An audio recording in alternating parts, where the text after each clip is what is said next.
I would suppose this probably isn't technically a JRPG. I'm pretty sure the person that made it is from the West. So I don't know if he's American or European or whatever, but pretty sure it was like some white guy that made this. So probably not like a real JRPG, but very much obviously inspired by the likes of Final Fantasy, that kind of deal. And I've heard very good things, so I am quite excited. Go and jump in. Yeah, I'm not like one to gatekeep and be like, it's not a real JRPG. Like, I don't really give a fuck, but just stylized after Square Enix role-playing games. It's hard not to just see it as basically a JRPG. That's kind of how these things tend to go.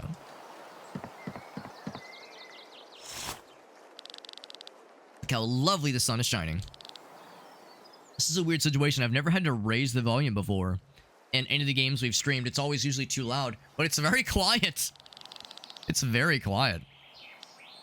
Friends may come up at any minute. All right, so here are the controls. So seems pretty simple enough. Menu, map. All right, that's fair enough. So there's, I'm guessing these are like shortcuts for fleeing, switching characters. There are probably other ways to do it. I'm assuming this is turn-based, and I'm assuming it's probably turn-based the way that like the old Final Fantasy games are, and not the newer ones where they're turn-based but the turns happen rapidly. I'm assuming it's like fairly obvious, like this person goes, then this person, versus like asynchronous turns the way that like Final Fantasy VI does it. Now granted, I love Final Fantasy VI, but I'm assuming this is kind of more the old school version. So, receive new quest, leave your house. Receive new quest, leave your house. Receive new quest, get out of fucking bed. Have I seen gun touchables? I did, and I went ahead and snagged it because I saw it's free. So it was like free for the first 24 hours or something like that. Yeah, leaving the house, touching grass. Gonna get wild, get your ass up. I love that our mom is saying, get your ass up. Touch grass. So get your ass up, says mom. Smack. What an intro. So I'm guessing we were dreaming. Or we just have a horribly abusive mother who is foul-mouthed as a sailor. Or yeah, we were not at home. We're sleeping on duty.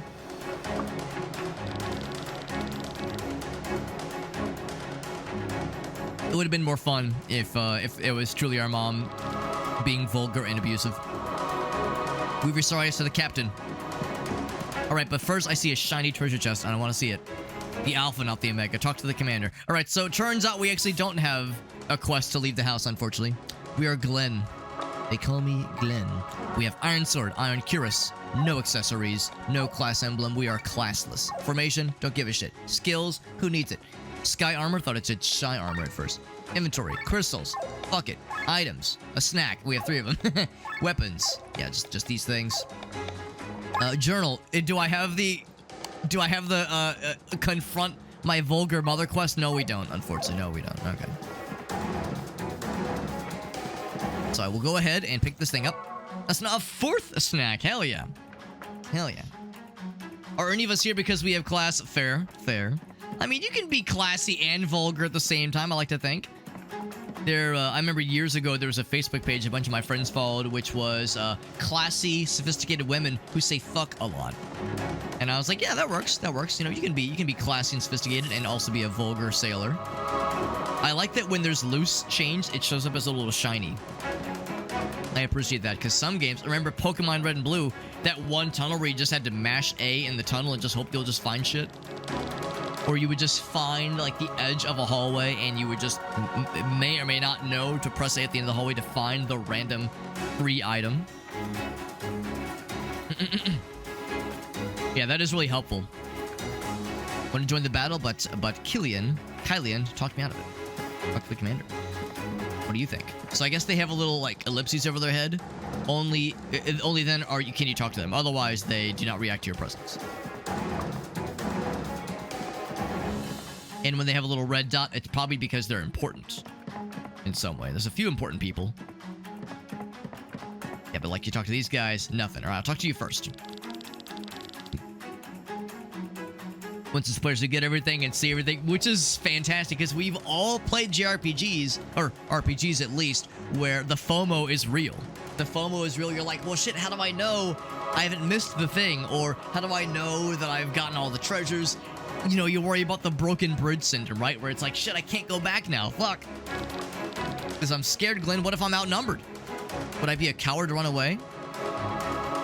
Well, maybe you can take down one or two of them. What do you think? Mercenary?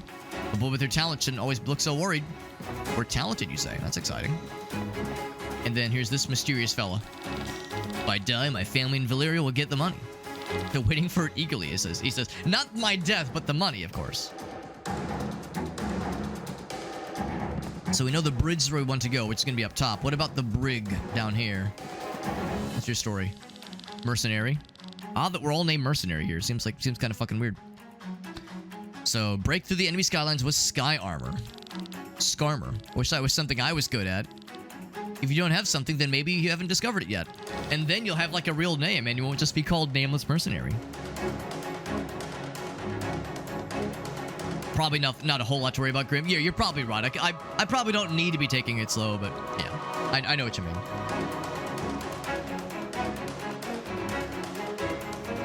Oh my god, that is hilarious, White Fly. I've never heard about that. I've heard that Final Fantasy XIV is very good and like criminally underrated. Now, of course, it didn't get localized to the States until, you know, years and years after it came out. But I've heard Final Fantasy XIV often gets overlooked as being a very good one. But that is actually quite hilarious that in the first dungeon, it's like, look at all these secrets. And if there's not as many beyond that, then that's actually quite fun. Kingdom of Taryan. Conquer the city of Wernshire. Although if it's like British pronunciation, it's probably like Wernshire. I think that's how the story goes. Look at this guy. Damn it, man. Oh, he's not mercenary, he's technician. Marlock, we shouldn't fly at full speed for such long distances. Ether oven's about to explode. Maybe shouldn't be standing here. He says you want to take it slow, you want to let it marinate. You want to let it simmer. Like I didn't need a walkthrough. Yeah, because you know how that goes. Some RPGs and some JRPGs, you almost kind of need a walkthrough on the second monitor to help you not miss things. Or also, some bosses are just bullshit in games like that. Not always. Not always. Or some puzzles are just so opaque. Someone with a knack for this kind of stuff could help me out. You want me to take a look? Do we have a knack? I mean, we're a fighter. Give a clamp? I need to turn up a little bit. I need to. What was that one commercial where it was like, you can make games in college, and the guy's like, we just need to tweak the graphics in level 3. Just gotta tune up the graphics a little bit in level 3.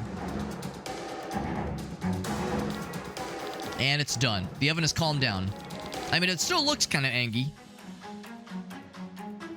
But at flying sky armors, then you aren't handling repairs. Take this as a thank you. Some sweets, not just snackies, but sweeties. It still looks pretty angy, but I'll take his word for it that it is indeed better. Tighten up. It's tighten up the graphics in level 3. That's the sign. Or that's what they say. It's got to tighten up the graphics in level 3. I always loved the commercial as a kid because it shows them like playing with controllers, and then the boss comes in and she's like, I need you guys to like finish up the game you're working on, implying that they develop games with the controllers. It's like, yes, that's how this works. It was like an old late 90s, early 2000s commercial, so it had that kind of old-timey cheese. Probably more early 2000s. But yeah, it was a good one. It aired all the damn time, so it was inescapable. All right, and one more treasure. Angel wing, you say? All right. I'm curious. I don't suppose that's equipment. Oh, hold on. Oh, it says no. Okay. It's probably items, inventory. Revives a character. Nice. Restores TP and HP. Glad that this game has the classic HP TP for our bungholes. That makes me happy. All right, so we've talked to everyone down here. Let us head up towards the bridge and see what kind of best friends we can find. I'm sure no one's talking shit about how we were taking a nap just now.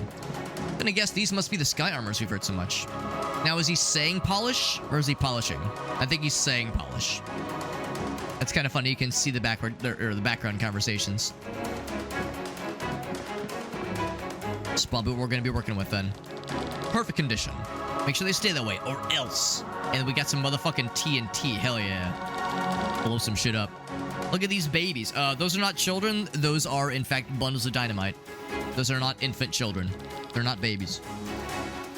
And if this, and if you love dynamite and you consider them your babies, I would reconsider your relationship with explosives and babies for that matter.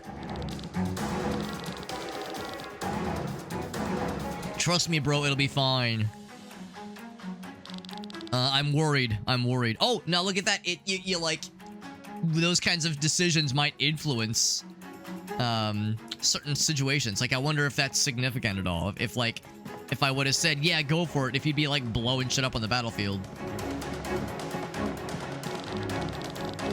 Because our name was dragged through the mud by the baboons of Amande. We have to go on this suicide mission.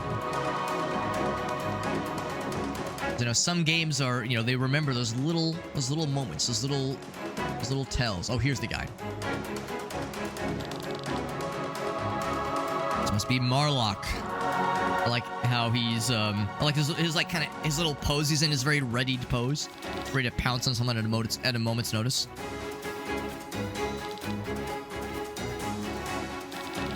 Hello, it's me, definitely not the guy sleeping earlier. Our ace pilot. He's aura farming. He's definitely got a power pose for sure. Reaching the coast soon. Grab the sky armors and go ahead.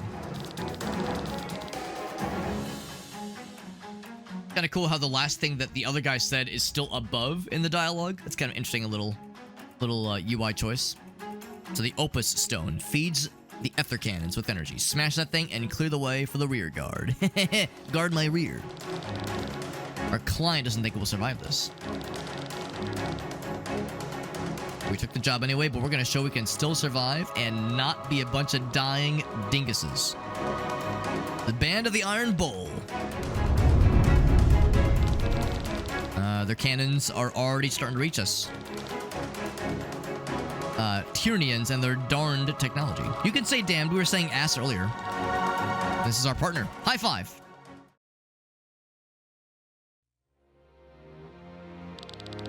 We're climbing in these things. Is that a little monkey fella? He's got a little tail. Do you believe we can succeed? I've got a good feeling about these two best friends. I've got a good feeling that they're not about to be separated, and nothing bad is about to happen to any characters that our guy is fond of. We got nothing to worry about. They would never like separate two like best friends in the beginning of a game like this. I'm not saying that's what happens. I don't know, obviously, but there are tropes that are where you can see the possibility, you can see the potential. All right, let's jump back into it. But that was very fun. We'll smash the Opus Stone, and the rear guard will handle the rest. Yo, I love letting the rear take over. Normally you have to work for 3 years for this much money. What are you gonna do with your earnings? Talking about calling for the free DVD. My first thought was like the AOL, demo discs, and like, oh, if you sign up now, and we'll ship you like an extra couple discs that each have like 600 minutes. They were never like measured in hours. It's like the first 1,000 minutes are free or what have you. I've seen some people do some wild shit with those AOL demo discs of yore, like making weird art mosaics with them. I have a wish, but the money probably won't be enough. I've always wanted to build my own giant fuckable... Oh, no, just kidding. I want to make my own sky armor. Customized to my specifications. With full anatomical detail. Anatomically correct. Yes, Grandma's Boy. I have a weird association with that movie because the movie is fun, and I remember I was working at McDonald's when that movie came out, and all my McDonald's coworkers fucking loved it, and they talked about how like, oh man, yeah, it makes me want to be a game tester or a game developer. And then I remember watching the movie years later. I think I was still in college at the time, but I mean, I watched the movie like some years later, and I was already kind of like, I mean, this movie's fun, but you have to like take it at face value. Like, don't look into it too deep. Don't take it too seriously, right? Because yeah, that movie is very fun, but I remember, I think there were some folks back in the day that kind of got the wrong idea. Same with Oh god, what was that Justin Long movie? Accepted? The one where they make their own college? They make their own college because, like, it was like, oh, like, you know, we're a bunch of rejects. We keep getting rejected. Let's make our own university. And, you know, there was like the stuffy professors who were like, it's not a real university. But they were like, but look, we're like doing it ourselves. It's so cool. And everyone learns a lesson at the end. It's like, it's fun. But I don't know. You just have to like accept it for being a fun movie. Like, don't take it further than it needs to. It's fine. It's just fun. It's just fun and zany. Oh, man. Says, what would you do with your Skyrim? We should take it on nice long walks. A nice long walk on the beach. Tune it up and work it on my own, though. It's like, I just want a car in the garage. No, I love it. I love, like, I love doing little sidebars and going off on random tangents. It's enjoyable. Especially because I haven't streamed as much this week as I would like to. So I've got all this, like, pent-up stream energy. Like, I want to talk about all the things. You could go anywhere in the world and you'd still fight shit. This is all I have, man. You got a family back home. So he's a family man. If he's a family man, he's even more likely to be perfectly fine and uninjured. Nothing bad's gonna happen for him. We're working towards my dream. To put up with each other a little bit longer. I wonder what his dream is. Nothing could go wrong with our ace pilot. That's me. There's the little dude. He's not like a monkey guy, but he's like a little pig something. I don't know. Enough romantic talk. Enough romantic talk, you assholes. I can see now the music is actually a little bit loud, so I think I will probably lower some of the things. Saying their own sky armors our way. It's about a demonstration. Take them down your own, probably. Oh, here we go. Let's learn about battle tactics. These battles are, of course, turn-based. Order of each turn is displayed. Very nice. HP is your health. If it reaches 0, then you're fucking dead, so, or at least incapacitated. Only 3 days from retirement. You know the one. You know the one. Tech points are for other skills. Yes, makes sense. And, oh, that's kind of nice, too. Everything's restored after each battle. So no having to fuck with, like, healing somebody in between battles, that kind of thing. And then it also means you can go relatively crazy on TP use. As long as there's no, like, oh, let me use the last of my TP to kill this last guy and make sure there's not, like, a boss hiding at the end of the encounter or something like that. So let's see. Defending enemies gives you stuff, gives you loot and materials and skill points. Very nice. Defeating an enemy will show you the loot immediately, but you won't receive it until after the battle. Makes sense. Match. Alright, so can I go into the pause menu right now? No, I cannot. So that's okay. So we have a couple attacks. We have some skills. Single physical blow dealing a bunch of damage. And it says 1. I assume that means to 1 enemy. Inflicts poison for 5 turns. That person does look pretty cool. So I want to see if there's any sort of preview as far as how much damage our stuff can do. We, of course, have... Oh, no items, actually. I thought we had some things. Maybe you can't use, like, snacks and sweets to heal yourself. Maybe feeding ourselves through the sky armor is a little bit tricky. We'll just do a regular attack at first and see how much we do. Smack. And, of course, it doesn't say how much health they have, necessarily. I will use one of these things, then. I've got... Actually, no. There will probably be more after this. Fuck it. I'll go and use one of these. That was like 2,000 damage. And never mind, it actually does show their health bar. So another one of those probably would be enough. There we go. Okay, I was thinking maybe there was going to be more that would pop in that same combat instance, but nope, that was just it. And no fooling around. Yeah, sure enough, everything got completely restored. So that Piercer move is perfecto. Let's use that a couple times. And if we fight something big and scary, we want to poison him.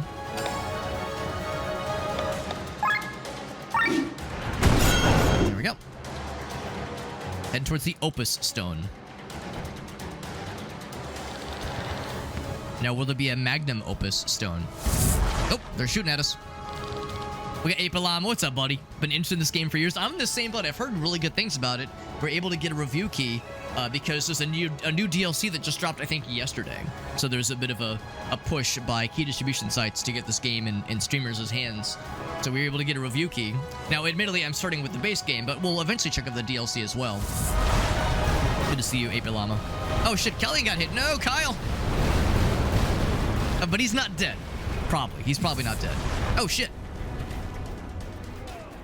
Then we got zippity zapped. Okay, we're not dead, but our suits are fucked. And not the good way. It's a bit of a problem. It's a shame because we were just having a nice time slapping shit around with those things. We're not giving up, though.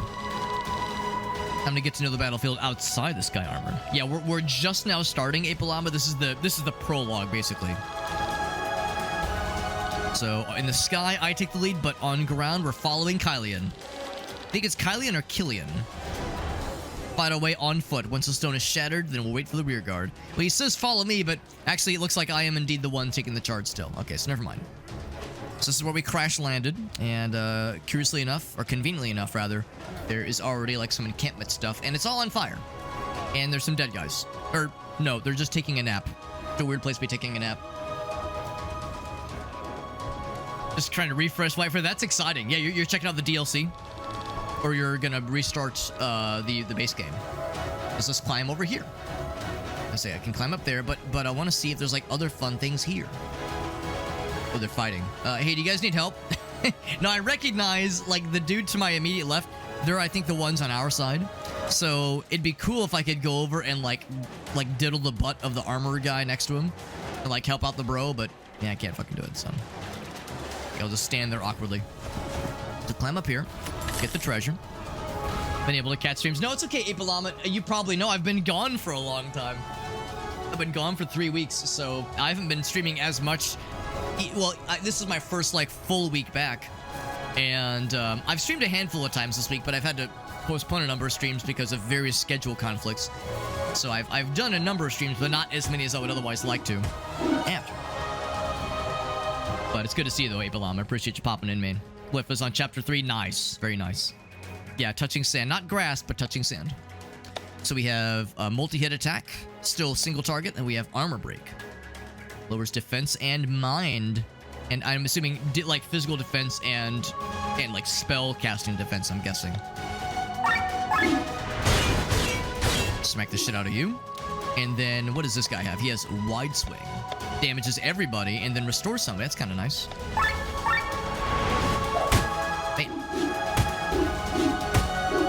They're kind of just, they're like attacking us both, like very, very evenly. They're kind of distributing the damage very evenly, which is nice. I really appreciate they do give you a heads up on who has, like, how much damage or how much health each dude has left.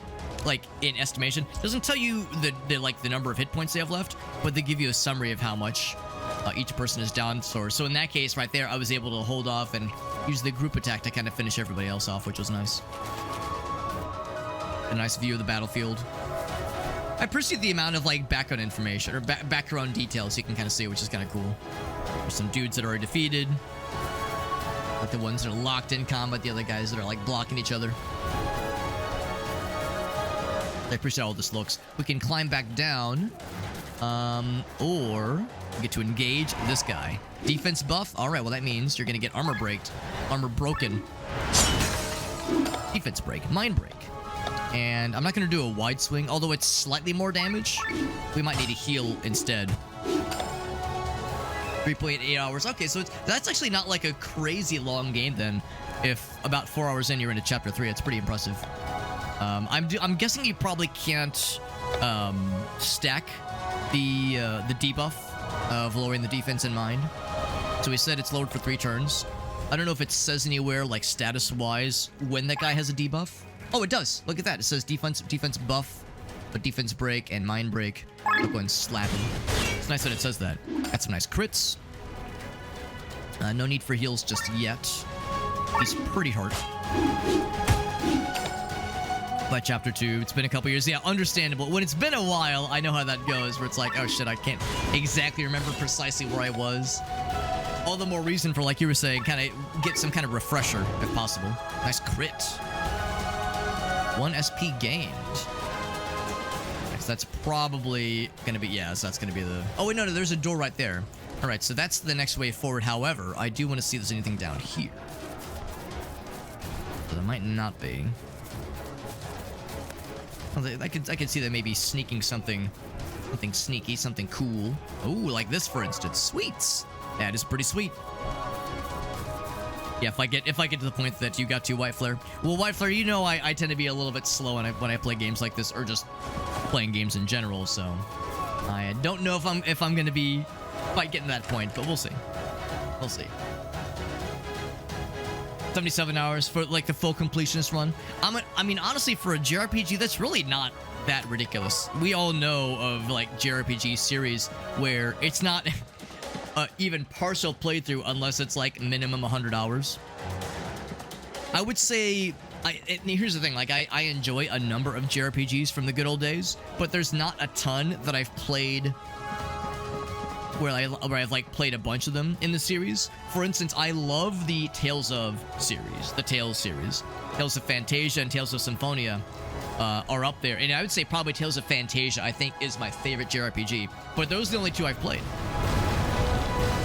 I've never played Vesperia. I've never played Tales of the Abyss.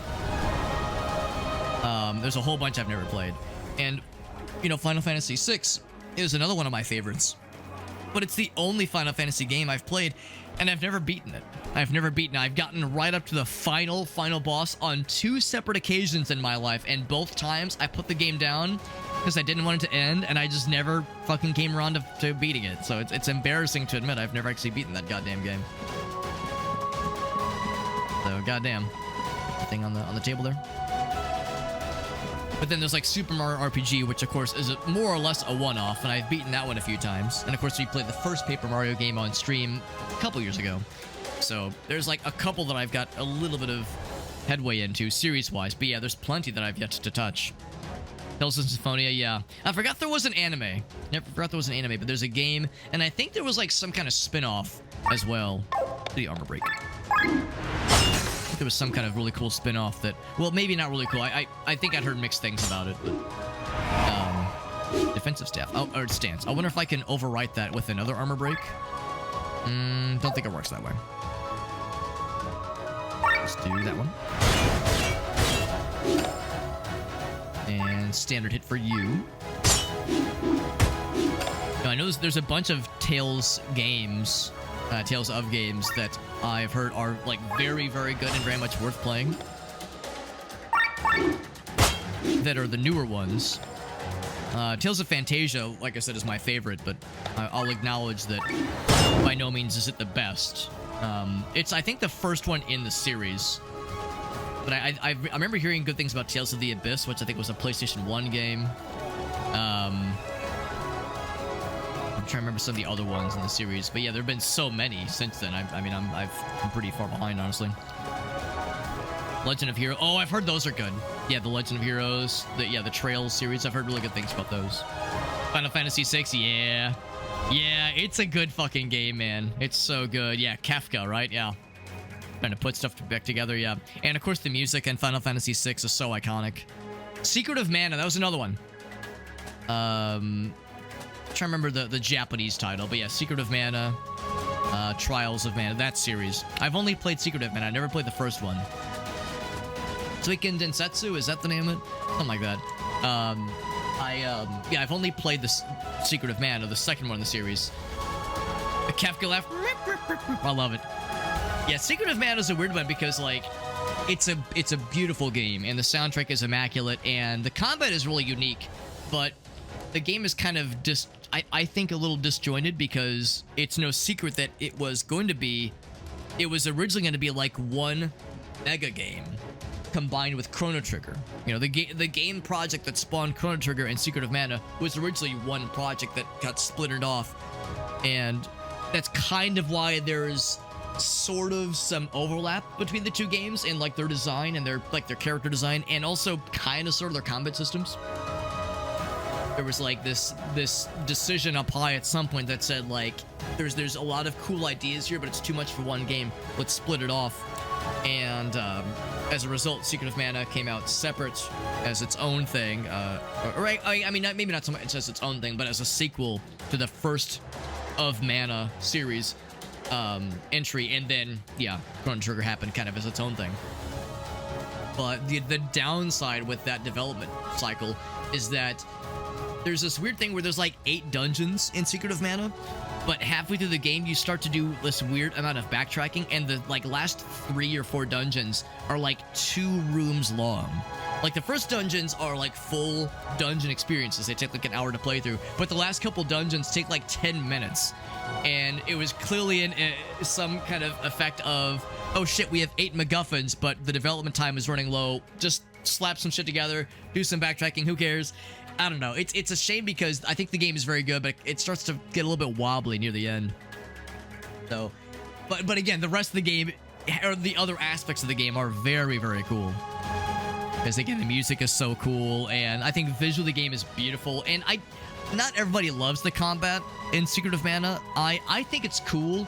It's weird, the whole thing where like you have like the little like recharge timer, and you can attack as many times as you want to. So you can just spam attack and just do 1 damage at a time and stun lock the guy forever, or wait for it to recharge. But also if you attack before the damage numbers disappear, it won't count. It's weird. It's weird. So Secret of Mana was like, it was swinging for the fences and like being very ambitious, but yeah, I don't know. It's not for everybody, but I overall like it a lot. So yeah, the Super Nintendo sound chip, yeah, the Kefka laugh in particular. Yeah, that's kind of one of the nice things about that era of gaming, where we didn't have samples in, you know, that were capable, or that, let me rephrase that. We didn't have sound chips that were capable of sampling and that kind of thing. So when it came to laughs and like sound effects and voices, and of course some of the music, is that the sound engineers had to get very creative in using the sound chips. And as a result, you know, you have this weird but very unique sound aesthetic with the music and with the sound effects in those games. It was a product of innovation because of limitations, right? And limitations brings innovation. So I love that, how we have like that kind of that SNES and Genesis sound that was born from, we need sound effects, we need cool music, and we have like cool compositions, but how do we best bring it to life? Like, yes, I would suppose it's inferior to like a full orchestral, you know, recording, but I don't know, because of what we had at the time, they did the best they could, and we ended up with soundtracks that we'll, you know, remember forever, partly because of the way the sound chip sounded. It's just, I don't know, it made it that much more special, I suppose. So we heard that the ship did get hit and he got hurled from the ship. And he says, I tried not to flee and I tried to defeat a whole bunch of guys. Oh no, this is the guy we advised. So instead of running away, we said, you know, maybe you can try to be brave, not dying a coward's death. And he's dead. So there you go. So because I advised the guy to be brave and fight some of the bad guys, it led to a death. But I wonder if I would have told him to run away, if he would have been like, if we would have found him like huddled in a corner, he'd be like, oh God, why am I here? I should have died with the rest of them. What the fuck is wrong with me? And who was that fucking dude? A whole bunch of these guys. Get ready.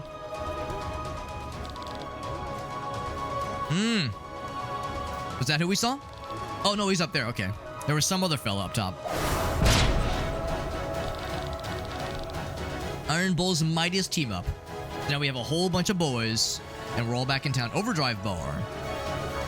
There's yellow, green, and red. The state of the party.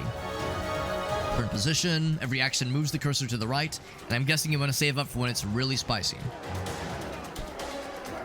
Shows when the cursor will jump to when choosing an action. Oh, I see. So when you reach the green, you're warmed up and in good synergy. That's good. Okay. Takes less damage, deals more damage, and only needs to spend... That's really nice, too. So when it's stay in overdrive as much as possible. But you'll eventually get overheated. And when you're overheated, you're extra vulnerable. So there's a few things you can do to move the overdrive back. Or overheating back, that is. So there's an icon that will appear in the box left of the bar. There's a skill type, okay? When he turns, the party has for the skill type switches. The corresponding skill will make the cursor jump to the left by a great margin. And they're marked yellow. Okay. So that'll let you know what's what. And I'm guessing it'll tell you with a preview how much it'll move it to the left. Switching our characters will also lower it. Use the defend action will lower it. Use an ultra move will lower it. So, switching out characters and the ultra move, more details to come. But yeah, so we know about the yellow moves and the defend moves. Those are what we have right now. Actions move the party's position. On the overdrive bar, actions move the party's... Okay, just various actions. Try to reach and stay in the green area. Right. Overdrive is good. Overheat is bad. Raises the damage received. Don't fucking do it. Obviously, like, if it's one of those cases where it's like, oh shit, we have to attack this guy to prevent him from doing something fucking disastrous, but it will push us into overheat, where it's like, well, I'll take the overheat damage versus like an auto death. Then it makes more sense. But yes, one of those calculated risks you have to consider. All right, so let us begin. Ouch. So we got hit. That raised it up a little bit.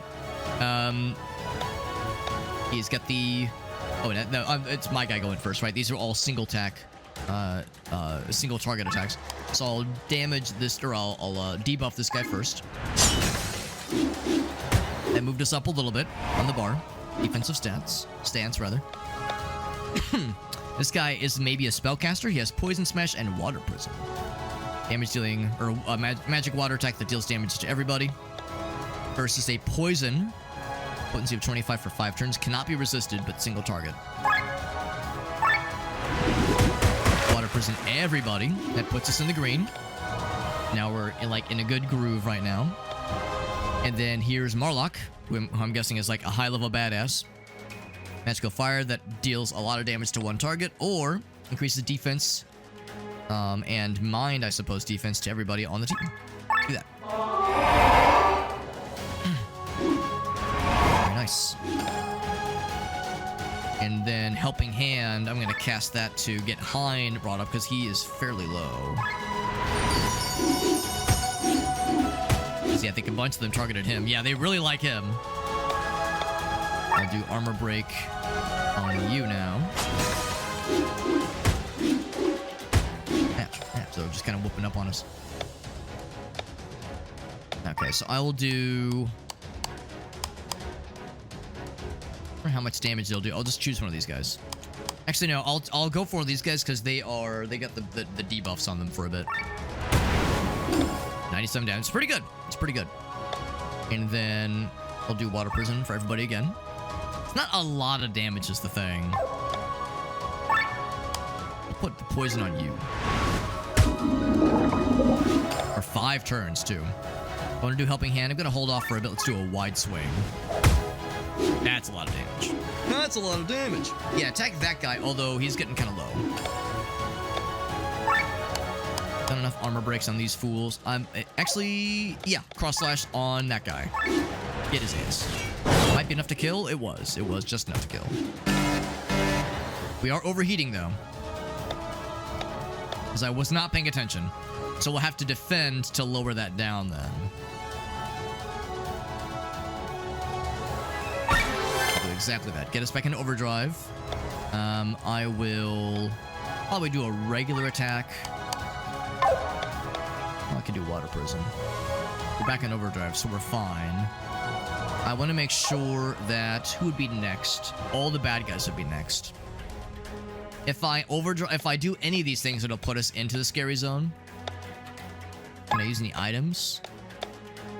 That would be okay. I might use a snack on this dude over here so he doesn't get dropped.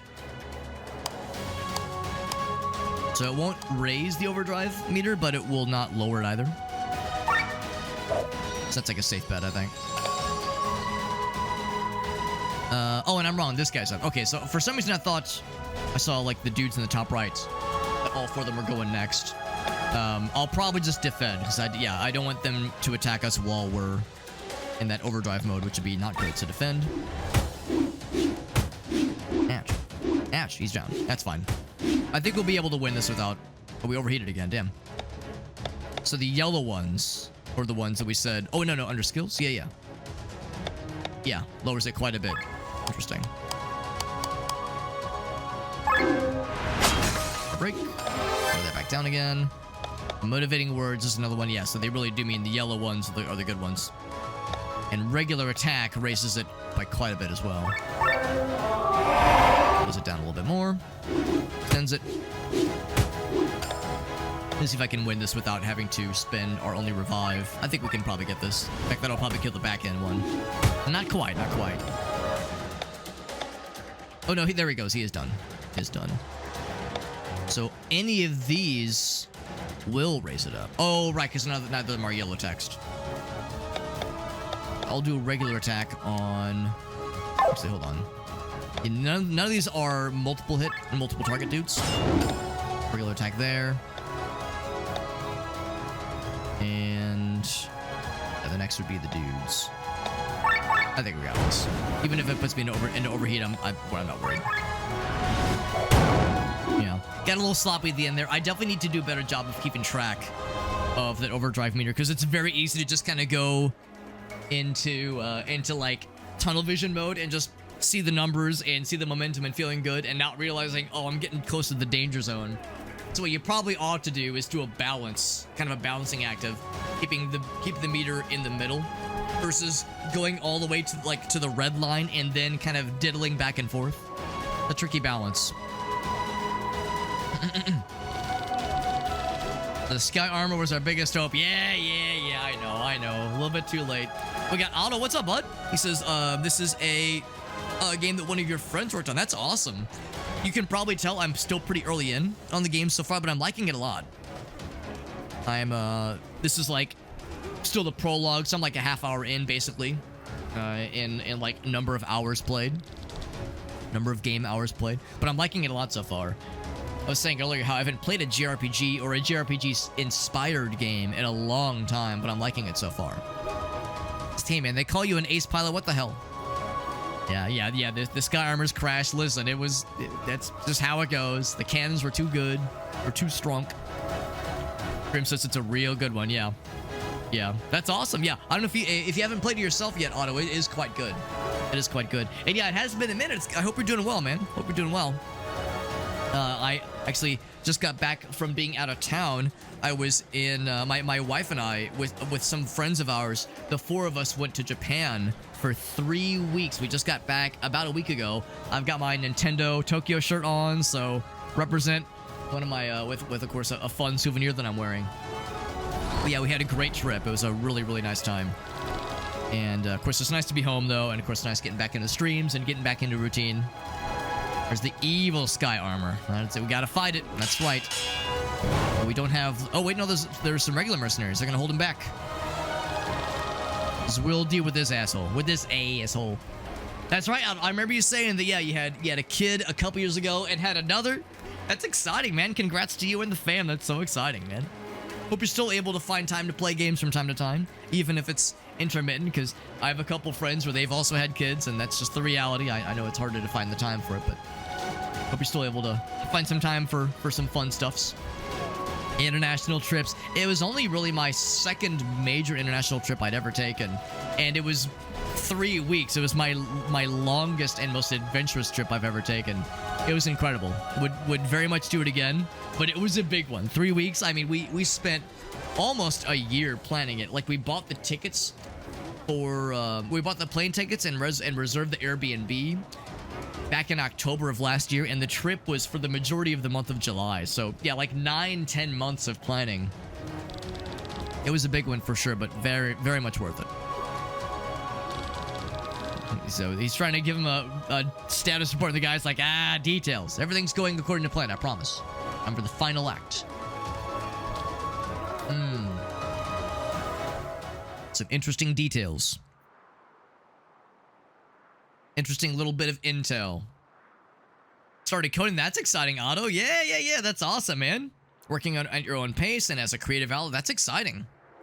Yeah, if there was anything in particular you wanted to do with that skill set, if there was like some tools you wanted to make for yourself, or a game you wanted to work on, or like modding an existing game, that kind of thing, I'm a sulfur guy by trade. I went to college for it, and to me, it's work. It's not like the kind of thing I ever want to do in my free time, but I respect somebody taking it on as a hobby because there's so much you can do with it. Oh, and speaking of, I was just talking about the Japan trip. There's Aaron, Game and Browse. He was the one of the homies with whom we traveled to Japan. Aaron, I got the Nintendo shirt on. Got to support the threads. And as you can see, I'm sure you noticed, Captain. This is your captain speaking. Or rather, if it was Pikachu as a airline captain, he wouldn't say this is your captain speaking. He would probably say it as Pika Pika Pika. But anyway, good to see you, Aaron. And yeah, like I said, got the Nintendo Tokyo shirt.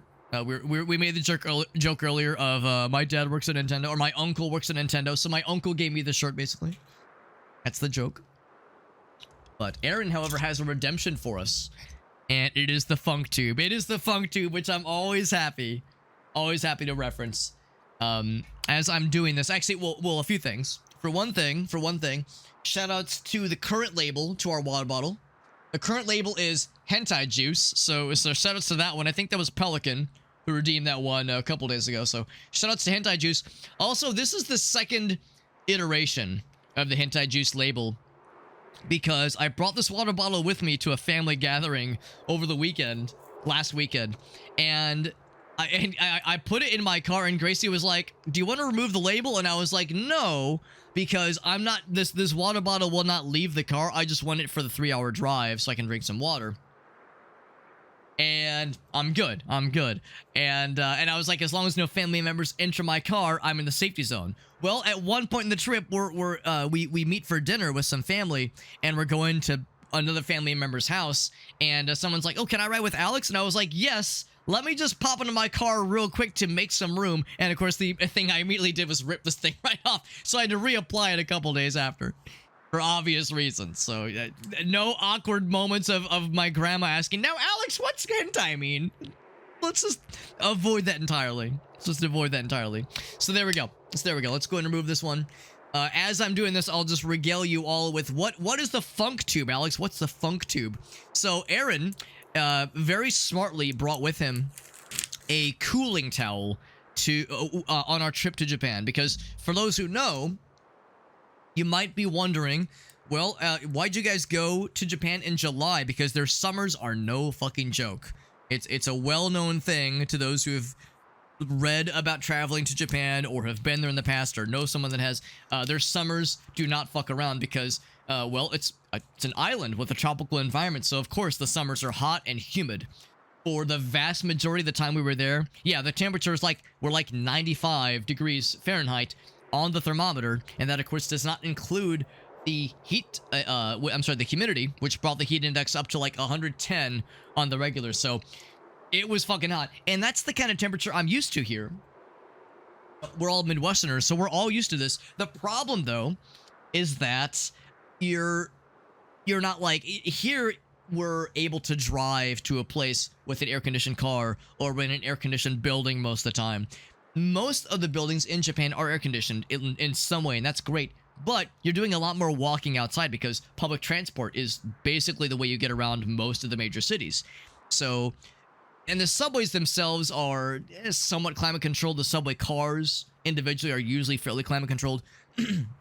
But yeah, if you're walking around and, oh yeah, it's like a mile walk to get to the next subway station, and it's 95 degrees outside, and there's not a cloud in the sky, and it's full exposure, you adapt. And one of the things Aaron was very smart about was he brought this cooling towel. Not like a hand towel, like the kind of thing you see just like hanging up in a bathroom to like dry your hands. Not one of those, because those drip. This was like a sponge kind of towel, if that makes sense. Something where it's not to like have water like get soppy or anything. It's more just to like maintain moisture. And what you do is you put it through, run it through some water, bring it out a little bit, and then hang it around your neck.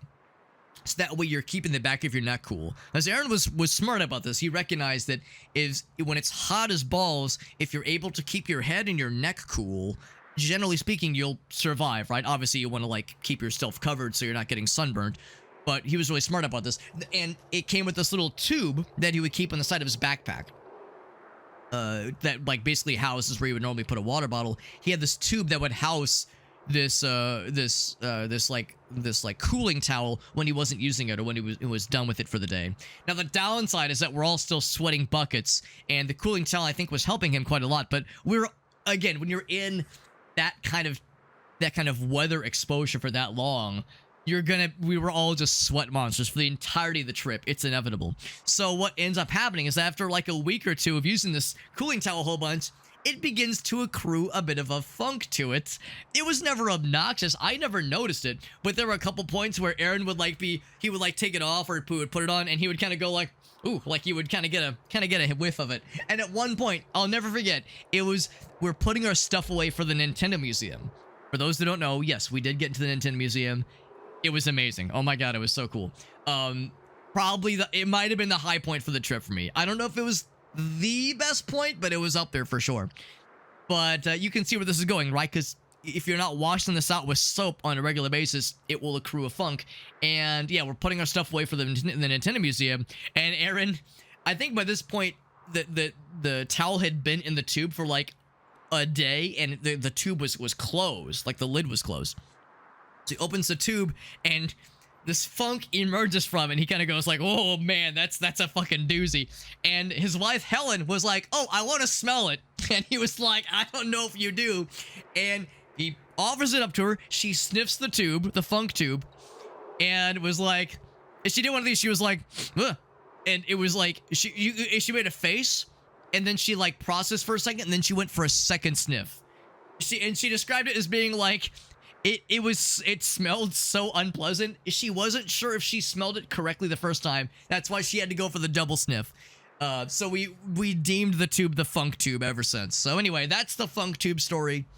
And now that the funk tube story has been shared to you, dear viewer, we're going to christen my water bottle with it accordingly.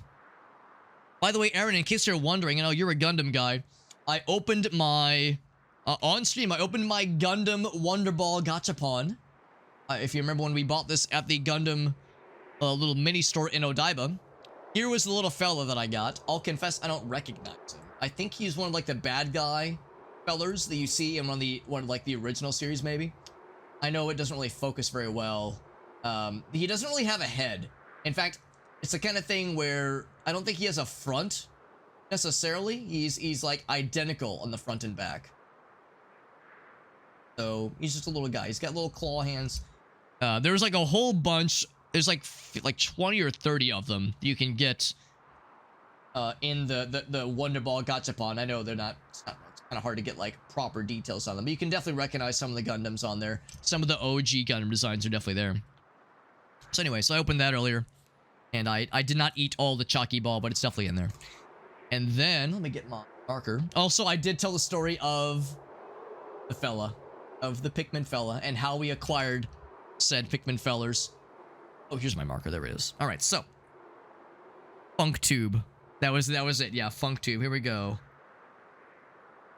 The funk tube is a little place where we can get together. Funk tube, baby, please. Funk tube, that's where it's at. It doesn't really work, but Funk tube, baby, please. There it is. Funk tube.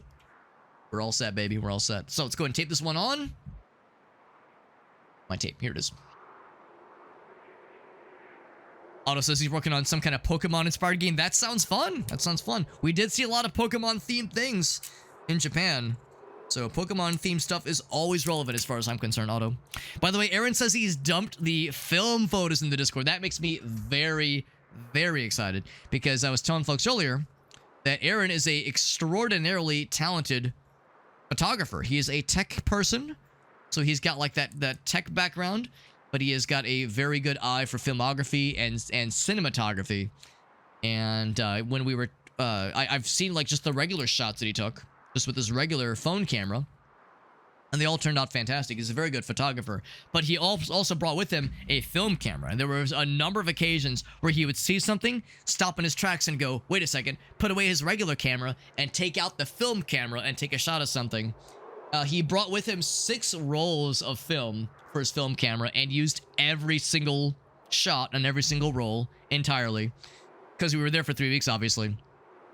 And of course got them developed, and it sounds like when you get them developed, they still give you digital copies, which is nice, but of course also the the physical paper, like printout copies as well, which is nice. So yeah, I'm excited to look through those. I'm guessing there's probably like a billion of them. Here, let me go over to the Discord, to the art channel probably. Oh yeah, there's like a billion. Oh my god, but I can already tell they're all gorgeous. Oh my gosh, that's so cool. Yeah, I'm excited to go through these. Thank you for sharing those, Aaron. I appreciate you sharing your creative talents with all of us. I know I selfishly enjoy it. As I've been saying this whole time, I've been really looking forward to seeing them. I remember Aaron said it best. Film cameras, like film photography, really does have a unique vibe to it. It has this kind of warm, kind of organic feel to it that, I don't know, it's kind of hard to describe. It's almost nostalgic in a weird way. And of course, film cameras were what you used back in those days. You know, back in the olden days, that's all we had, of course. So innately, it has kind of a nostalgia about it. But I don't know, there's just something about it. It really is kind of a special kind of look. So if anyone's curious, it's in the Discord server. The film shots that Aaron took. And if you're not in my Discord server and you want to join, you don't have to. But if you want to, it's there in that Linktree page. There's a link to the Discord server. Under the art channel is where the shots are. So thank you, Aaron, for sharing. And again, thank you for sharing your artistic talents with all of us. Bringing your film camera with you so you could cook. This man was cooking. He was cooking, and he ain't just good looking. Hentai juice, gamer bath juice 2025. That's right. Y'all think about gamer bath water as the thing. Nah, man, we out here with hentai water and funk tube water. It's very exciting. Also, I know the sound got really quiet for a second there. It's still quiet. Maybe I lowered it on my end. We got Zabatsu. What's up, Zabatsu? Pikachu is a train conductor. Yeah, that's funny you say that, because we got the airline pilot. We got the airline pilot Pikachu. There was a Pokemon store at Tokyo Station, and they were selling a train conductor Pikachu that looks very similar to the pilot, the airline pilot captain Pikachu that I bought. And I was like, damn, what I should have done, I should have bought. There was a version of the Captain Pikachu, like airline Captain Pikachu, with jacket on, and one with his jacket off, just with the plain white t-shirt underneath. Or not t-shirt, but plain white button-up shirt underneath. I should have bought that one in this form, and then bought the train Captain version with the jacket on. Otherwise, they look almost identical. It's like, oh man, I missed the opportunity there. But Zabatsu confirmed, yes, so MSM-10, it's the Zoc. It's an amphibious mobile suit. Can I ask what series it was from? Because I'm assuming it's from the original series. But yeah, it wouldn't shock me if it was maybe from one of the other ones that were still older. I'm actually going to put the funk tube water back behind me because I'm still drinking my caffeinated beverage.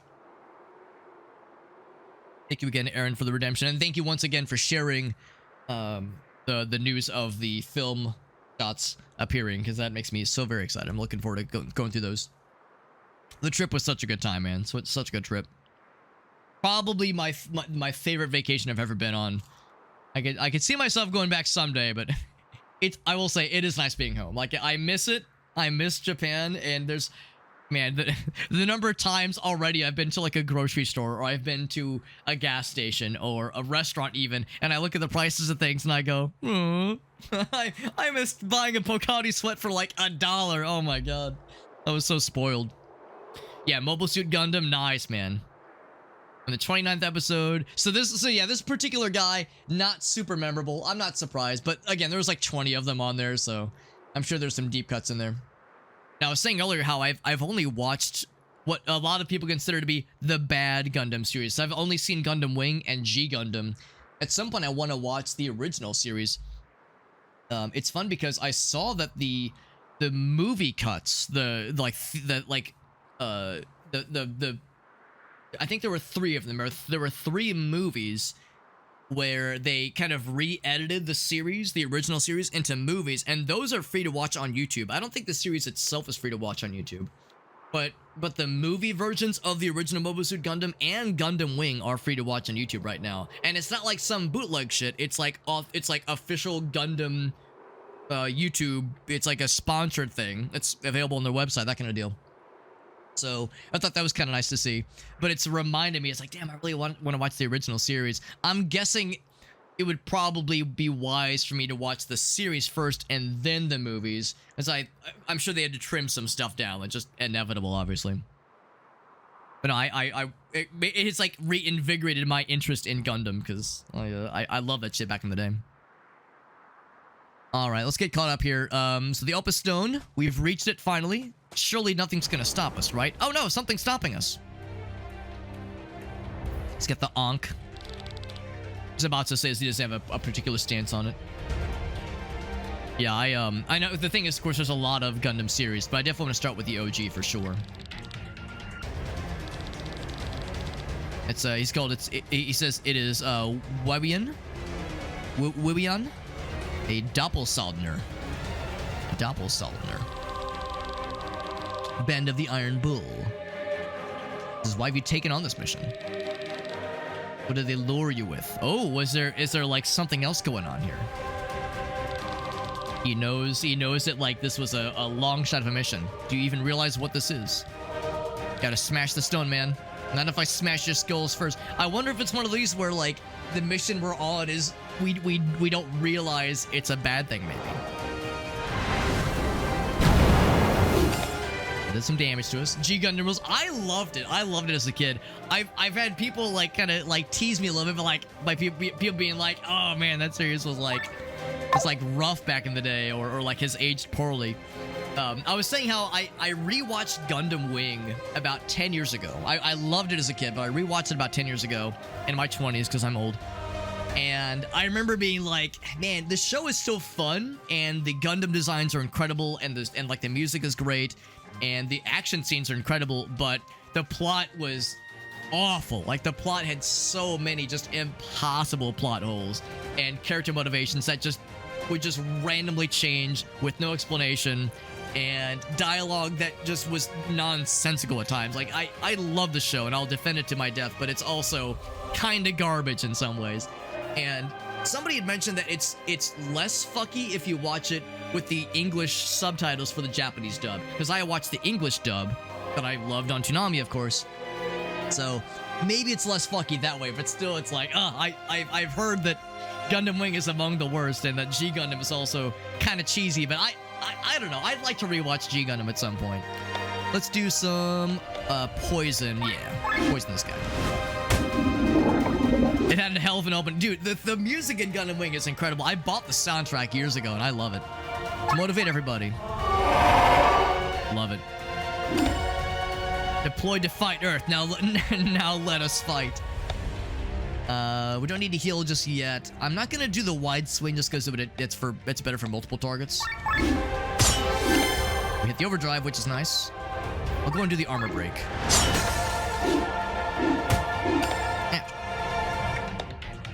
This will do a hell of a lot of damage to one guy. Bam, 96. I could poison him again. Actually, I don't know if you can stack poison. We can do the water prison thing. I think I'll just do a regular attack. Our big old hammer. I might want to go ahead and lower the armor down a little bit. Yeah, let's actually see if you can stack armor debuffs. It says extended, so I think you can, actually. A lot of girls like Gundam Wing. I mean, awesome. Based women liking Gundam Wing, that's good shit. I mean, all jokes aside, there are plenty of women that I know that love anime. I wouldn't have considered Gundam Wing to be the kind of show that would naturally attract an audience of ladies. That being said, there are some pretty boys in that show. The boys are very pretty. Troa with the like swoosh, and Katra being like the sensitive kind. It's like, you know, I get it. What's the guy's name? Zex. Once you see him without the helmet, I mean, he can get it. He can fucking get it.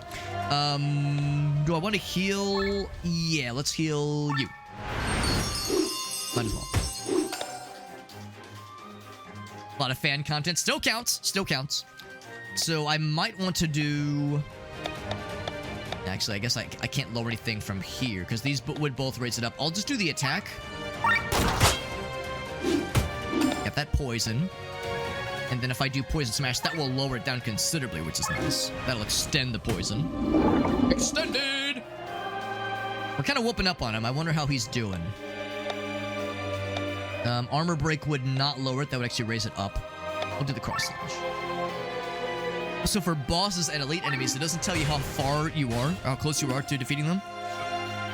There's probably skills that, or items maybe, that would like give you some kind of viewpoint into how many, like how much they have left. Both of these would send us into the danger zone, including healing. So I could just do a regular attack. I was gonna say, I think the big guy, I think he has one that can lower the scary point. Fire tail. And we have overheated. I'll go and do this one. That'll lower it quite. In fact, I should probably try to get it closer towards the middle.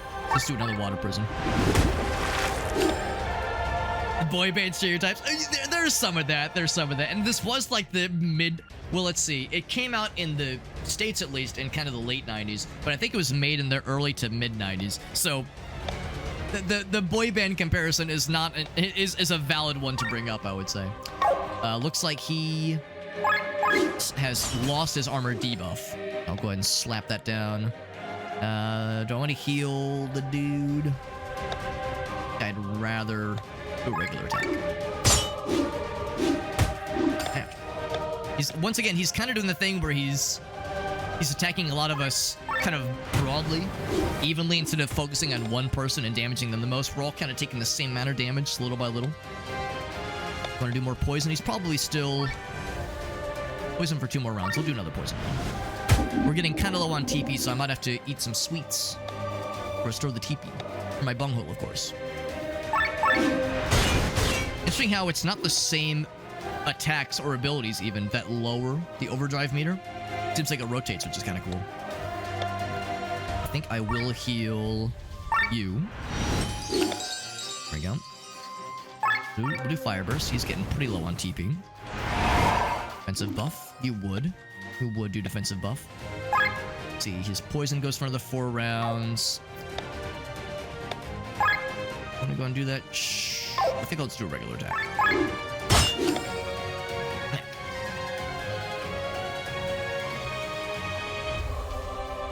A crush on Hiro Yui. He was, I mean, he was very mysterious. He had that going for him.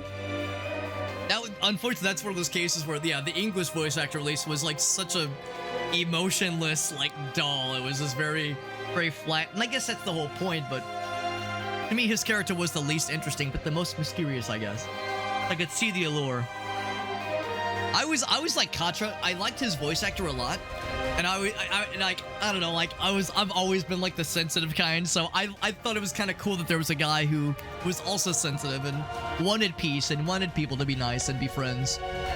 So I thought I appreciated his character. Gonna lower the overdrive quite a bit, which is good. Oh, he's on his knees. Get your ass down there. Strong, this is the strong silent type. That's right. Says, I'm not going down so quickly, though. Brought him down to his knees. What did they tell you about the Opus Stone? Said, don't listen to him, smash it! Says, but it's not fueling anything.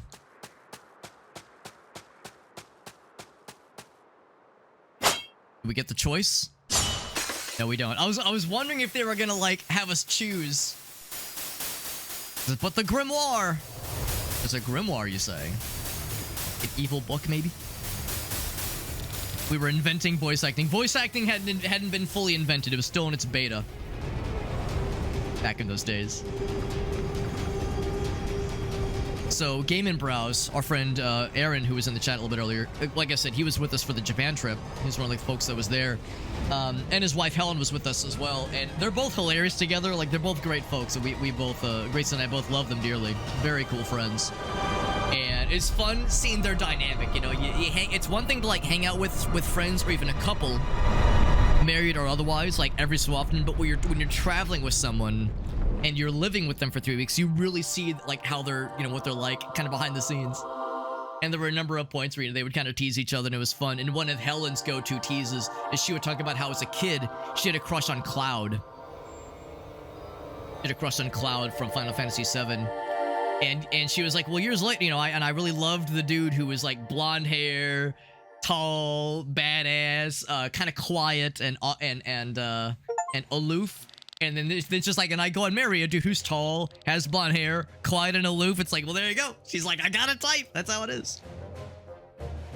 All right, so we smashed the Opus, and now everything's been nuked apparently. So goddamn. So now here's some backstory. So Volantis has been consumed by war. That's a shame. For 6 generations, goddamn. Wherefore says, Alex, you nuked everybody. Well, you know, we were told to break the stone. It seemed like a good idea at the time. The 3 kingdoms are battling for control. So there's Kingdom of Everlasting Reign, Tarion, this guy, which were the forces we were fighting just now. The Greatest Harbor, Arnsport, and its Kingdom Escania to the south. Don't know if we've seen those forces, but then Gravos, which I think was us. Yes. The Tarion conquered Gravos at one point, and we were very upset about it. I'm sure we all walked. I'm sure it was fine. I'm sure it was fine. Yeah, that it was. I was kind of talking over it, but I was noticing that explosion was significant when we cracked the stone. So, trying to reconquer lost territory, the greatest accident of the war occurred. Powerful explosion. I'm sure we had nothing to do with that explosion. I'm sure it was nothing at all. Anything we had done. It just happened mysteriously. Powerful explosion. Tens of thousands of people died. The good news, though, is that the explosion happened from a thing we did. That means we got all the experience from the kill, right? That's how it works? I don't think that's how it works. They're blinking. So the weapon that could cause such destruction, no idea how it happened. No idea. Nobody admitted to possessing this kind of weapon. So at least it brought a peace treaty, at least. War had been ended finally. Their helmets are closed. I thought the same thing. Like, that's how you know. One of the things we had learned about in preparation for the trip to Japan is, of course, there's a lot of cultural norms, right? There's a lot of cultural norms that are quite different than ours in the States and in, like, European countries, that kind of thing. And obviously, there's no way to learn about all of them ahead of time, but you try to do a crash course on the big ones. The obvious ones that you learn very quickly, or you learn ahead of time, obviously, is don't walk while eating. If you're, like, out in public and you, like, buy food from a street vendor, you can, like, stand off to the side and eat it, or sit down on a bench or something like that, somewhere to eat it, find a table, or just take it home with you. Don't walk while eating. Considered very rude. And don't, if you're, like, giving directions to somebody or pointing something out, don't point with your finger. Pointing with your finger is kind of rude. It's considered rude. So guide with an open hand. Guide with an open hand, or, like, direct with, like, open hand, that kind of thing. So it's like open palm is how you direct somebody. I say all that to say one other one that they pointed out, and you'll see this in anime a lot, is your eyes not being visible is considered rude. It's considered, like, impersonal to not have your eyes visible. So if you're outside, sunglasses on is totally okay, but the second you go into a shop or into the subway or go to into like a store or a grocery store, just take the sunglasses off, because otherwise it's considered rude. Kind of makes sense. That probably is the same to at least some degree here as well. But you'd think in anime, all the number of times where somebody is up to something, you know they're up to something if their eyes become invisible. Like, either they're up to something or they're trying to hide their emotions. There's, like, some fuckery going on. There you go. There you go. I wasn't the first thing to get incinerated. Okay, fair point, fair point. We might have been a little bit in the danger zone. Just a little bit. So 1 year after the signing of the treaty, celebration is held. Very nice. You're telling me that the protagonist we were playing in might have been affected by the giant explosion? So, Rob, I was not mistaken. Look for yourself. Look how pretty it is. After the desolation and destruction of the earlier areas, this is kind of a welcome change. Lady Parnella's roots.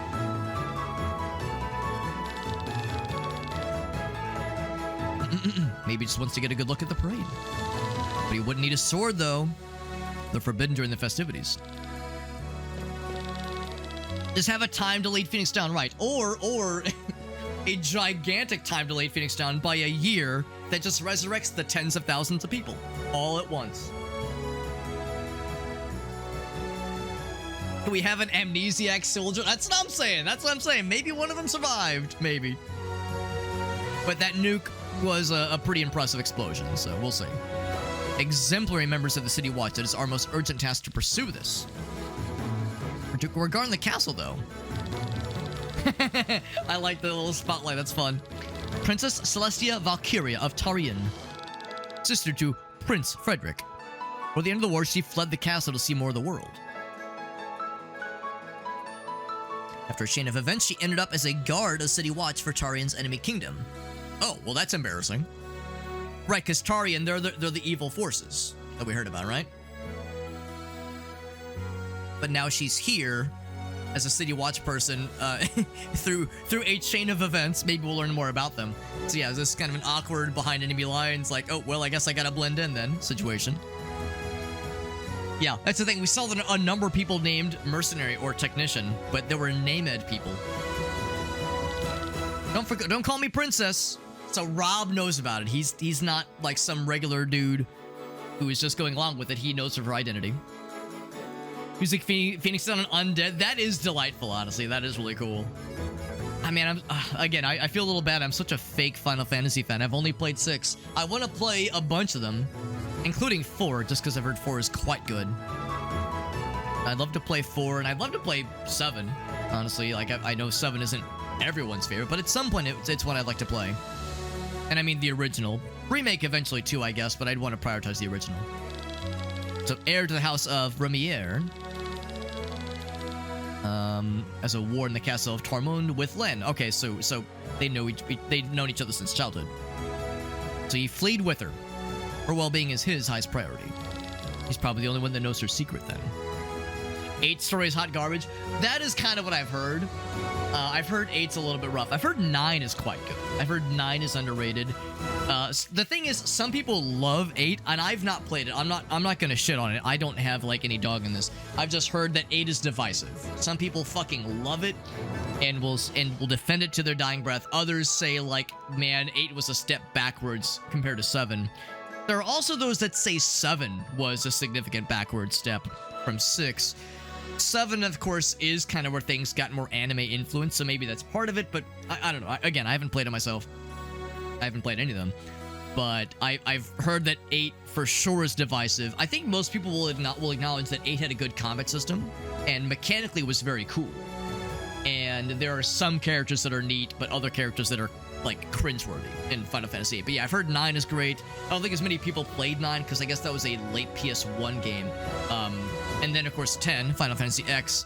That was a popular one. I don't know how well it's aged, but I remember it was crazy popular back then. As long as no one finds out who I am, make haste towards the West Gate. I mean, let's hurry. Yes, don't talk so regal and noble. They'll find you out. Defeating bosses or finishing special tasks, you'll gain Grimoire shards. Just don't shard yourself. Owning a shard is similar to a level up. Strengthen your characters. Getting 1 Grimoire shard allows all party members to make use of it. Nice.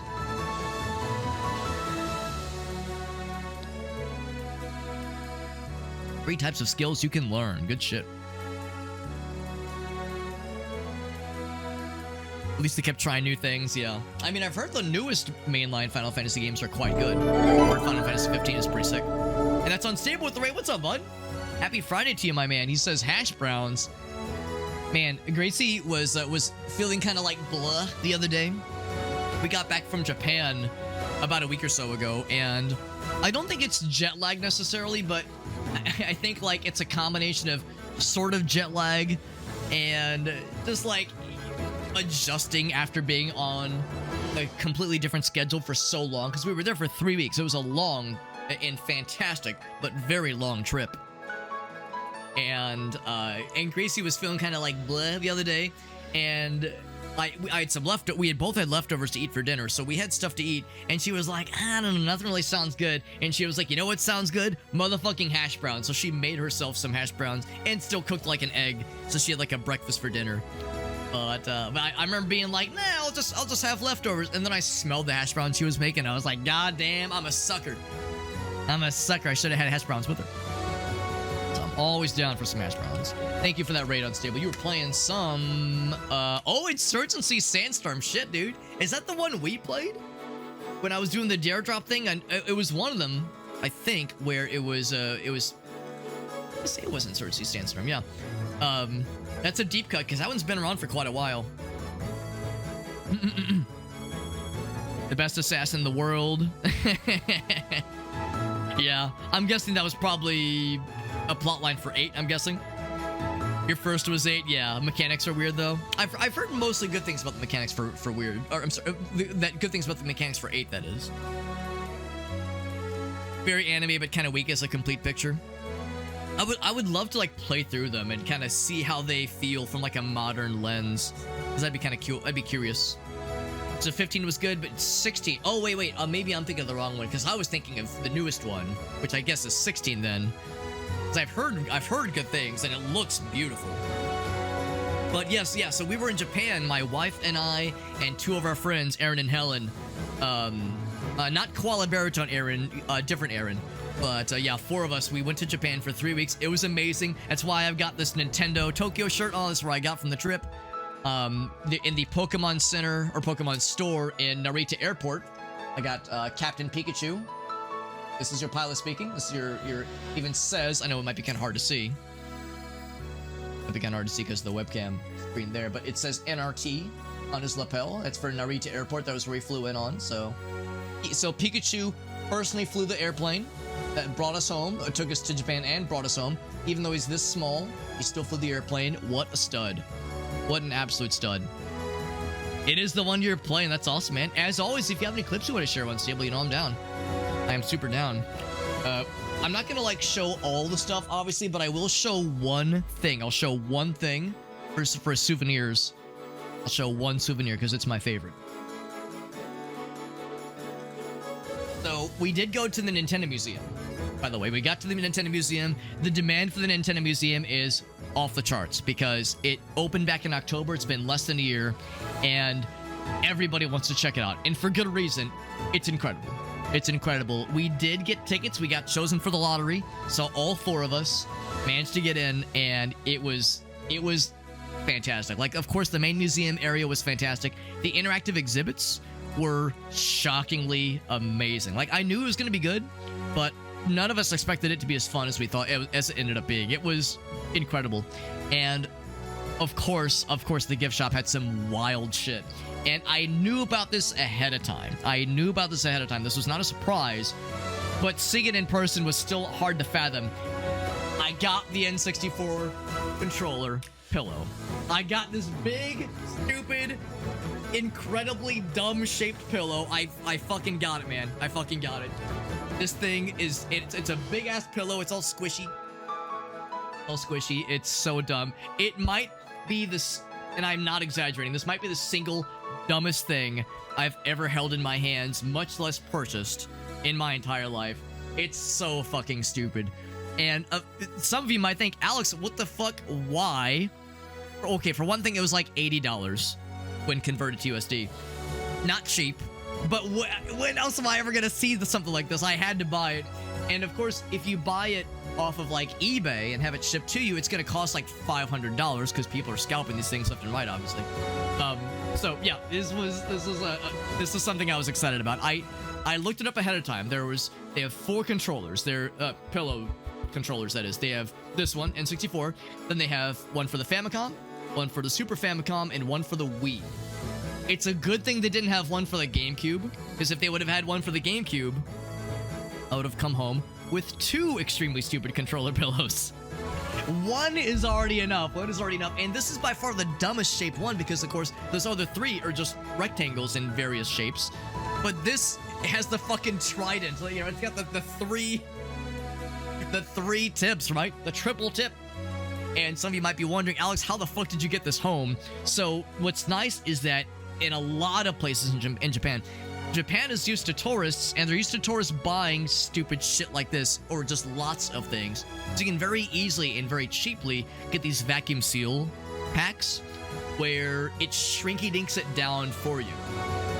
From like this size to much, much smaller. In fact, I can show you exactly how well it shrunky dunked it. Because I was a little bit dubious. I was looking online, like how effective is this really going to be? and we all bought vacuum seal packs for our stupid pillows that we bought, and I gotta tell you, it worked shockingly well. Here, I'll show you the before and after. Well, that's slightly not true. This is actually, so here's what it looked like. This is actually like 1 minute after I took it out of the packaging, after I took it out of the shrink wrap, or the not shrink wrap, but vacuum seal pack. You can actually see that this is our couch. This is when we got home, and you can see the vacuum seal wrapper is kind of around it. So this was like right after it came out, and you can already see it had readjusted to its original shape pretty quickly, and there's no wrinkles on it now. It's like pretty good. Pretty good. It's not like it damaged it or anything, and I'd heard ahead of time this is a safe thing to do. But here's how it looked when it was shrink-a-dinked, when it was vacuum sealed, and you can see you get a lot of space back. So fitting that in the luggage was super easy. And of course it's a pillow, so it's super squishy. It worked great. So it allowed me to get this thing home. The vacuum seal packs were like $2, so it was super cheap. It was easy. Now, I stand by this. Nintendo is leaving money on the table. What they really ought to do is sell these vacuum seal packages, sell them at the Nintendo Museum store. If they sold them there and had them be Nintendo branded with like a little mushroom thing on the top, or a Triforce or something, or a Nintendo logo, and charge like $50 for them, suckers like myself would buy them at the Nintendo Museum. But no, you gotta seek them out on your own and spend like $2 at the grocery store. If they sold them there, oh my god, the money, it would just print money for them. So that's how I got this fucker home. Like I said, it worked great. It worked like a charm. I had done research ahead of time, knowing what to do with this, or how to get it home. It's not like I'm a genius. I very much outsource other people's know-how. Yes, it has the Z button in the back too. That's my treasure. My treasure, and like I said, perhaps the dumbest singular thing I'd ever held in my own hands. Amazing. Narita Airport is nice. It is. I mean, really, all of Japan was amazing. I could sit here for hours telling you stories, and I've done so in the past because I love talking about it. But yeah, the airport is very impressive. There's another very big airport in Tokyo that I've heard is like easier to navigate. Narita was not difficult, but it was definitely involved to get through. But they had a Pokemon store there, so I mean, that kind of decides it for you, honestly, as if it's even a question. As if that's even it. So, oh, by the way, he does have a Clippy. A Rumble Pack pillow. Oh my god. Don't whisper these ideas, Whiteflare. You know they'll hear you. You know they're listening. I'd want to open the bag in the hotel room. Yeah, what we did is we bought the pillows, brought them back to the Airbnb, and a few days before we left is when we vacuum sealed them. So they were only vacuum sealed for like a couple of days, really. Because when you buy them, they, like I said, there's not really like they don't give any vacuum seal options at the actual gift shop there, but they do give you bags big enough to house them. They definitely recognize that there are some large items they sell at that store. So if you buy something this large, they give you a bag large enough to hold it. It's just very large, not heavy, just very bulky, obviously. Yeah, Super Famicom. Yeah, so Aaron and Helen, they got the Super Famicom and regular Famicom pillows, and the two of them, like the two pillows are sized about the same. Obviously, the Super Famicom has like the rounded kind of booty, like bottom corners on them, but yeah, like generally speaking, those are more standard shaped. The one I got, of course, was the stupid one. Gushing about, yeah, that's what I'm saying, Whiteflare. It's like I've talked and will continue to talk for hours about the trip because I love it, man. It was such a great time. We just beat the prologue and we're learning about some of the systems that we weren't introduced to until the end of the prologue. So now we're learning about leveling up characters because, of course, you don't really level during the prologue. And when you level, there's 3 kinds of skills you can learn. So action skills, where you spend TP, passive skills that are automatically active, and stat boosts that raise stats of a single character. So when you level up, you can choose which of those things you want to go for. Stat boosts are automatically added to your character's attributes. Active and passive skills need to be equipped, though. Good to know. Use skill points in the set skills to level up your action and passive skills. You can revive. You can receive SP when you kill bad guys. Every skill a character has currently. Accumulate SP that is placed in a private pool. And distribute freely to whatever skill available for the specific character. Cool. So we did all that. So now we're not playing as the prologue characters because the prologue characters, well, like White Flare pointed out, we don't, or Zamatsu maybe was the one who pointed them out. We don't know what happened to them. Maybe they got nuked into oblivion. Wouldn't surprise me because that was a pretty impressive explosion. Now we're playing as these characters. We got nice lady and fella. Level 0? SP 0? Maybe are they level 0? What equipment do they have? Spear and Yambusen? Interesting word for light armor. And he's got a bow and a plain shirt. I'm not sure how much armor that plain shirt provides, but it's something. Unseeable says, yeah, I'm curious about the game. The nice thing about this game is that a new DLC just dropped, I want to say yesterday, for this game. So, as a result, there's a lot of e-distribution sites and like marketing firms, like indie game marketing firms that are trying to get this game in the hands of streamers so they can stream it. That's how I got a review copy for this game. It's as part of the hype surrounding the new DLC that just dropped. And of course, I'm playing the base game, but you can also skip the base game and jump right into the DLC if you've already played the game previously, which is exciting. So apparently I have 1 skill point to use. Is that the implication here? It says star down the bottom left. It says like star 4. So I have 4 star thingies. So water thrust and cleanse and fire thrust, or I can wait. No, hold on. That skills versus oh, those are the ones I already. Okay, never mind. So these are the ones I have already. Yeah, skills, set skills. So they're already set. Class action skills. Let's see. How does a class action skill work? Usually you have to take that to. Usually you have to involve lawyers for that shit, don't you? So no, I think all 3 of these are already equipped. And if I wanted to, I could switch out for a different one. Yes, I think that's fine. Learn skills. You can learn new ones. And yes, so star means it's already learned. One more skills above. Right, so here's action, and then passive, and then stat boost. More damage and some flying types. More TP, resistance against these things, health, magic, blah, blah, blah, blah, blah. So, I don't know if I should, like, spend this now or wait and see what kind of stuff we're up against. It's poison all enemies. Poison trap. There's probably like no bad choice. For all these things are cool. He has the counter cure. That's kind of cool. Does he have some kind of healing? That's a passive skill. He does not. Oh, he gets some later though. Cure status ailments. Water resistance. A beast killer. Beast killer sounds kind of sick. I'll go ahead and get this one. Cool. And it said you have to equip it as well. You have to equip these passive skills. Right. Did they get blasted to the farm, Zabatsu? I hope they got blasted to the farm. That we all know about the farm. All of our favorite childhood animals and friends.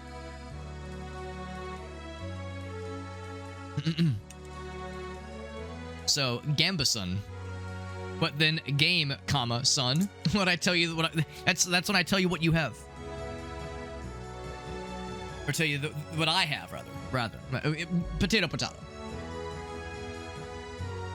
Or rather, game, comma, son. The thing I ask if you're winning.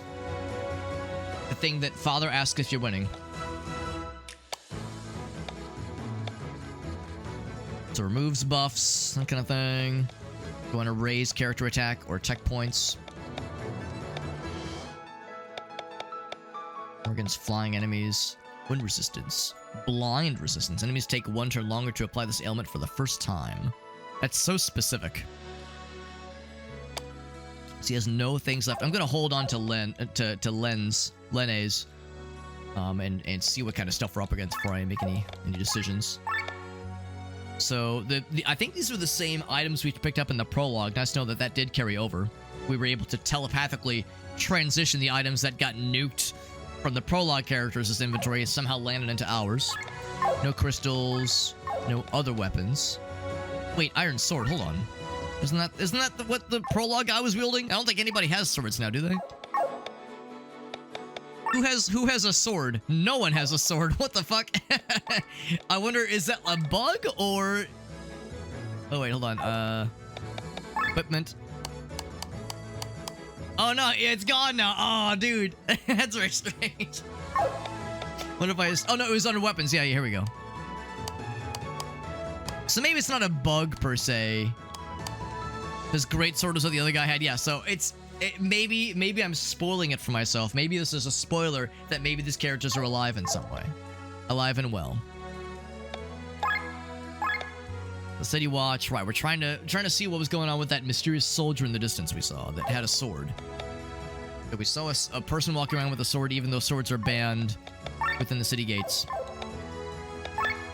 Oh, and I did say I'm going to lower some of the volume a little bit, because right now it's pretty chill. But earlier, I did note that some sound effects and some music were a little bit on the loud side. Okay, that's probably good. Save, please. Oh. That made it, like, crazy quiet. Yeah, never mind. I need to raise it up then, because I thought what I'd lowered it to was good.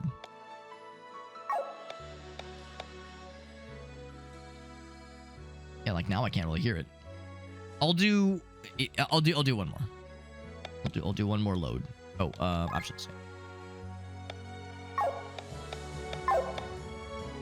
I think that's probably good. Actually, I'm gonna lower the sound effects a bit.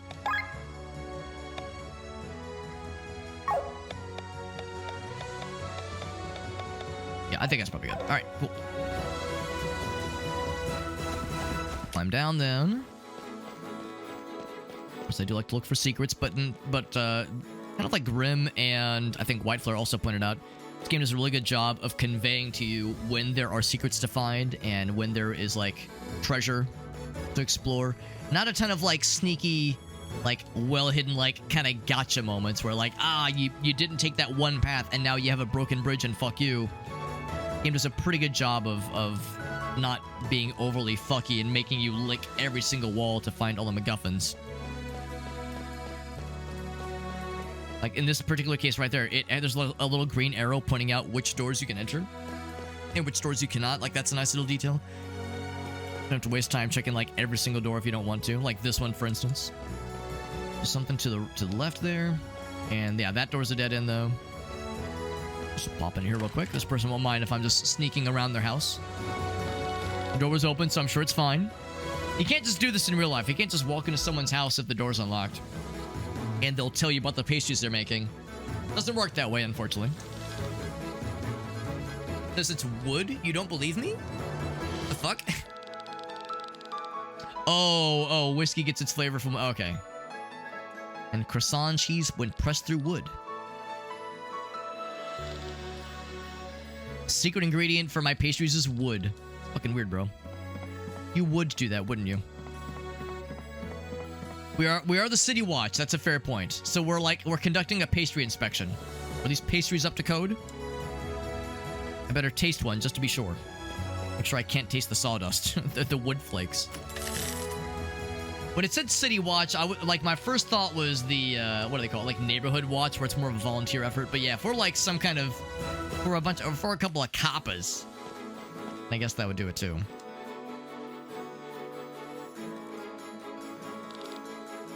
There's corners and whatnot, but yeah, I think Grimm's right. It hasn't been obnoxious in that end.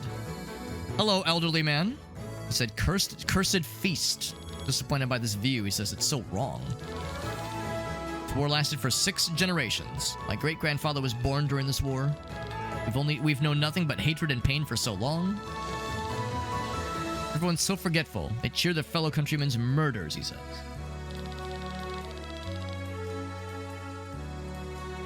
Forgiveness is the price for their peace. They seem willing to pay it. Forgiveness is not so cheap, he says. Only us old folks can understand this kind of thing. I'm just rambling. This person's hair is reminiscent of the mysterious person we saw at the end of the prologue. One of these of a similar position. The greatest pilot in all of Escania. Fancy uniform, though. Like his bowl cut. Our child was born this morning. It's a girl. the way it's phrased makes it seem like him and her had a child, but that's the kind of thing that she probably, if that were to have happened, she probably would have been present for it, so probably not. Gabriella, they're both doing well. Again, brought us that medicine.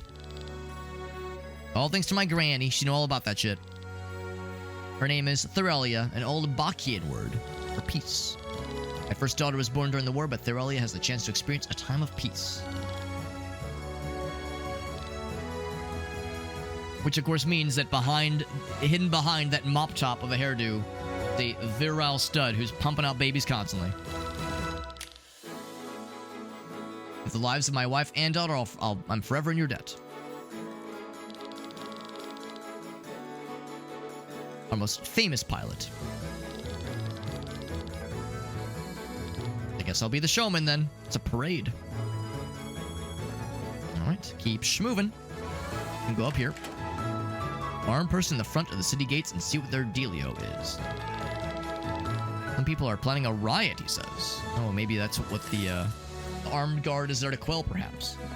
Maybe someone tipped off that there's some shenanigans. Also, if I'm the city watch, if I'm the police, and I'm going over here and I'm, like, rifling through people's possessions and taking their pocket change, well, then, yes, that is the kind of shit that police do, so yes. I guess that's true to form, then. Life imitates art. A dancing city. Doggy. I pet the dog. Oh, look at that dog. Can I pet the dog again? 1,000 times yes. I'm sorry, I got so excited to pet the dog. I didn't even recognize the fucking punk rock band over here. I like the robot ant drummer. I like the fucking rainbow afro bassist guitarist. I love the dog ears on the flautist. Don't know if I've seen a lot of punk rock bands with a flute player, but I'm kind of down for it, honestly. That's the beat. Can I listen to what they're playing? I want to hear. I can only see what they're playing. I want to hear it. I'll climb on stage. That's good. I love the mohawk for that guy. The cabs are a practical way to get from point A to point B. It's pretty sweet. New Gundam game, MSRP 35, retail 100. Oh my god. He says it's a new Gundam game. Special edition. Okay. How is it? Wait, I guess I'm misunderstanding. So special edition MSRP is 35, but the retail price is 100. Do you mean like a physical edition? Is that what that means? Because yeah, if MSRP is 35, I'm guessing that means like if you buy it through Steam. Oh, okay. I'm a big dummy. It's not a video game. It's like a card game. Okay. Take a cab to get there. Okay. Gotta find a cabbie. But first, let me steal this person's eye drops. Eye drops. Here's blind. I don't know what I was expecting. Don't know what I was expecting. Okay, that makes more sense. So yeah, no digital stuff. It's a physical card game. On the website, it should be $35, but on actual retailer sites, it's over 100. Well, after tax, I'm guessing. 150 years of war. 1 year passed since the peace treaty was signed, but everyone forgot about the atrocities of Tarian. Atrarian cities. They do have a digital demo. That's kind of nice, yeah. Actually, funny. Hold on. This might answer some questions that I pondered while I was in Japan.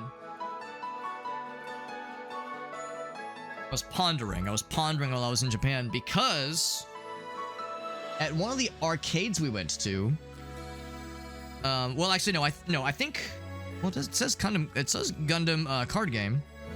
It's a little bit unclear to me. So at one of the one of the arcades we went to, there was there were two things. There was a enormous and extremely popular Gundam arcade video game that had like over a dozen cabinets. It was huge physically, but also huge in popularity. Lots of people were playing it. It looked badass. Whatever it was, it looked incredible. It was some kind of, I think, PvP kind of third-person combat game. It looked really cool. And yeah, it was very, very popular. But there was also a digital card battler game. And I couldn't tell if people were physically bringing in physical cards and they were playing digitally, or if it's like a thing where you have it on your phone and you scan a QR code and it loads it up. But there was some kind of digital card game thing you could play at this arcade, and there was some way to bring your own deck into the play. It wasn't just like they give you a deck that you rent. There was some way to bring your own. Of course, the instructions were all in Japanese, so I couldn't tell what was happening. But there were two things. I think one of us bought something from one of the stores there, and they just give you a freebie that has Gundam card game on it. Here, the front, it has that guy, Gone Gundam. So I'll confess, I'm not sure, and of course it's in Japanese. I can't see what it says. Got that guy on it. But then there was also this. There was a table that had just some free cards lying around, and there was a sign that says free, take one. And I'm guessing it was people opening packs and any cards they don't want, like, oh, I've got a billion of these, I'm just gonna leave that behind. So we all grabbed one. I got this one. I got Earth 3 or Earth Tree Gundam. Again, most of the details are in Japanese. I got that one. It's all shiny. And here's the back. Mostly in Japanese. So it seems to be like I grabbed two cards from two, I guess, distinct systems. What's it say in the bottom? It says Arsenal base. So it says M5 something re-rise. So yeah, I'm sure like different generations, that kind of deal. But yeah, anyway, I couldn't tell you heads or tails of what the game or these games are. But yeah, I did see evidence, and I guess have physical evidence of the systems, but don't know a damn thing about them. I just like Giant Robot. I thought they looked cool. That's as far as my brain went. But yeah, Zabatsu confirms that is the game. Yeah, you bring some cards in, so that's probably it then. Maybe one of the later series. Yeah, well, I wish I could tell you that I knew exactly what I was doing when I grabbed them, but they were free, so I was like, yeah, I might as well. The Gundams are the model toy. Oh, interesting. That sounds awesome, honestly. That sounds really cool. Well, I'm sorry to hear it's so expensive. I mean, hopefully that price will come down to closer to MSRP. I do know if we're talking like physical card games that, yeah. Oh, hold on. Kitty cat? Yeah, kitty. Oh, no, Angie. Never mind. Cat doesn't like getting lovies. What if I try it a second time?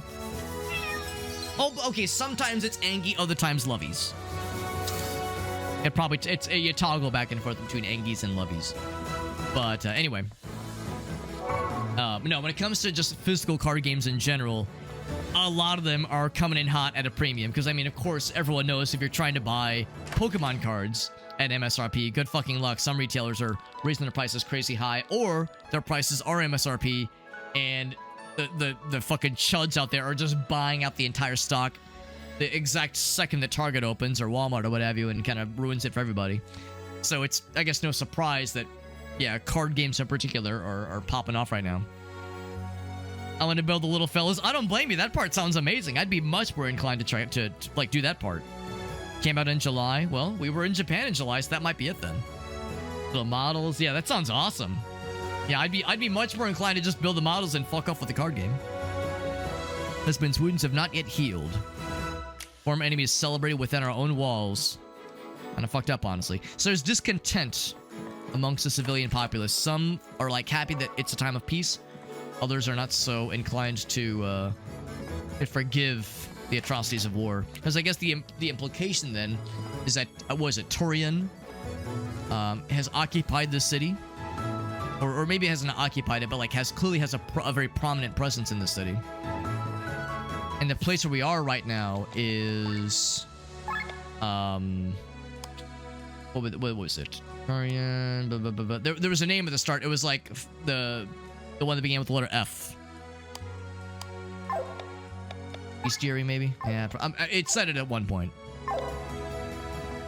So it was like it began with the letter F, which I think was not the faction that was fighting the bad guys at the very beginning. It was the third faction that, up to this point, had not had any visibility.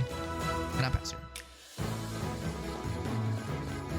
All right. So really, all we have left to do is to hop into a taxi. We'll go down this way then. This must be it. Is it really a taxi or a cab, as they call it, or is it just a subway? Probably a subway. I want to talk to you. Hey, just the A button. Maybe I'm wrong. She was saying we need to take a cab. Again, this is gonna be it.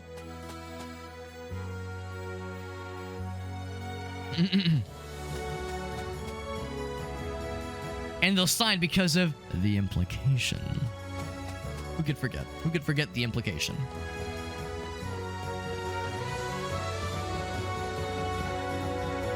One person in the front of the city gates, yes. So we're not going back that way. And we tried to go... Oh, there's two of them, that's why. Because, yeah, when I tried to go there, she said, yeah, let's take a cab. So I picked the wrong direction then. This is the one we want. Okay, there, and he's got a little red dot by his name. That's the real shit. So yes, please. So when they said city gates, I was thinking they meant like right at, like within the city. Maybe they mean outside the city? And we get to fight a little fella. Ouch. We do have ultra moves. I don't think we've learned about ultra moves yet. I don't think he will have a lot of HP. Oh, never mind. He has like 1 billion HP. Holy shit. All right. Let's do poison, I suppose.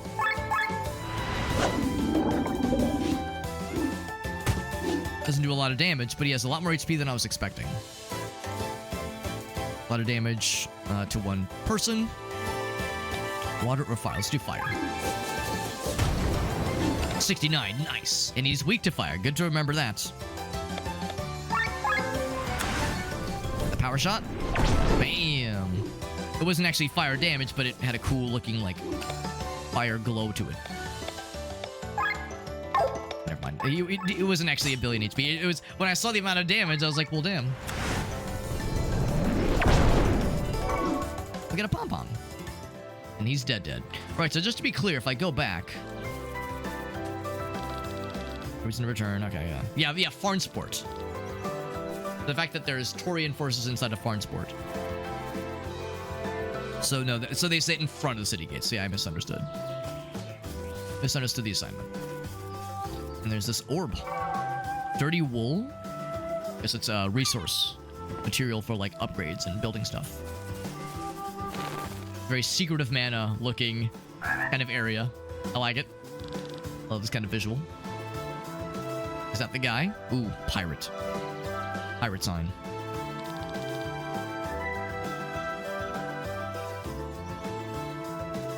It's just a little sheep fella. That's the guy we saw. He has a weapon. And a bandana, and there's like a little pirate-esque looking sign. Is that an implication that he himself is a pirate? Or maybe he just misunderstood? He's an armed person. Potentially dangerous. Yeah, they said outside the gate. I thought that meant like it was like a guard standing at the city gates. I didn't think they meant just outside the city. A lot of people here. Oh, he wants to sell things. They got snacks and sweets and... Oh, Panacea. That was a thing we saw all the time in the Tales series. Tales of Fantasia. You're asleep. It's an alarm clock. That's cute. Silence for lozenge. Or lozenges for curing silence. Paralyze. Revives a character. Just has usables. That's it. If there's anything I wanted to sell, which potentially could include materials, we have the weapons that the prologue guys have. That's kind of strange.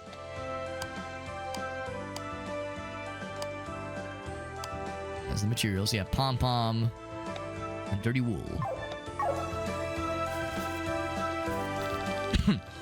Lady Parnella's convoy. Armed and potentially dangerous.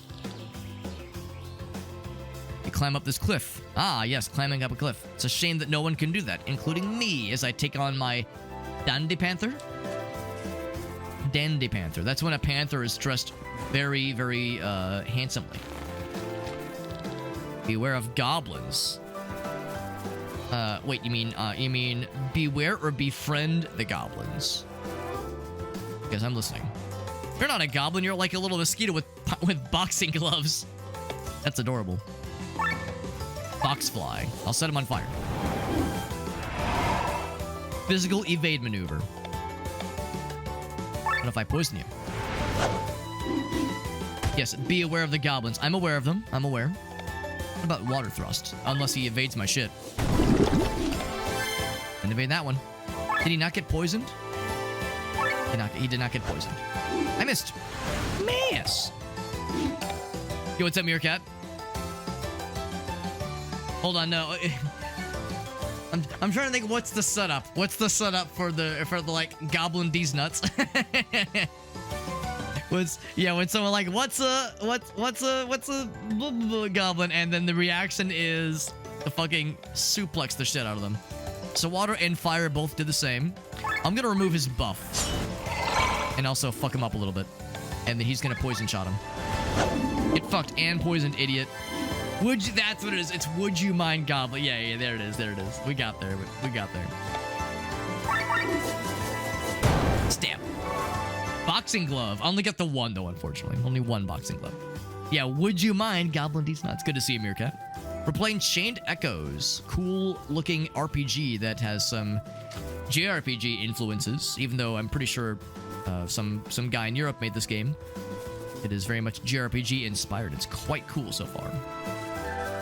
The story is kind of intriguing, honestly, and the gameplay is enjoyable. The systems are unique.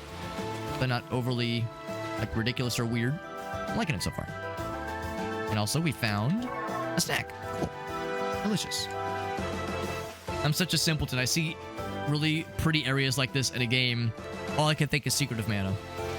And granted, not every... Secret of Mana is not the only JRPG with the cool-looking forest and beach area to it in the first parts of the game, but it's very much where my brain goes. So we were informed to watch for the goblinos. And like I said, I'm going to be upset if I don't get to hang out with some cool goblins. And or befriend some cool goblins, or have questionable feelings about a goblinette that makes us all, question things and be unsure of certain proclivities. Capless mushroom. So it's just a stem, I guess. We can go up. The flowers kind of jostle a little bit. Can I swim down? Oh. I wasn't expecting that. All right, hold on. I want to look for dead ends first, but actually, here, I see this. Like this. Wasn't expecting to be able to swim through the water. Slightly more chibi proportions. Yes, it absolutely does. No question, it definitely does. Heads would be a little bit bigger, yeah. I was not so much the character design, I'm more thinking the backgrounds. The background is what is giving me Secret of Mana. Capless mushroom. If I get to fly down the waterfall, I can. But of course, then I have to schlep all the way back like a chump. There's a thing there. There are some fun things to find. With the longer bodies, maybe. We'll go up here. Any goblins? I would not be upset if there were goblins to hang out with. Can't actually just jump over that way, but I can climb up this way. A red chest. Medallion. Take a look. Equipment. Probably an accessory. It is an accessory to crime. Or magic. So her magic is 27. His is 15. Usually you want to enhance when someone already has good magic skills or good skills of some kind. I'll give it to the lady. Now we're here. Except that is... Oh, wait, no, I can climb down. Is there a map? I don't suppose... Oh, there is a map. Cool. That tells us where we're going. This actually was the intro area, so I kind of missed the fact you can climb up that little fella. I like the little jumpable spots, and there's a little spot, kind of a lip on the cliff face that shows when you can jump over. Nice little detail there. That way, but you can climb up here, which is what we did last time, or just move over this way. That's the other side of the water we jumped into earlier. Oh, no, it's not. We got a snack. This game does a good job of indicating, where to go. It's pretty nice. Fight these two fellers. And it also tells you, on the map at least, where, the action is. So if you want to go right for the main stuff, you can. Or you can do what I'm doing and do some diddling. Diddling around and explorificating. We're going to do some skills. No multi-target options, so I'm going to poison. We know you're weak to fire, so I'll poison you.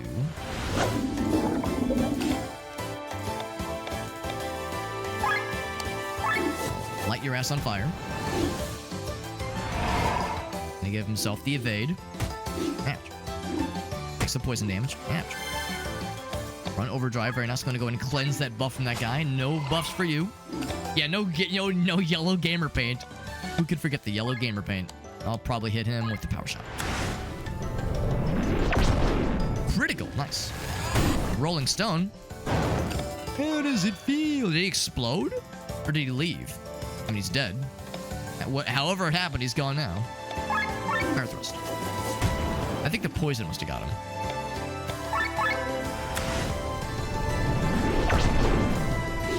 Actually took us out of overdrive. He's pretty hurt.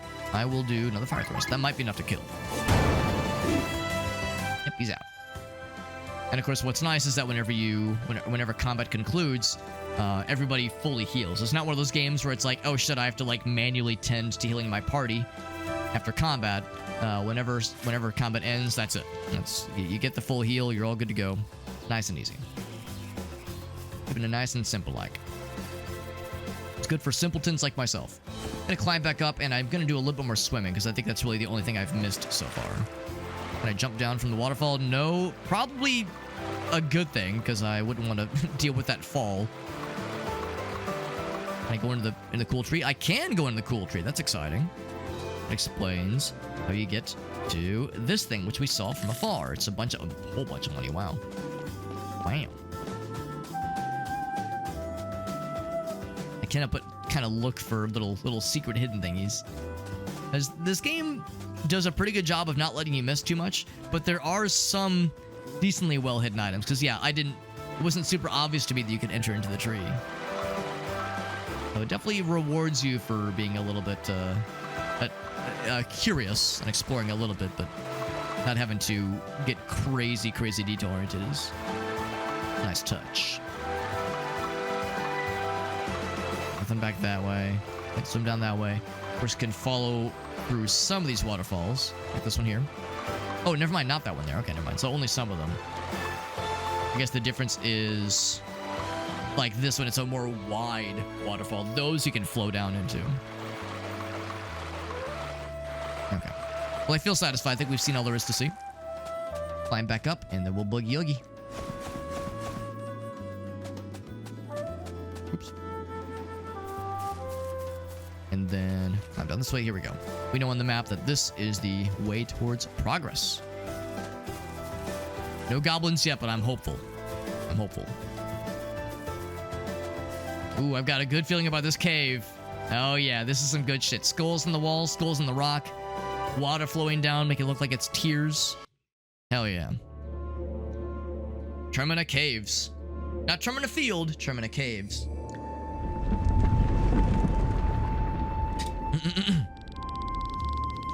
Or earthquakes. Small ones, he says. Maybe there's a massive earthquake coming. The one that devoured something called Nisa. Or Nisa. These ruins from that time, maybe? Who knows? A lot of castles and watchtowers straight up sank into the ground during that time. Convenient there was a cave that has the skull formation in front of it, but yeah, maybe. Home to loyal soldiers, but there's shelters to rats now. And by rats, I mean them. Pirates! Arr, you matey. Or bandits, rather. His ruins only bring bad luck. And goblinos, filthy creatures. Hey, don't be talking shit about goblins. They're friends, sometimes. If you were chased out of your home, you wouldn't be any nicer to them either. 2 years ago, there were no goblins here. No idea where they came from. Not going to be exploited by those fine gentlemen up in their castles, only to be robbed by these creatures here underground. This world be damned. Went deeper into the cave. They look like robbers. What are they planning, though? Maybe they plan on capitalizing or even stroking the flames of the riot that was rumored earlier. Come down. If I wanted to exit, I wonder how I would. Oh, it's from there. Okay, cool. Since it started us in that little walkway, I was not sure. Am I just gonna walk up to them and fight them? Is that what's going on? Or can I be sneaky? Can't jump down or anything, because I can't get the shiny down there. Oh, okay, we're just gonna walk up and fight them then. I'll poison you. Got the 2-hit. Thump, thump. And then I will water thrust. Also you. No obvious weakness yet. They really love to whoop up on that poor guy. Going all up on the board, the bow guy. I'll do power shot on you.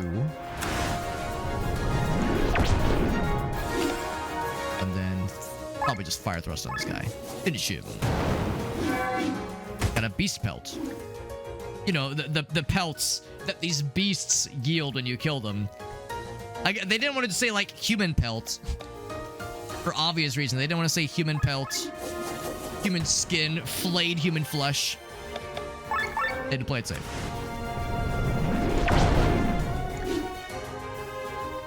I wanted another beast pelt. I know it's more funny to imagine that we gleaned it from their corpse. What's likely is that they already had it on them and we just poached it from their pockets, but flayed them upon death. Right, before I go that way, door's locked. We need a key. Like the little magnifying glass icon, indicating that there's more to it. Also, I'm hiccuping like the Dickens. No map. Keep exploring up, or we can go further to the left, A goblin! Finally! What do you think? Water or fire? Let's try water. Goblin shaman. Oh, there's one to my right as well. Poison? Angry gibberish. She's just fucking spouting off. It's popping off. Are we considering violence? Are we discussing the value of human life? No, we're just going right in. Just going right in and fucking murdering them. I mean, they're bad guys, presumably, but still. I'm going to poison you. And we're going to focus on the other guy. I can cleanse. Can I cleanse, like, badness from myself? Probably not. I will do fire thrust. I'll thrust you. And then fire stare. Power shot on you. Out of there. Goblin skull. Was it the skull on his staff, or did we fucking extract it from his head? Either way, it's pretty badass. He does have an attack buff. I will purge that. Attack buff is out of there. Ouch. It still hurts, just not as much. I like the point blank shot. Get up in there. Yeah, crit his ass. Sturdy bucket. Sturdy bucket, but to the tune of Davy Crockett. Sturdy bucket armor? I sure hope it is. It is not armor. That's disappointing. I wonder if I can take his light armor off. Nor is it an accessory, nor is it a class emblem, nor is it a weapon. That's disappointing. Probably like a resource. Yeah, loot. Sturdy bucket, yep. An eye for fine buckets. Not the... Oh, they even answered. Not the skull of the goblin you killed. They were carrying it with them, we promise. Oh, it's a mushroom with a cap and it fell off somewhere. Boxing glove, but it's the What? Excuse me? Excuse me? Excuse the shit out of my goddamn ass. You're telling me the little mosquito guys that had little boxing gloves, little fisticuffs, those weren't actually boxing gloves. They are the testicle of the enemy, and I have 3 of them. It was the box fly. That was I thought it was the box fly because they were boxing. Nope, they're just little large bald fellas, and the implication that after they died, I snipped their testicles off. I mean, that's just insult and injury. Good lord. It's the dandelion, but a black-colored cousin of the dandelion. Might be washable or not. You just want to sell it. So some of these, I was thinking they'd be for crafting or for, like, materials, upgrades, that kind of thing. But I guess these are things to sell. I just feel bad having these in my inventory. It's like the Morrowind thing, where some merchants won't like to talk to you if you have moon sugar or skooma on you. I'm wondering if some merchants will be like, I can tell you have boxing glove testicles on you. I refuse to deal with you. Amazing. Amazing. And Isuru, good to see you, friend. Apologies if I mispronounced your name. Isuru. Are there interactions like defense or enemy turn, or is it attack like QTEs? It's more kind of traditional turn-based. I'm sure we'll have an opportunity to show you pretty soon here. But when you're in combat, in the top right corner, it tells you the turn order and like who's coming up next. And yeah, you can have a turn where where individually you can tell characters to go full defense, or you can have like there's this kind of meter in the top right that you want to try to balance, and I'll show it in a moment, but it's this overdrive meter, and if you do too many like special attacks too quickly, the meter goes into overheat, and if you overheat the meter, you are vulnerable to more damage.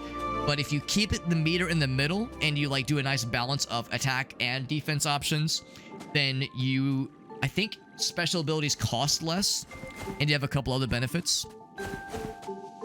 So there's an interesting system built in where, yes, you're encouraged to do special attacks, that kind of deal, but there's like a balance you want to strike, because if you overdo it, you'll be more susceptible to lots of damage. So it's traditional JRPG turn-based stuff, but there's some mix-ups they throw in to kind of keep it fresh, which is fun. Got 2 angel wings, which is great. Also, we do have new skills, so I probably should learn some. Let's get learnt. So learn 6 more to unlock these things. I don't suppose it really matters too much which order I go in. So I'll go ahead and get this one. Flying enemies. And if you unlock this one, it raises a whole bunch of these guys. Which is nifty. No, the game is very cool. As a person that hasn't played a lot of JRPGs in recent years, I've been kind of out of the JRPG game in a while, but I do like this a lot. I'm liking it a lot. I played a bunch of the older ones way back in the day.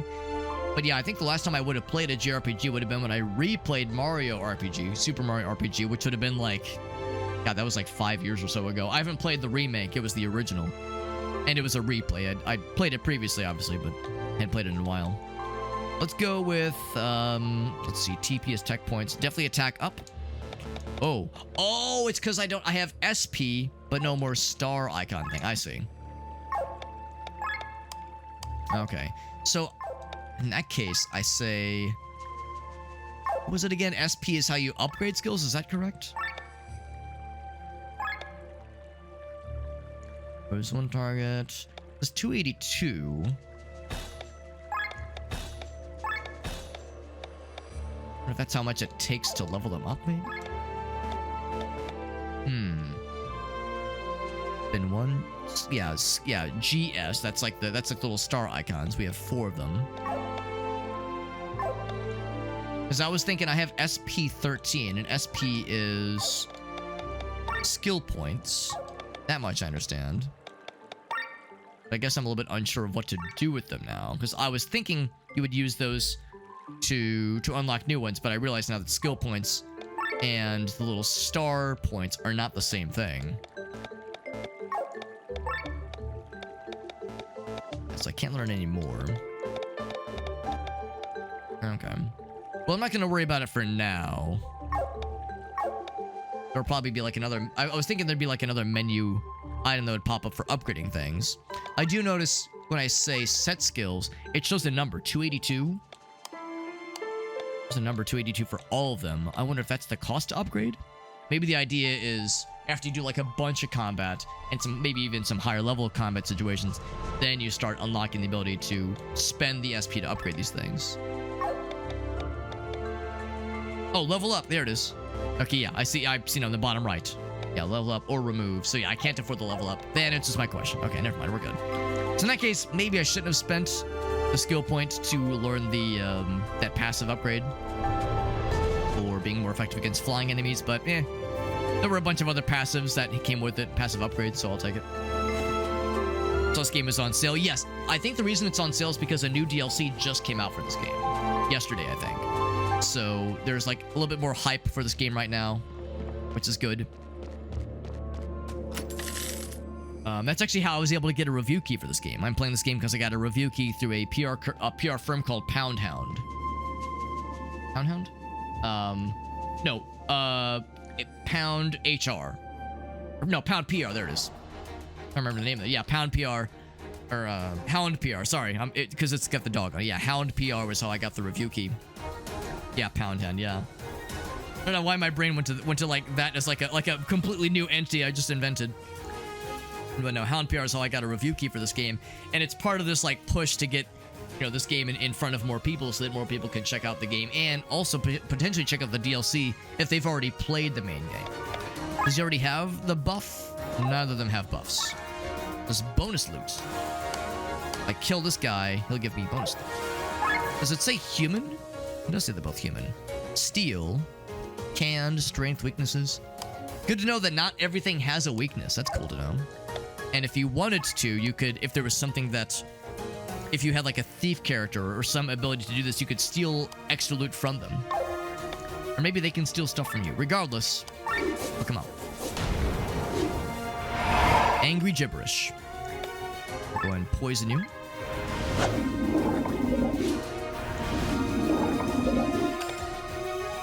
Be sure to equip them. Oh, you're probably right. I probably unlocked it but didn't equip it by default, didn't I?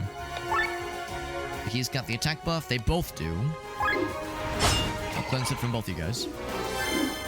So now we're in this overdrive. So I see we were like, kind of like you were talking about, or you were asking about.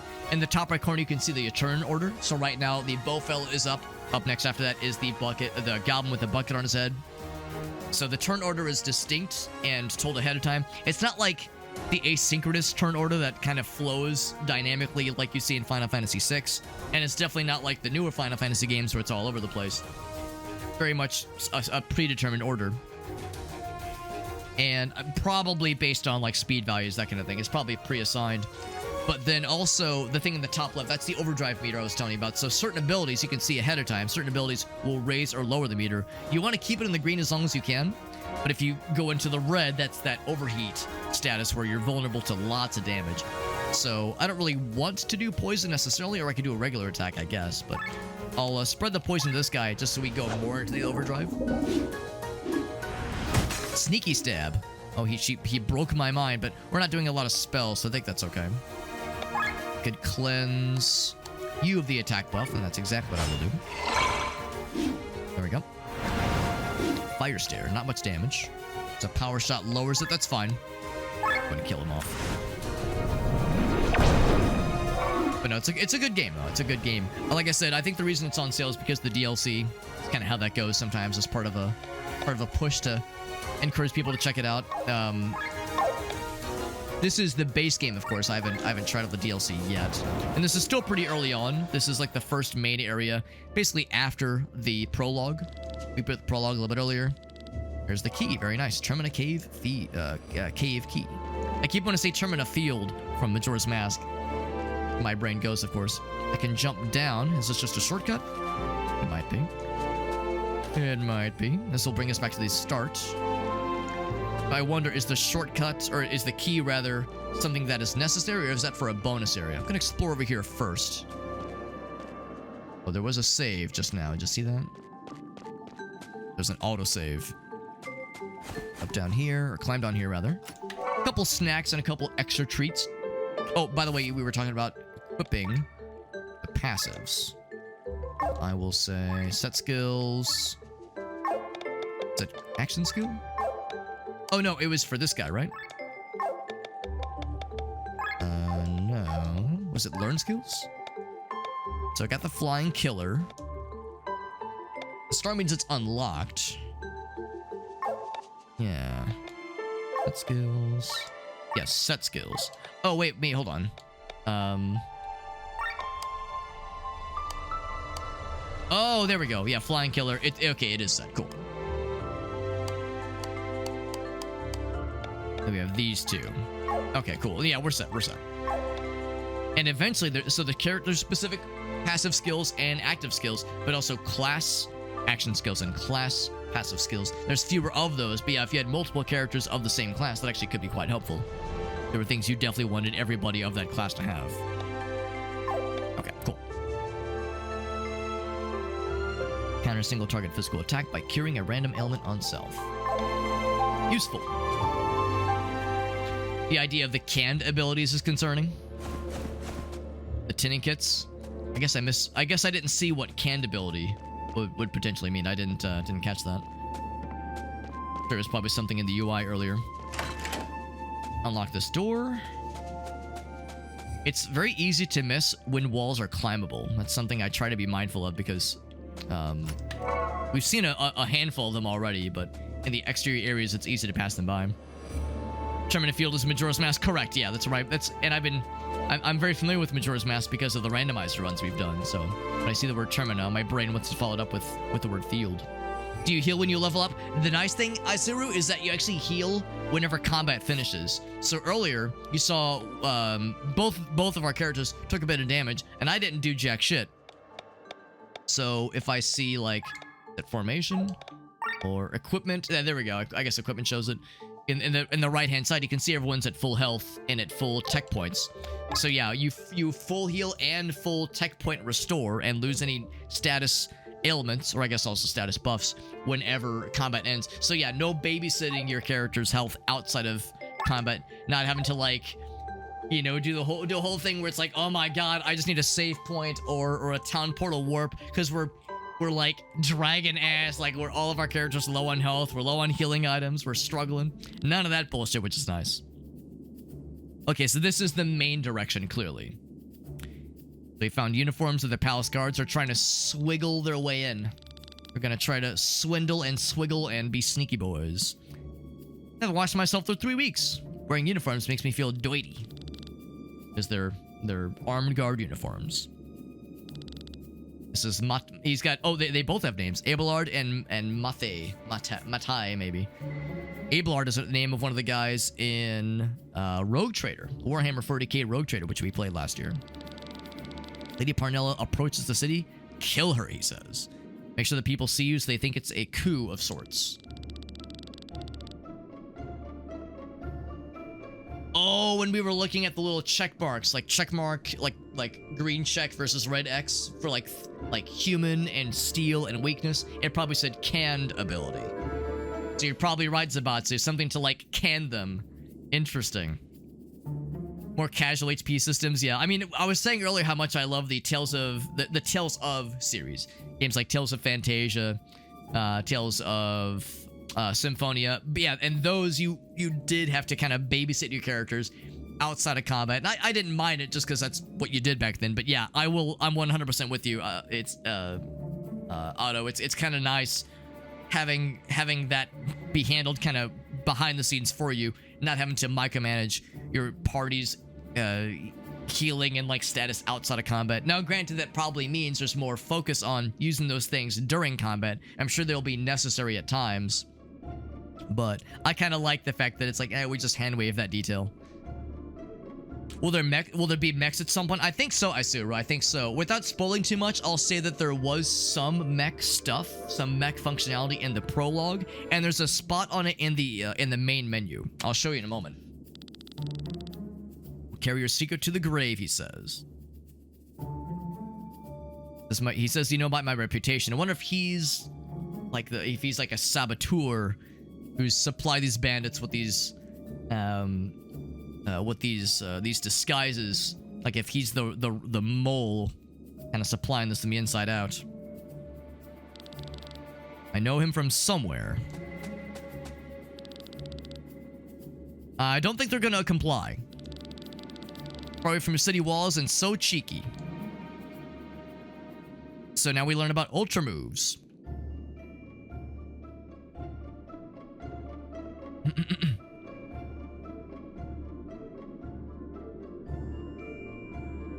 Yeah, not having to fuck with like fear and hunger, that kind of stuff. Right, yeah, I'm with you. I'm with you. Maybe someone against the peace treaty? Probably. I mean, we heard that there was rumors of somebody trying to stroke a riot, so maybe this is, you know, all part of that resentment that's surely simmering under the hood. So once this meter is full, one of your characters can perform an ultra move, automatically fill the start of a boss battle. This is probably not going to be a boss battle. This is a regular battle. It does say ultra move, and it looks like it's full. We have him do it. Right trigger. Removes all negative ailments, raises resistance for all party members, and removes enemies' resistance. That's pretty cool. I'm guessing that's Rob's ultra move. I kind of want to see what the other ladies is. I'll do poison on you. Unless it's the same for everybody. Interruption? An earthquake. Interruption. A new thing that happens. There's something beneath. Oh, boy. Oh, fuck. So we're fighting this thing instead. Sandworm, of all fucking things. Deals high non-elemental magic damage to all enemies. So he does have a weakness to water. In the bottom left, it tells you he's a weakness to water. That's nifty. Sure, let's go and do it. I was wondering if I should get the overdrive up first. I don't think the overdrive means you do more damage. It means special attacks cost less. Pretty badass. I'm kind of glad I saved up for that. Wasn't amazing damage, but it was pretty good. Any buffs I can cleanse? No, but I can water thrust you. We learn all about sandworms in the latest episode. Well, the second to last, or third to last episode of Don to Don. They talk about worms and how they react to water in strange ways. Are you poisonable? Doesn't say you're not. Get poisoned, idiot. Earth weakness. Uh-oh, don't like that. I can cleanse them getting buffed, but I cannot cleanse myself getting debuffed. So you get water thrusted again. I'm gonna have to kill some folks in a second. Another power shot. Sandworm attack the plotters. Yeah, not something any of us were expecting. Now, granted, it did... Like, the main guy got away. But, yeah, not something any of us were expecting. That'll actually take us out of overdrive, which I think is okay. There's no buffs I want to lower. This is considered a boss battle. Regular battles, they will give you, like, kind of a summary. Not down to the hit point level. Not a numeric preview, but not a quantitative, but a qualitative view of how much health something has, or one of the bad guys has, so you can like kind of make informed decisions. Do I want to use my super badass ability on the guy that has like a sliver of health left, or save it, use it on the guy that's unharmed? For boss battles though, they do not give you that intel, so you basically want to go all out pretty much all the time.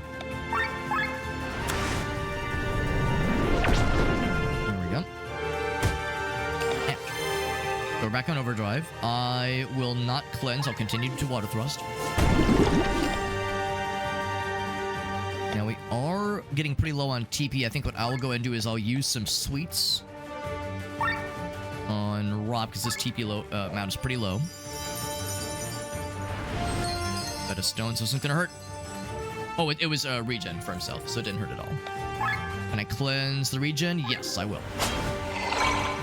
The regen's out of here. See you later. Now, she is low on TP. I think what I might go ahead and do, look at the skills. His skills are great, but she has that skill that one ability, that water blast ability that the boss is weak to. So I'm going to use this guy's turn to restore What's-Her-Face's TP because the damage she's doing is very valuable. The damage the other guy does is helpful, but yeah, hers is very much where it's at. Water thrust. I'm probably going to heal this guy next turn as well. With weakness, especially because he's making us weak.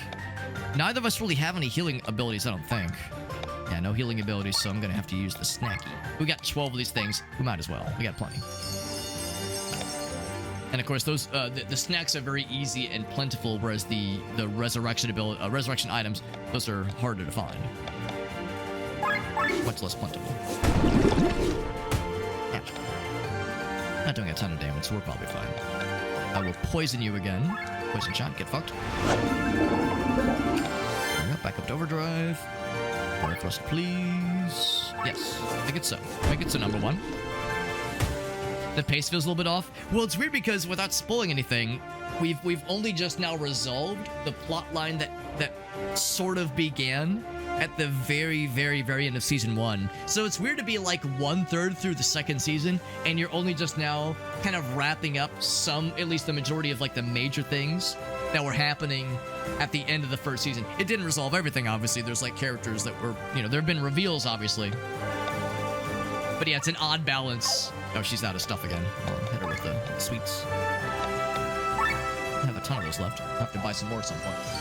So I wouldn't say the pacing is like weird necessarily, but I will acknowledge that that it's kind of a non-standard way of pacing the seasons. Of course, it's all based on the manga. Oh, he's dead, I think. Yeah, that's it.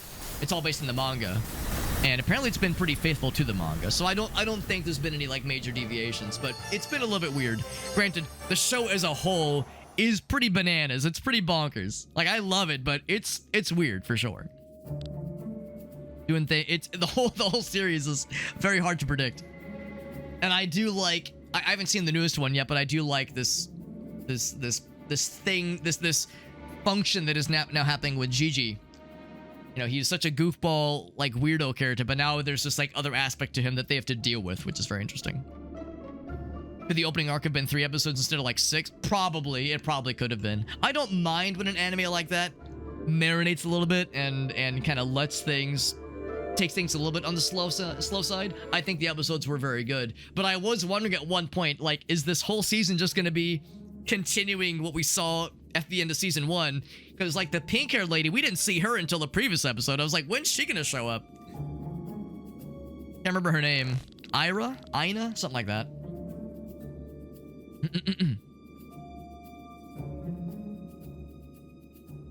Overdrive gives you... Yes, yeah. Overdrive is always good. Overdrive is always good. And honestly, in that combat, there were a couple points where, because I was having to use the sweets more, it was because I would be on the precipice of overdrive, and I would unknowingly use something that was lowering the overdrive meter, not because I wanted to lower it, because it was a move I just wanted to use. What I probably should have done is I should have probably gone more out of my way to move that overdrive meter up further, even if there was a move that would have been really helpful. That's the balance you have to maintain. Do I use this move right now? Because if I poison him now, for instance, I'll get really good returns on that right from the get-go. You want to poison and put debuffs or remove buffs early on as much as possible. But oh shit, if I do that, that's going to take me out of overdrive. Things will be more expensive. It's a tricky balance to maintain. I could see there being situations like that later on. I want to use this badass move that might kill that guy over there, but if I do that, it'll overheat me, and then this other dude, or these 2 guys after that, they'll hit me with big damage, and I'll be extra vulnerable. So it's a unique system, and I like how it's not always the same moves that lower the overdrive meter. Sometimes it's one move, sometimes it's another one. You can always defend. There's other ways to do it too. But yeah, very unique, and I like it a lot. But thanks for hanging out with us, Isuru. I appreciate you popping in. Thank you for the follow as well. I did see the pop up. Yeah, it is very drawn out. It is very drawn out, Otto. Yeah, I don't mind it. And I think part of the reason I don't mind it is for the reason you just cited, because we all remember Dragon Ball Z. This has been a little bit drawn out, but ain't nothing as bad as DBZ. DBZ is like the ultimate offender as far as that's concerned. Just no recap episodes. That's all I ask. No recap episodes where like the entire episode is just them reminiscing. Like none of that, because that's just the worst, man. He says, spit it out. All he says is long lives foreign sport, and that's it. Smack. Their lives were unnecessary.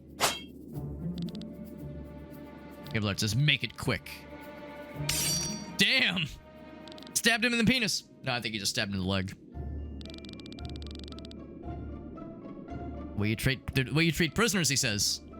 What is your plan? Put an end to this festival. This is fake peace anyway. Everyone wants a new war. I heard that Bleach gets worse. I've never watched Bleach. I've heard it gets long on the tooth. I've heard Bleach gets long on the tooth, and I've heard that like some of Naruto gets weird with their pacing as well. I'm not like talking shit on Naruto, nor am I talking shit on Bleach, but I've never watched any of them, but I've heard that yeah, pacing wise they get a little bit weird. The thing is with Naruto, I've heard it's very good if you have a stomach for some weird pacing and some questionable decisions. Like apparently it all ties together well, but like the journey to get there is long and kind of arduous. Some weird sections where the party split up. Yeah. I've heard it's like, if you can manage to get through it, it's great, but like, it's not for everybody, and all the memes about it, because there's people like to shit on Naruto sometimes. So I don't know. I don't really have a dog in the discussion or in the argument, but it's I know it's a bit divisive. 150 years produced a royal line of warlords. They don't know how to deal with peace anyway. It's all fake. All day long for us another war. We're just gonna help them get to it, he says. We yearn for peace just like anyone, but it needs to be the real shit, he says. It's just a breather for Ascania's expense, or at Ascania's expense. Arian is using the peace treaty to recover from the explosion. I mean, it was a pretty nasty one. Your Chancellor's a fool, doesn't see it. We're gonna make the decision instead. We need a new war to eventually bring true peace, he says. Stop babbling, he says. Who was that man earlier? He says, I ain't telling you shit. Oh, did he like jump into his blade? Or did he stab him? I think he jumped into his blade. Rob's a little bit too excited about killing people. If you're gonna kill a helpless person, do it when I'm not looking, bro. It's that simple. 18 minutes split between 3 or 4 fights. That would be fucking weird. That would be fucking weird, alright. Did the animation look weird for some of those shows? I can't talk shit. I mean, I've watched some anime, at least like some like clips of some anime series where you could tell the animation budget was not always top notch. Bleach was good, but it took a long time. Yeah. JoJo season 2. Man, I remember when JoJo was popping off. I haven't watched, well, I've seen the first episode of the first season of JoJo, but Bizarre Adventure. But yeah, it's I've heard all kinds of things about JoJo's Bizarre Adventure, and having seen very little of it, it's hard to fathom, honestly. There's usually downtime, right? And of course, like inevitably there's some padding that sometimes has to happen. And again, usually it's based on the manga, so even if there's things that a lot of us recognize maybe won't translate as well to animation or to anime, yeah, that's a question. How do we translate this? How do we have this demonstrated or have this conveyed in the anime, whereas in the manga it was easier to show these things or have these kinds of story moments or side stories, that kind of thing. The Detective Kid ghost stories. I'm guessing it wasn't case closed, because when I think of Detective Kid, I think of case closed. I don't think it was ghost stories, though. In Japan, it was, like, Detective Conan or something like that, but yeah, in English, it was case closed.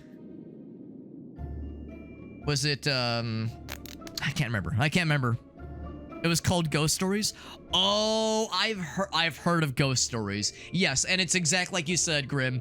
It was abandoned and redubbed into English, and the localization was just like, I think, completely unwritten. So it was just like, well, not unwritten, but they didn't have much of a script to go by. So I think the localization team was like writing stuff on the fly and just kind of running wild with it. And apparently it's fucking bonkers. Yeah, Grim says it's unhinged. Apparently it's amazing.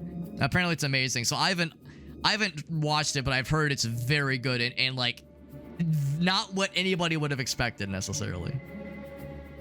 Season 3 is good. Yeah, that's the problem, is I've mentioned to people that Grace and I watched the first episode of JoJo's Bizarre Adventure, and both of us were like, this is not what we expected, because we've heard all these crazy fucked up things about JoJo, and you watch the first episode, you go, this is not what was advertised. But what people will tell you is, no, bro, it's okay. The first season's a little bit rough, but you gotta get through it to get to season 2, which is weird, but then 3 is where it gets good. And then you have that situation where someone's like, bro, I promise to spend 400 hours watching the first 12 seasons and it gets really good by season 20.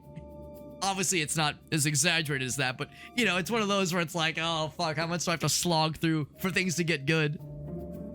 But yeah, not to say get good, but get to like the funny things that everyone talks about with JoJo's Bizarre Adventure. Yeah, 2 seasons. Yeah, it's not like horrible, obviously, but that's the problem, where you have that kind of spin up time. You have to that kind of warm up for things to get good. Whereas I could just go over here and watch It's Always Sunny and have a good old time. So there you go.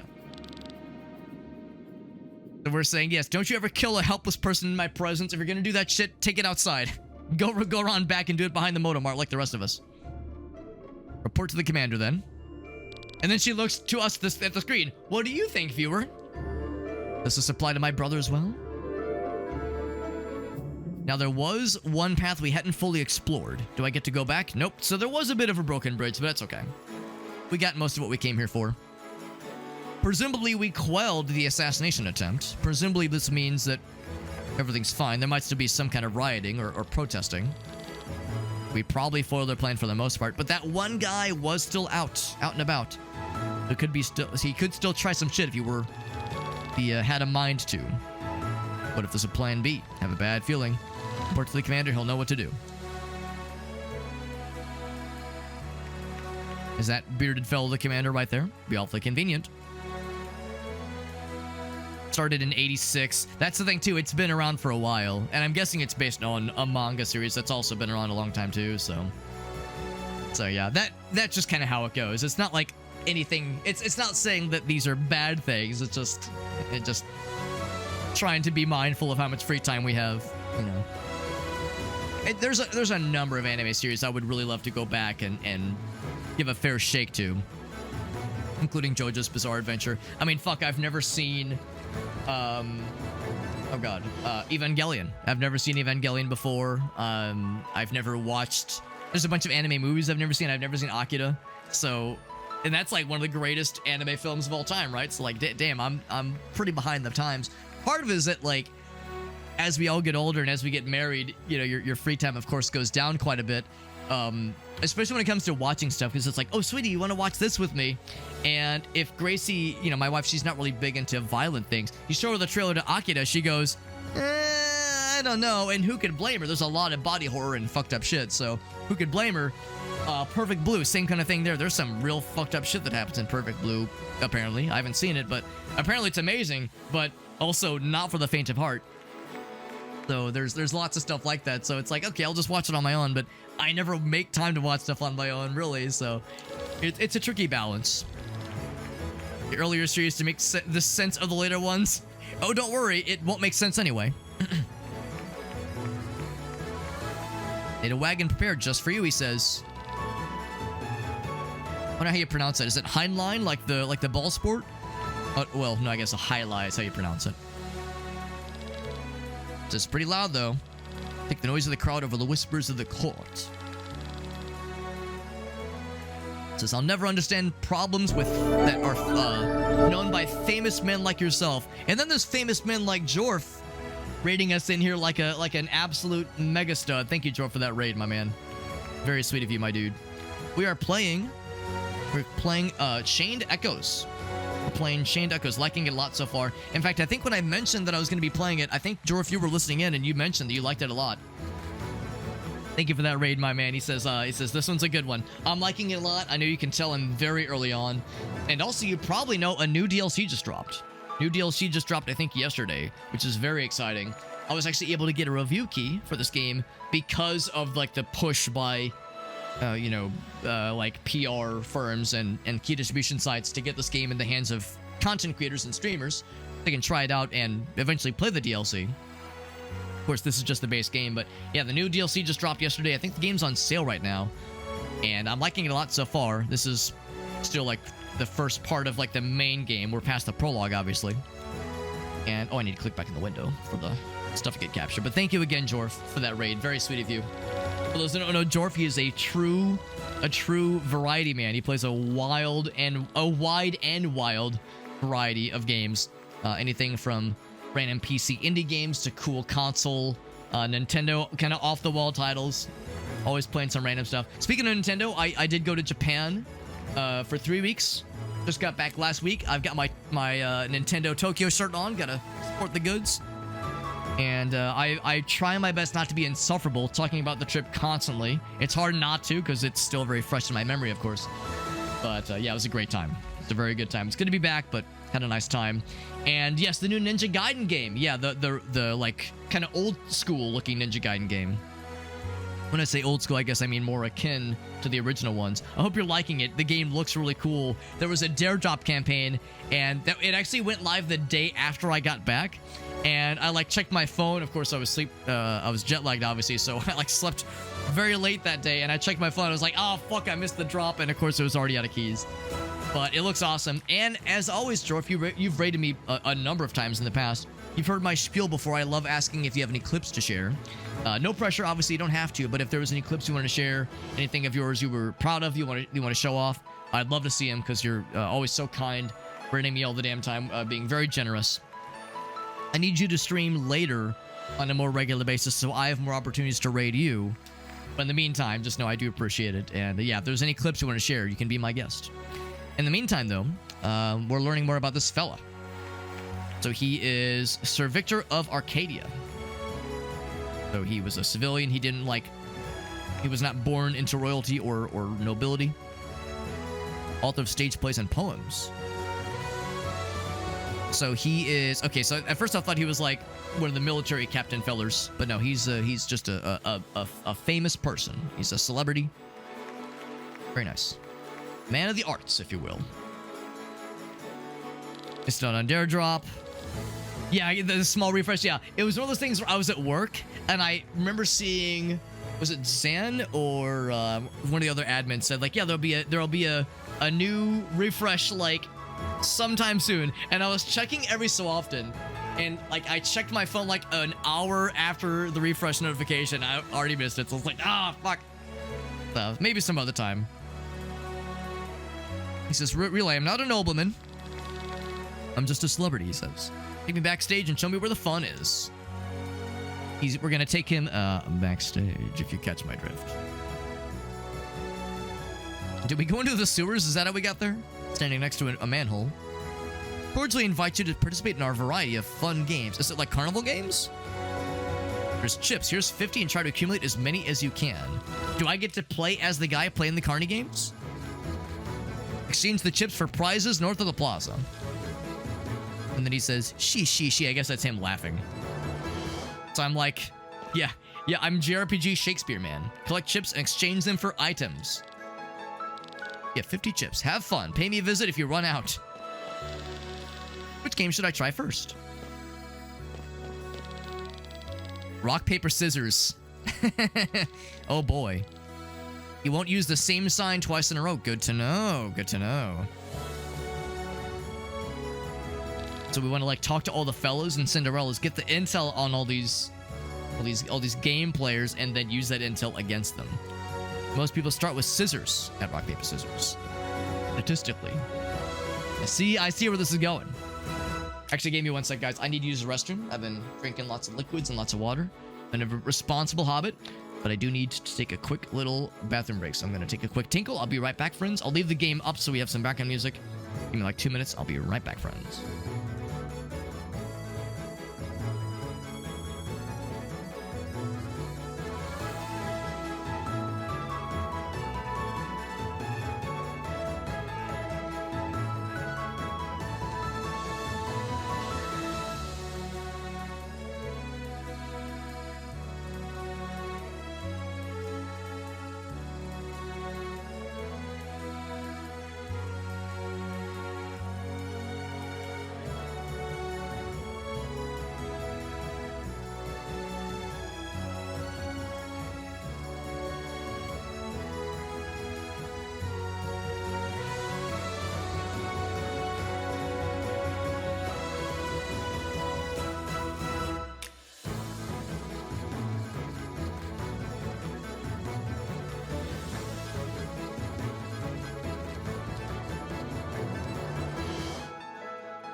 Okay, I'm back. Just a quick sip of my water. Actually, let's switch to the other scene. There we go.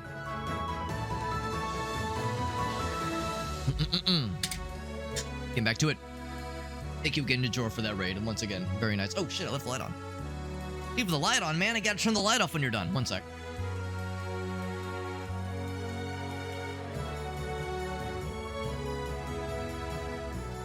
I'm gonna be responsible. Now, granted, you know, modern light bulbs use relatively so little energy, but still, it's a habit. I can't help it. All right, get back to it. So, rock, paper, scissors. So the champion of rock, paper, scissors doesn't go use the same move twice in a row. And typically we'll start with scissors. Not always, but we'll start with scissors. Use that to our knowledge. Play rock first. Use that to our advantage, rather. Pretty sure the rock, paper, scissors champ knows this fact. Ooh, interesting. So he might start with rock. Because he's the champ, you see. Oh, there's a turtle race? That's fun. I feel like I should talk to as many people before I commit to anything. Before I initiate some stuff. Out of curiosity, is Victor. He has a degen. That's me. I'm a degen. He's building me. No, it's like a stabby weapon. And a priestly robe. And he does have some combat skills. Yeah, so he's not just... Oh, but it's all very artistic. Valor, minuet, poetic march, earth drums. Like a bard, basically. Cool.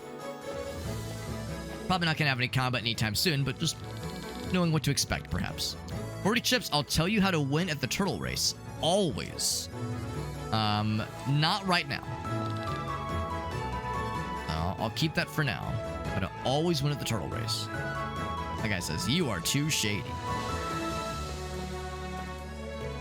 I shall win, good sir, at this mini game properly. I will not succumb to your temptations. There's the rock, paper, scissors guy, probably. I love his mascot. I love the outfit. That's delightful. A man with a huge appetite. How about a round of our game? 10 chips, and every plate of dapples that you eat will reward you 1 chip. Dapples. I'm trying to, get learnt. I'm a bottomless pit, but I don't stand a chance against the amounts that are required to win here. What if it's like a pattern recognition game or press the right button at the right time kind of game. Wish to stop and exchange our chips for rewards. Not yet. Not yet. Come back later. Oh, there's the punk rock band again, playing the same song, same band members, the whole deal. Having fun. Playing games and having fun is in our blood. The Ascanians. We can live it up again, baby. The mohawk is so powerful, but honestly, the rainbow afro gets me every time. Now this war's over. Entertainment with no worries, he says. Beast belt. We're so in sync with each other, it's impressive. We've made the full lap then. Look at this guy. Try to luck against the rock, paper, scissors champion. Been watching him for a while. He'll never use the paper. Right after using... I should write these things down. I don't trust myself to remember them all. So, I'll say... most start with scissors. So the pros know to start with rock. Including... the guy. And then the guy rarely uses the same move twice. And then the guy never uses paper after rock. I'm like accumulating a profile on this guy. Yeah, there's a predictable rotation that he goes for. Always tries to use each... Oh, good to know. Good to know. There we go. Always... uses each sign at least once. We can use those little nuggets for advantage. It's probably the champ. It's probably the champ. Let's kind of poke around a little bit more before I commit to anything. There was a couple people down here. There was the turtle race. Magnificent, tumultuous turtle touchdown. They may look the same, but their racing skills are quite different. I shuffle their positions every race. Ah, yes. Not yet. Not yet. Reasonably well. We did reasonably well during the war.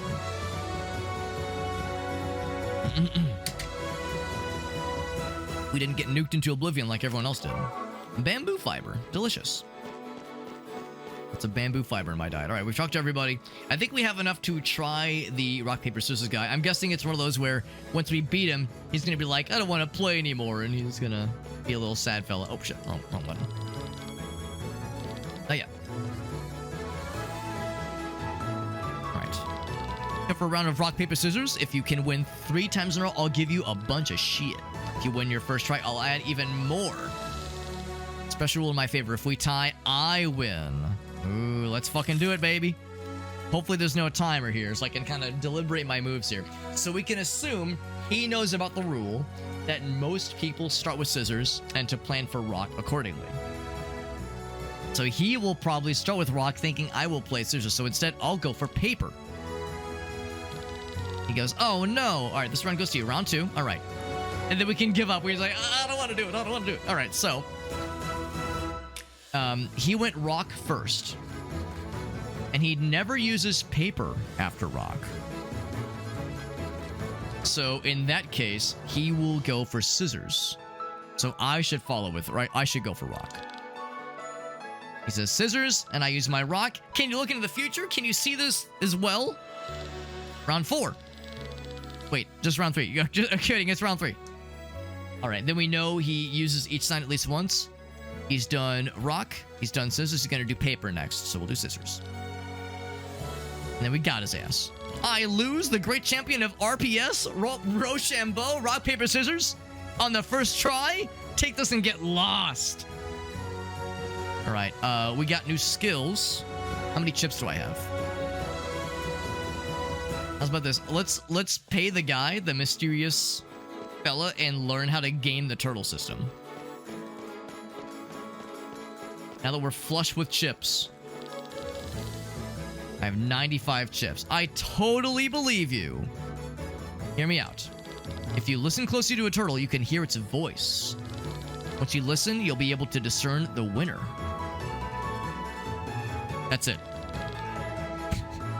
And if you want to hear it again, you have to pay the big bucks. Listen to the voice. Turtle. Oh, turtle.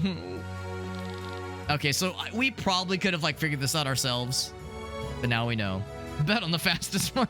So he said he's gonna shuffle them. Maybe if we keep our eyes peeled and like we watch how they get shuffled, maybe that's the one to go for.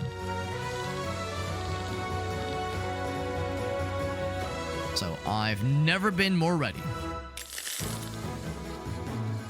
So the first one. No more bets. Race is starting. The dramatic zoom in is very good. Oh, I don't know. Oh, wait.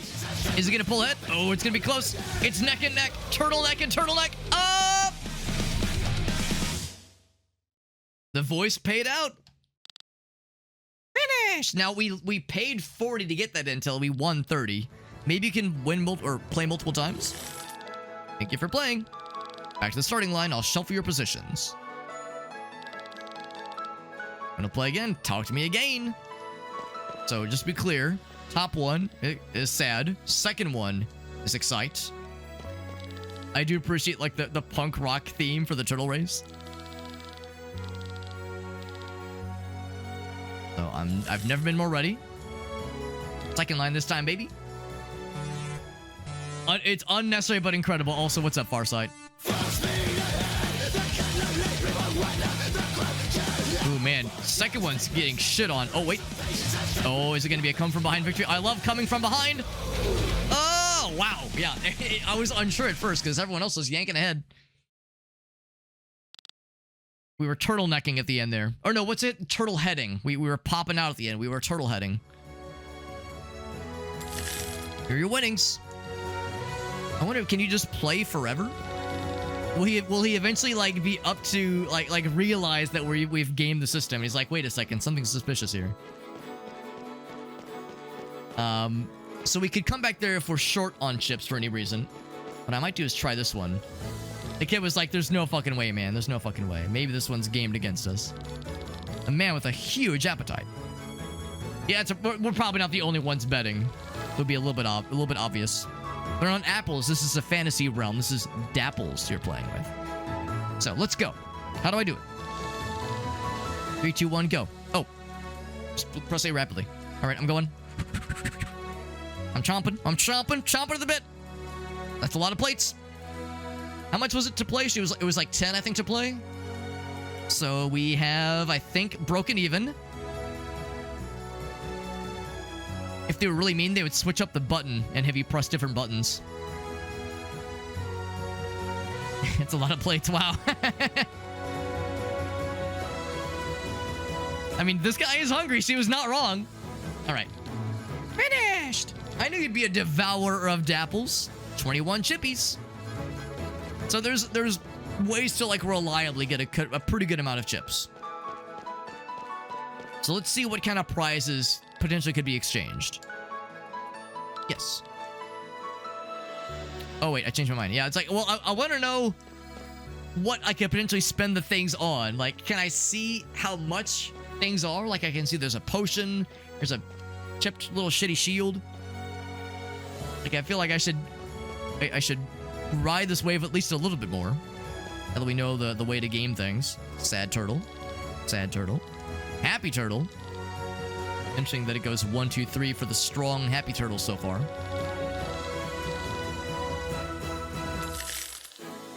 So, third line, please. Go for an auto fire, but yeah, it's not the most efficient way to gain monies. Now, you're only getting 20 each time for this one, in all fairness. Ooh, I'm nervous that he started so fast, because the one that starts fast does not always finish fast. Nope, never mind. He's got this.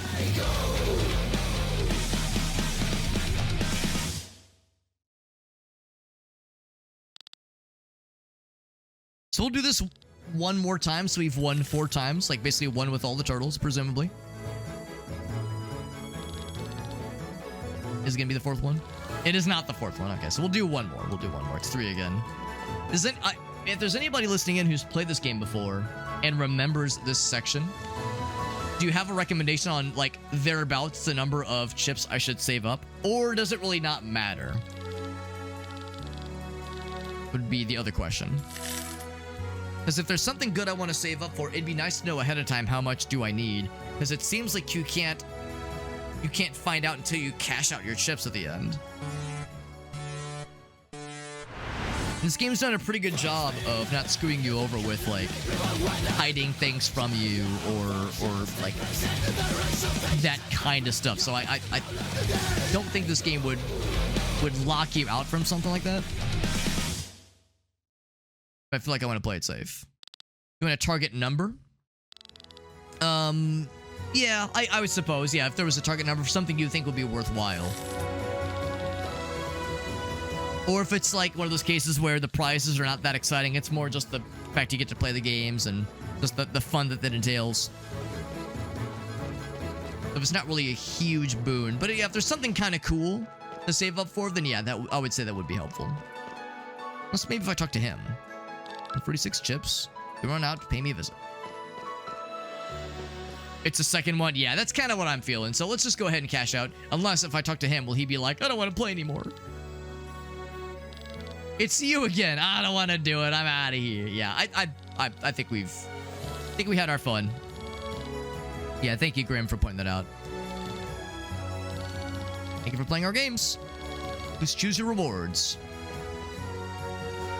All right, so what we got here? So, cool little dagger for something different. Sounds good, Otto. Thanks for hanging out, man. Appreciate you popping in. Nice to get to hear from you. Pretty cool helmet. And a pretty cool little shield. None of them are expensive. That's pretty legit. I think we can afford everything, really. Actually, well, hold on. Oh, let's not overpromise. I think we'll be able to afford just about everything. The legendary sword Excalibur.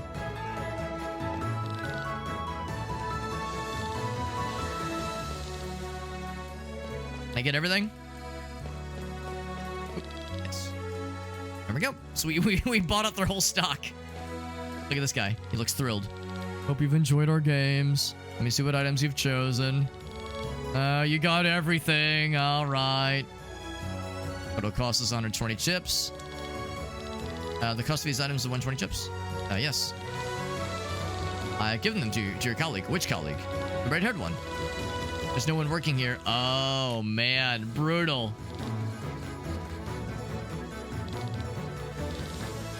Have I been cheated? I sure have. Man, we got all these cool items. Legendary sword, Excalibur, all this great stuff. There you go. Grim, you called it. It don't matter. None of this matters. That was too easy. And now we learn about this nice lady. Part thief, part con artist. Broken the hearts of men and women. Based TBH. Infamously known as the Red Succubus. I mean, with such a... like an obvious and like noteworthy visage. You think she would like maybe try to disguise herself, because clearly that kind of reputation precedes somebody, especially if they have a very obvious and like noteworthy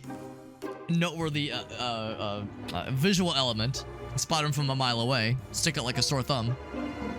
She could dye her hair and change her clothes, but she's proud of this infamy. She can suck my bus, or suck you bus, suck her. I don't know. It's getting a little weird. I'll exchange these darlings just for the time being. Haven't been here in a while. Let's see what we can find here. Now I'm controlling her. Look for things to steal. I'll go back right now. Can I yank what he's got in his bag? No, I cannot. The best of wines, he says. Curious. I'm curious. Just someone claiming to be... Oh, there you go. Wouldn't that be funny? Just pretending to be the Red Succubus. Guy left his wall on the counter. Hopefully nobody steals it. Wouldn't that be a pity? You got a cheap drink. Good stuff. I'll try something different. Here you go. Good stuff. I'll have another one. Great. Something different. Something different. Yep. I mean, at what point... Oh, maybe it's wine tasting. That's maybe what it is. No one sees me. I can steal it. Time to get out of here. Alright, so maybe we're not the most, like, adept thief. Maybe we're, maybe it's a little bit obvious what's happening sometimes. What we're doing. Luxury goods such as wine or cigars.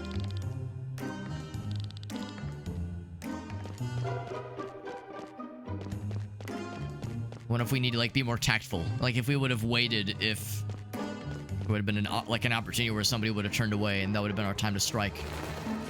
Or maybe the whole deal is, like, she's not the best thief in the world. She thinks she's sneaky, but she's getting caught all the damn time and having to run the fuck away. Go up north. Disguising herself as an imposter. That's pretty sus. Place makes traveling a real pain. That's why we have the railway. It's expensive and only the rich people could afford it originally. Chancellor lowered... Oh, now it's free, which is even better.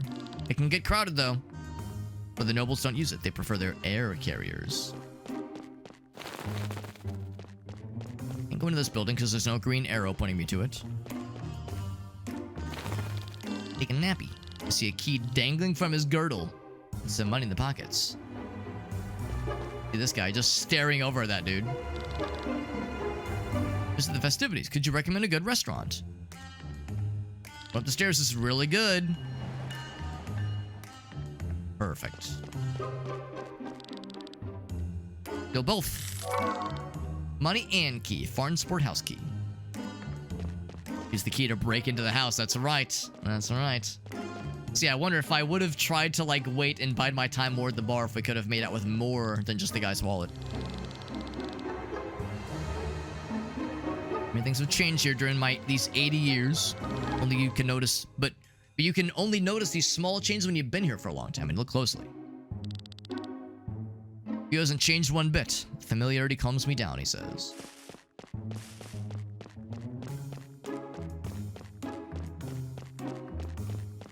This one here? Some kind of house. New shop on the main street, so in the hottest fashion. That's pretty cool. Foreign fashion shops. Hope this peace lasts forever. I'm sure it will. I'm sure you got nothing to worry about, fam.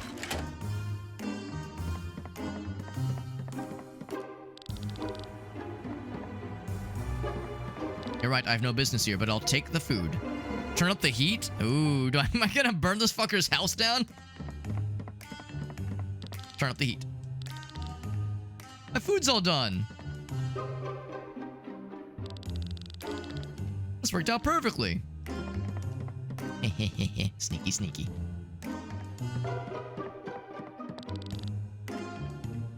Anything cool in here? We got a sacred water. Time to bolt.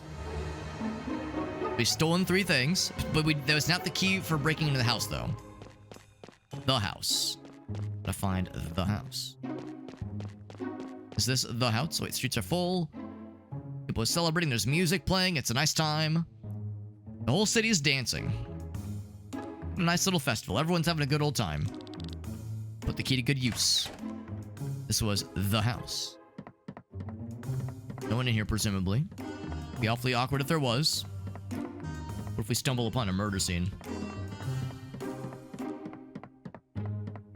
Somebody being eepy. Someone's here. Or asleep. Be very quiet. Don't shit your pants loudly. 50 arc, I'm guessing that's monies. Uh-oh. Maybe they're sick. They have like the red face. Fever, yep. Is she gonna have a change of heart though? Like, oh man, maybe I shouldn't be a thief. Medical bills. Oh no, and costly. Oh no, am I gonna be a thief with a heart of gold? Like, nah, it's her fucking problem. I'm out of here. But, oh yeah.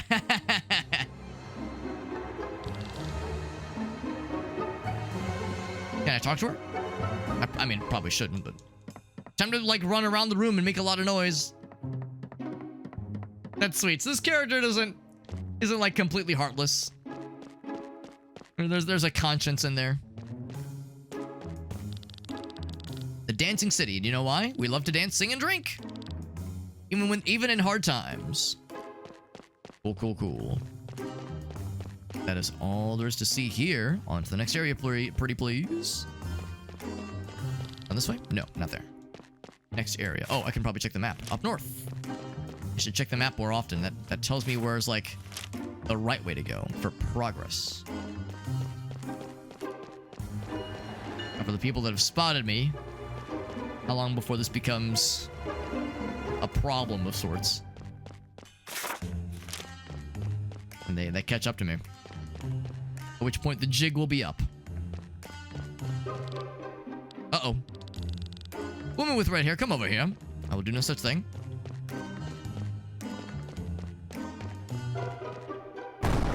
Oh shit. That person fucking clobbered my ass. Is this how you treat a lady? I like his giant fucking nose ring. Look at that thing. Look at that honka. We've always handled you with kid gloves. His name is Bathusda. Remember the port of Vermeer, tavern at the Red Lake, marketplace of Gordia, rather. How many times have you fooled us, Sienna? I'm not fooling anyone. Dragging our name through the mud? Mud, says Nos. We've paid too many times for your bullshittery. So where is the Hammelskaiser? Give us your airship. I don't have the ship. I lost it. I forgot the keys. Put on the wrong card in a gamble. Some merchant Arcadia has it now. Says let's just kill her. Only regret at the end anyway. That'd make it too easy, he says. It'll be useful for something. The Blue Dawn. Steal a gem for us. Gives us a lot of trouble. She gets it. Steal the Blue Dawn from the treasury of the Royal Palace. How hard could it be? Use the festival to our advantage. Nos only knows a few words, but he's trying his best. He's trying to help. We have nothing to lose. I want to use the hectic pace of today's festival. Get the stone.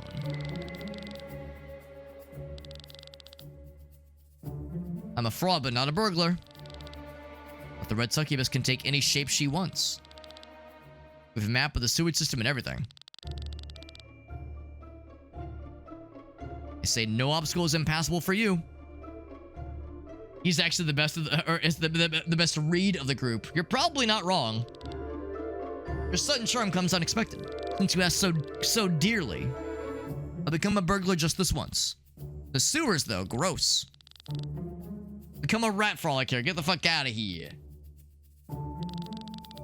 Stone is valuable, but not enough to pay all of your debts necessarily. But things will be nicer at least. I can hardly wait.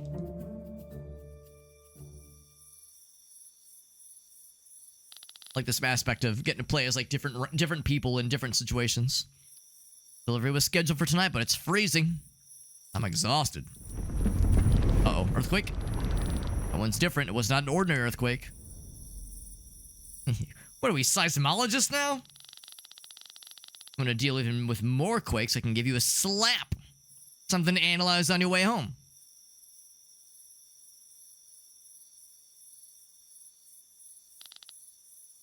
What is it now? It's so lit up. The festival, man.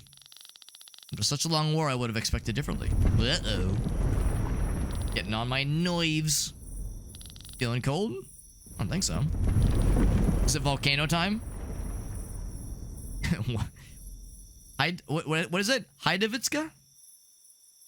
German? A demon shall get me if this is a normal quake. Oh! A demon shall get you indeed. Fuck is that? Demon's gonna get me, fuck. Headed for Farnsport. Is that bad? It might be a problem.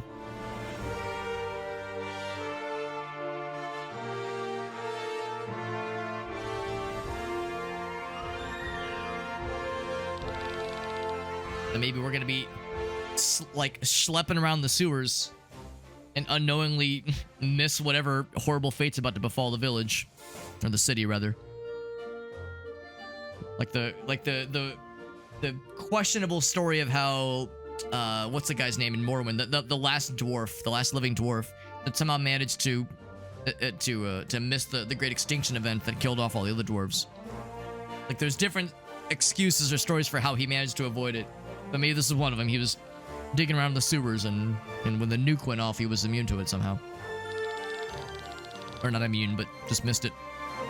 Nice to be up there dancing on the marble floors instead of traipsing down here in the fucking sewage. Like an interjection, yeah, like, whoa! Yeah, that makes sense. That makes sense. So I guess that probably tells me we've seen some other words in, or rather like names of things, like proper nouns in this game, that sounded vaguely German-esque. So I'd wonder, yeah, if maybe the developer is from Germany. Want us to stuff your mouth? No, then shut the hell up. Yeah, knee-high water. Yeah, water. I mean, there's water in there probably, but other substances and sewage grossness. Only one entrance, and here's the key for it.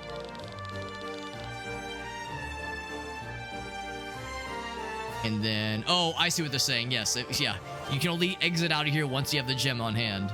Don't get any funny ideas. Close the gate after you're inside. Without us, you can't get out. Thanks for your trust, bro. He says, no funny business. I'm kind of a fan of funny business, honestly. We ever see her again? Probably not. There's a pretty good success rate, though. Closing the gate. He goes, what? Where's the key? Oh, she got it. Shall we go after her? Nah, it's fine. It's only exit anyway. Just giving them a German flair, possibly. That's entirely possible, too. Narzaline sewers. There's little fellas. Was there a guy, like, a fucking sewer diver submerged in the fucking stank waters down there with a old-timey-ass diver get up? They don't know me very well if they think that's the sewer's the worst thing I've ever crawled through. What if that's an enemy or just like a little Easter egg of sorts? Single developer, 7-year dev time. That is impressive. Very, very impressive. And by the way, she does have stuff. In fact, she has skills too. I should probably look at. I want some skills. She already has a couple things. Physical damage can trigger Petal Storm. Needs to be activated by other skills. There's Steel. It's bleeding, can trigger Petal Storm. Should probably learn this one. Very good. Undead Killer, Dragon Killer, crit up. Counter single target physical attacks with buffing stat by 10%. Lots of nice things. Can trigger, so it's single targets. Looks bleeding. Petal Storm, yeah. That attacks a lot of fellers. Needs to be activated by other skills. So I wonder if that means that, like, if you use Yokogiri or X-Slash, if it casts this ability automatically and if it also costs 10 TP. The single target, and it causes the debuff, which is nice too. I'm tempted to get this one too, because having a target all that casts Petal Storm and a target single that casts Petal Storm has or chance to sounds nice. But I do wonder if I'd be better off going for one of these other passives, maybe that kind of thing. We'll go and go for it. I think it's auto equipped, which is good. Which is a katana, just a casual katana and a plain shirt. No accessories. There is the medallion, but it's held by what's her face? By Lene. Alright. And bat fella. Am I gonna be able to acquire the bat's testicles? Like the mosquito fellers?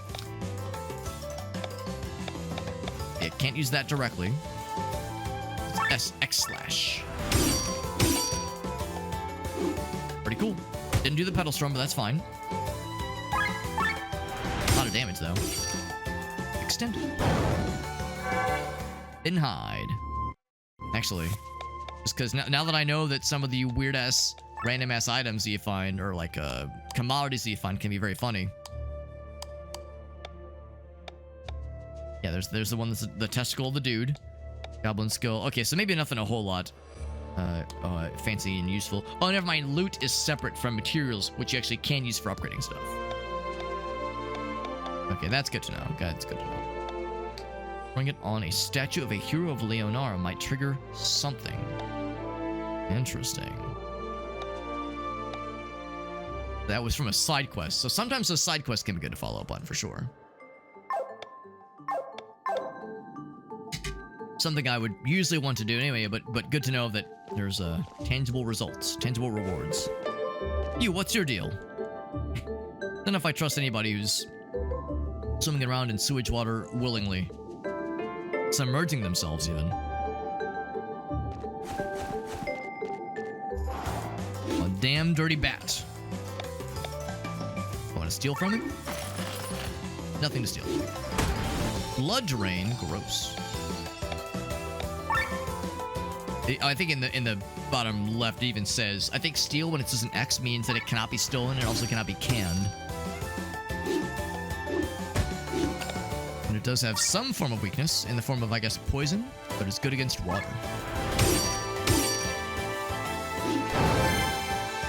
Dead. Petal Storm activated, but the dude died before we could cash it in. No rabid bat meat. It's probably for the best. No map here. The stairs going up is probably where we ultimately want to go. Or going down, rather. Things coming. I want to get the other stuffs, though. Oh my god. Not what I was expecting to see. A kraken. Hungry for something big.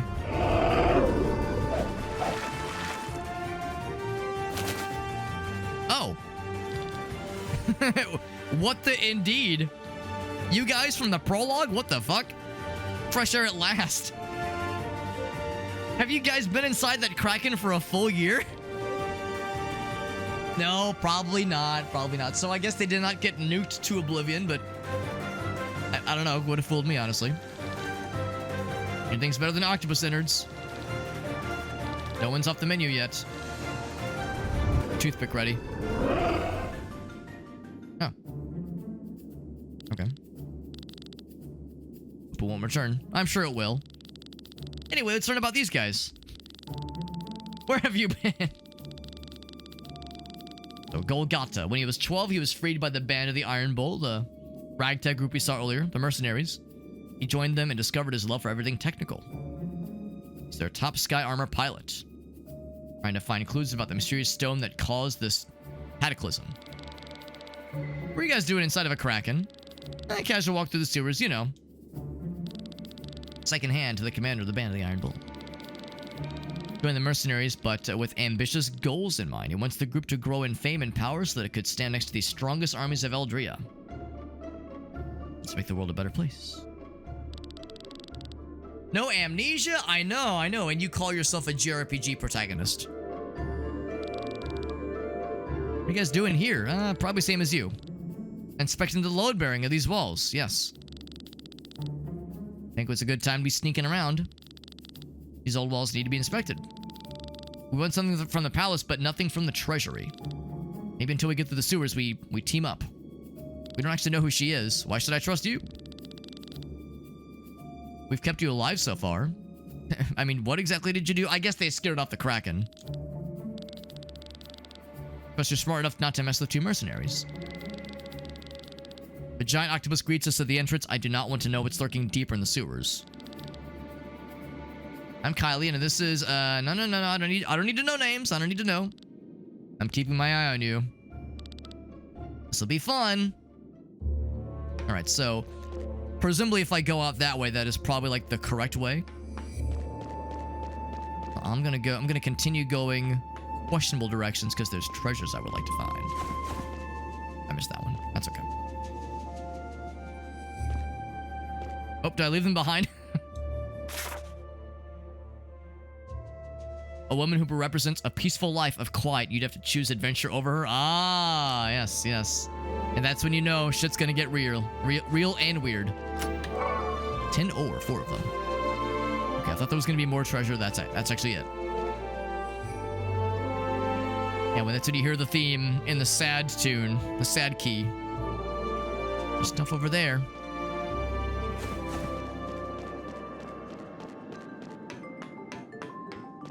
We'll come back, presumably.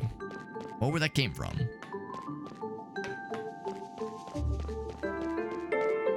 The village gets destroyed. The girl back home dies. You know how it goes. Your child mysteriously vanishes under uncertain circumstances. The person you thought was your best friend betrays the village, you know. So the dudes we were seeing were not just casual sewage spelunkers. They were little fellers.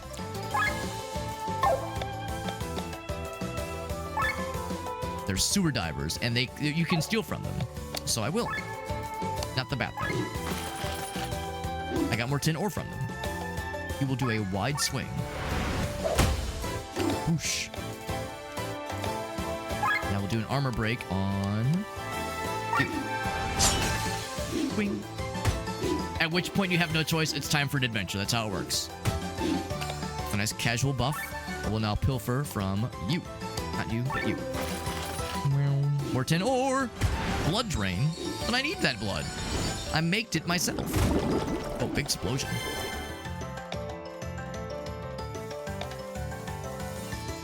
I'll do an armor break on you next. And then I could do a heal. It would actually take us out of overdrive. And guy did take quite a bit of damage. I'll do another white swing. Lost rotten, what was it? Lost rotten snack or something like that? Let's target everybody. Now we've stolen all that we can steal.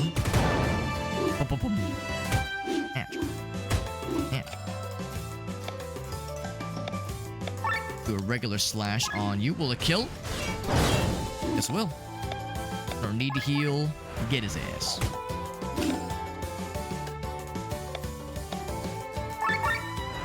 And stylish finish. There we go.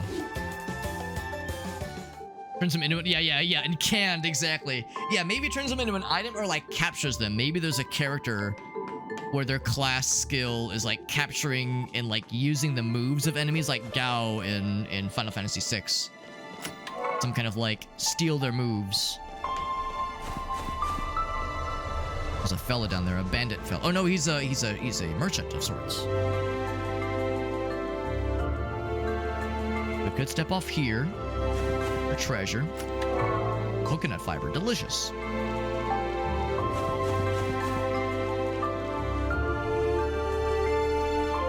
See, there's multiple paths. Oh, you can go across the bridge. That's the other way to go. Yeah, you can't step off from there.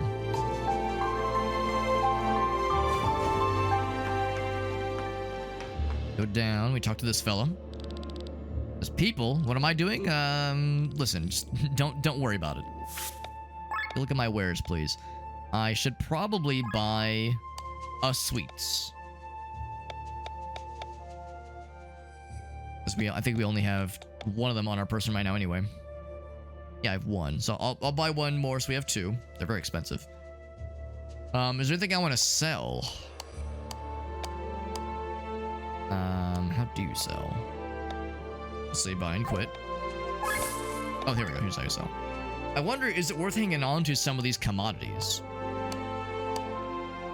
The loots, like, will different shopkeeper or merchants pay more? Oh yeah, there we go. It even says, yeah, the sell rate. So I should sell like the fancy boys to this guy, but the other ones not so much.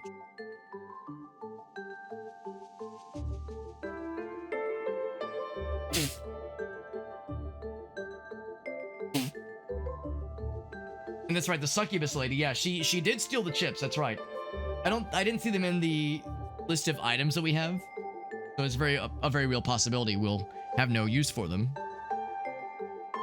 But yeah, unfortunately, we got interrupted before we could cash them in. Is the thing. I think her idea was, oh, I haven't been this part of town in a while. I should steal from here before I head back to like the main carnival area and cash in the chips. But she got interrupted when the other dudes kind of jumped her. Also, I think I'm full of shit. It's not that the sell value goes up. It's that we have 3 of them. Yeah, that's what it is. Never mind. Okay, so never mind. I don't think there is any sort of rate that says this one thing is more valuable right now versus like by some like measure, by some quantitative measure. Maybe there is something like that. Right now, it's hard to say. I might hold off until I need the money. Because so far, we haven't really had any shops where there's been anything worthwhile other than just standard consumables. Oh, there's even a section for deals. I just saw that. Selling loot unlocks new deals. View wares and buy them. Interesting. Selling loot unlocks new deals. All right. Well, you know what? I'll sell a little bit. I'm not going to sell a bunch. We have 3 of these things. I'll sell 2 of them.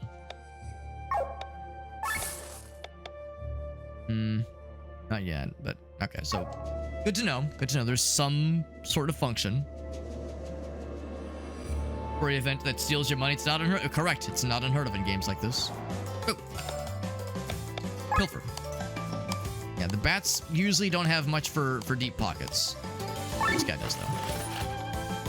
Yes. Do a wide-ass swing. Bam. Yeah. Break this fool's armor. Yeah. Maybe sell 1 of each. Could try that. Try that. Try pilfering you again since it missed last time. Missed again, goddamn. Unless he has nothing. Very real possibility.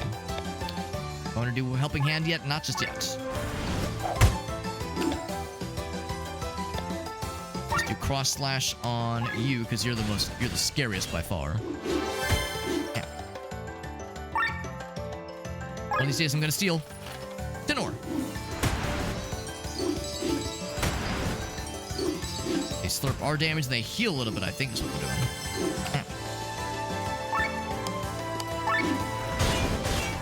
He's out of there. That'll kill one of them, I think. All of them, never mind. Got a couple fun things for our trouble and more sweets. Buff overdrive, that's cool. I like the icon, looks like a bomb. Bomb man looking shit right there.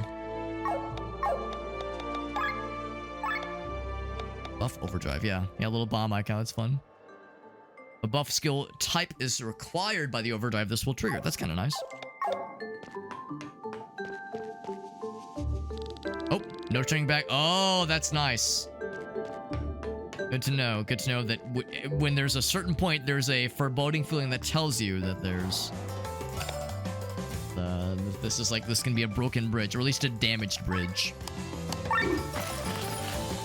So pilfering is not always a guaranteed good idea, but I'll pretty much try it as much as I can within reason.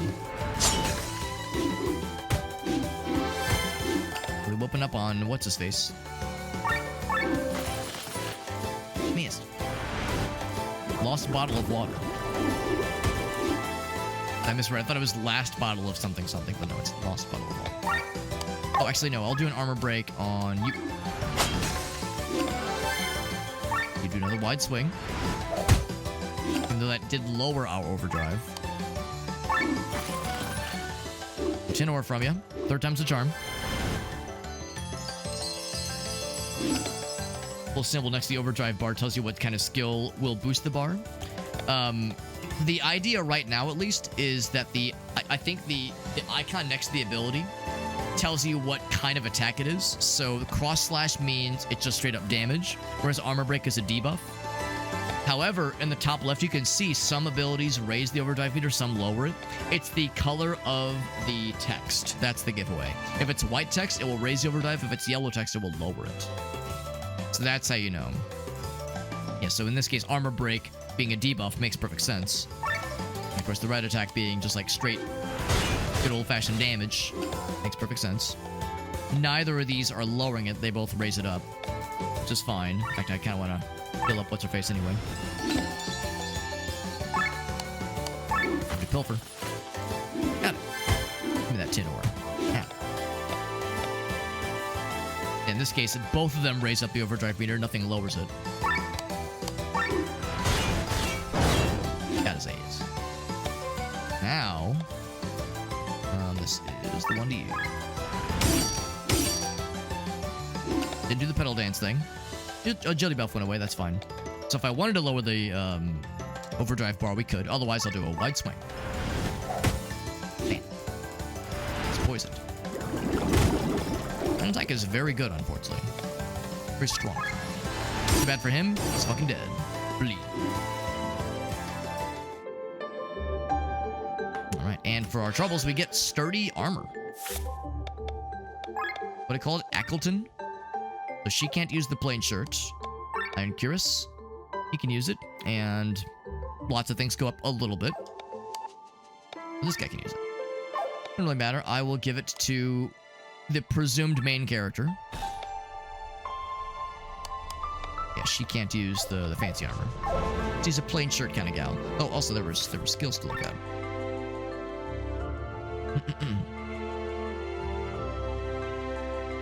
So yeah, I would say it does a pretty good job of conveyance, telling you what certain things do and their significance. Yes. I know, it's learn skills. So, leg game lowers agility, returns. Probably means like, what agility would do. Maybe like, maybe more likely to miss. It's buff that generates TP with every hit for 5. That's kind of cool. Back up. Save TP, 5% chance to execute a skill. That one's just okay. Poison resistance. So I would say attack up, yes. The save TP one is just kind of okay. One seems kind of nifty. Recall training also seems neat. I don't know how frequently I'm gonna find myself thinking to myself like, ah, shit, I really wish I had like a little bit more TP soon versus just using the sweets and calling it a day. Let's raise. Let's find your critical chance. I wonder what my critical chance is. Can I look? 5%, right? But 10%. Not bad. 10% of attacks. You do a lot worse. Or just go for attack, so that all attacks are always a little bit better. Or more defense. More attack. For you, oil slash inflicts oil for 2 turns. Could be kind of cool. I'm guessing oil means that fire is extra good on them. Or maybe they're liable to like slip and like lose a turn or something. Restores TP. Wow, that's awesome. Wait, restores. Oh, it costs TP and you give them the... Oh, okay, I see now. Interesting. I'll take the oil one. Could be neat. P up. Human killer. We do fight a decent bit of humans from time to time, so sure. Or do I take just more attack? Human killer. And the skill should already be set.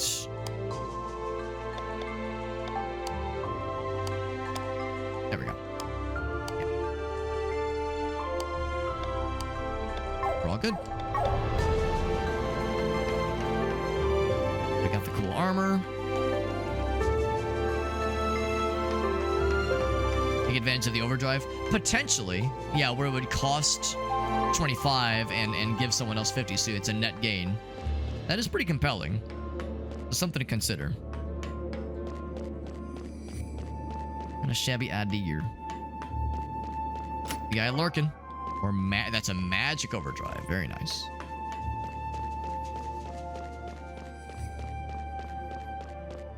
We have more combat coming in hot. I think we've seen... Oh, okay. So that's how that loops are. Okay, that's how we got back to here then. We've pretty much seen everything then. Probably okay to mosey on to the next major area then.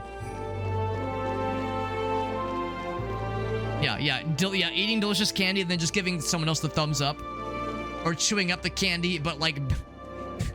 but you're like baby birding it into them telepathically or just from afar. You're like launching it into their mouths somehow. It's getting weird. And weird and only slightly gross. I think this... Yeah, no map here. There's stuff on the right-hand side that's crossed up. I think it's just for show, though. So that's that for this little line of platforms to ride. My favorite notion of any sort of game where, yeah, you're like... You're trying to, like, transfer energy to somebody else is in Payday 2 of all games. There's an ability... I can't remember what it's called, but it's an ability under the mastermind tree where if you look at a player character and use the, like, point out skill, you won't point out, you won't, like, highlight the player character, but you'll yell at them. You'll yell at them and say, "Get moving! Get a move on! Get going!" And it makes them move faster for, like, 10 seconds, but, like, 10%. And then Zabatsu knows exactly where I'm going for. If you level that skill up further, there's like a 30% chance you'll be able to raise them from afar. They can just yell, "Get the fuck up!" And they'll be like, "Oh, you're right," and they'll just get up. Like, "Oh, you're right, let me just push my internal organs back inside my body and just stand up and heal myself." Yeah, Zabatsu knows exactly what I'm getting at. I wonder if should I keep the spare Iron Cuirass? I'll hang on to it for now. I mean, there might be more characters in this game from. Who knows? Who knows? So we'll sell a little bit more loot. I'll sell... Whoops. So one of these. And one of these. And two of these. And one of these. If I sell all that, it's not much. No deals yet? Damn. Okay, that's fine. So we're going north. This is the real shit. Dead end, he says. Exit should be at the end of this waterway, though. Down here.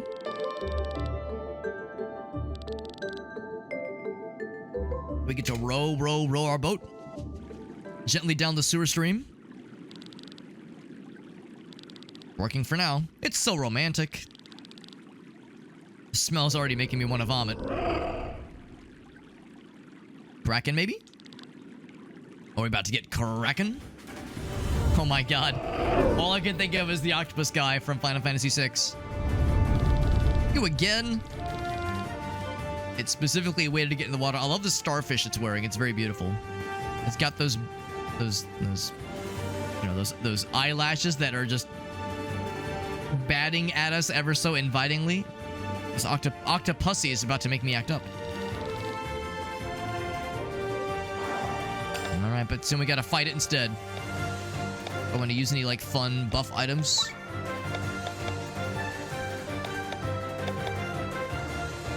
Because we don't really have any, like, things that synergize with the overdrive, at least not yet. That's the thing with this guy's skills. It's basically healing or the like attack also. Let's do a regular attack. Oh, never mind. There's multiple things to attack. I'm full of shit.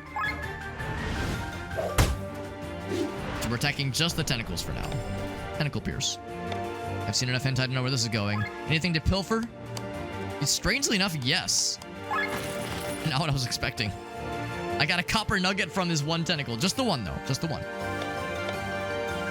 So, armor break. I'm gonna guess oil slash won't be as good. It's weak to wind. Am I seeing that right? I'll just do... Oh, right. Oh, healing tentacle. Physical tentacle, magical tentacle. Healing tentacle is probably what we want to go for first.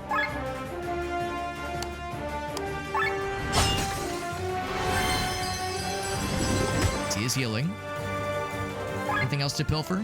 Sadly not. I'll do this one. Yokogiri. Swing. Boom. No need for helping hand yet. I'll do the wide swing. Shazam. Tentacle heal is getting real annoying real quick, bro.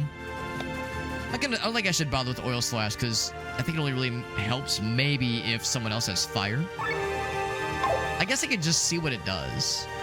2 turns. Let's just see what it does. Oh, yeah. Doesn't say. Thanks to about halfway through the overdrive meter, so I need to be aware of these things.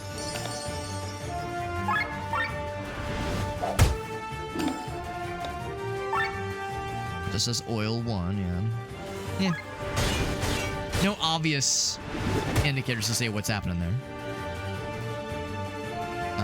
She does have the stuff. What's-his-face will need some more TP for his bumhole, that is. Now that will put us into the danger zone, and then we'll receive 3 hits. Which could hurt. I could do a regular attack. I could just do X-Slash on one dude. Inflicts bleeding. Probably won't be enough to kill, but it'll make him really sad. And then that guy will go next. Yeah, let's go ahead and do that. Lower the overdrive quite a bit. Poison's good. He healed himself. Okay. So cross slash will lower it further. Would probably be a wise idea. Still got a ways to go. He did heal himself, unfortunately. Or I definitely like that other guy's wide swing. Actually, I think I'm more concerned about the overdrive meter, so I'll go ahead and... Oh, you're right. We have the ultra move. Who could forget? Who could forget about the ultra move?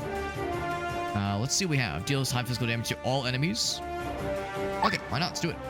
Good thinking. Good thinking, Grim. Thank you for pointing that out. Forgot all about it. Big fucking sword. That guy's out of here. I should have done that way earlier. Thanks for the reminder. Very helpful. All right, and then might kill that bottom one. Not quite, but oh wait, seize the fallen tentacle. Attack buff is Angie. Seize the fallen tentacle. Seize the means of production. Really cool if I could finish that guy off. I think I'll just play it safe. Slice up his tentacle there, then attack him. Let's see what happens if we just pick up the tentacles, if we have to fight the main dude now. Nope, he's just gonna explode. That is delightful. That is delightful. No, it's very helpful. I appreciate the reminder. It's weird to me that we start some boss battles at least, or some battles, with that meter already full. Get out of here. Alright, we made it. Open sky, no more sewers. Southeastern courtyard, treasure chambers in the south. You shouldn't drop being suspicious of others. Oh. But now, fucking demon lad's doing shit. Town folks actually started a riot, god damn it. They want Ascania's chancellor to trust Tarion. Prince Frederick of Tarion only instigated the peace treaty to recover from the damage caused by the Grimoire. Once Tarion has regained its strength, the war will continue, allegedly.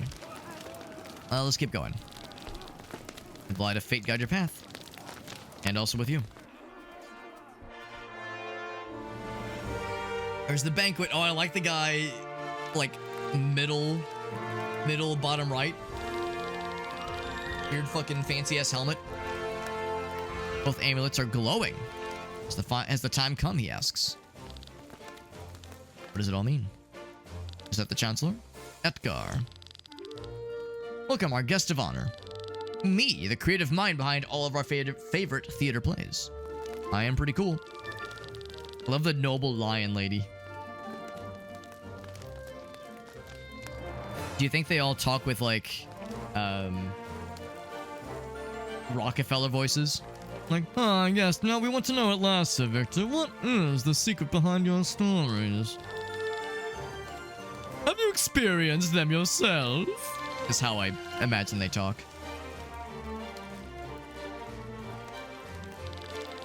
And the answer to your question disappoints you. That's right, a real artist leaves it up to interpretation. You've experienced them all within a lifespan anyway. But Sir Victor is an AR? We're a rare breed. We look identical to humans.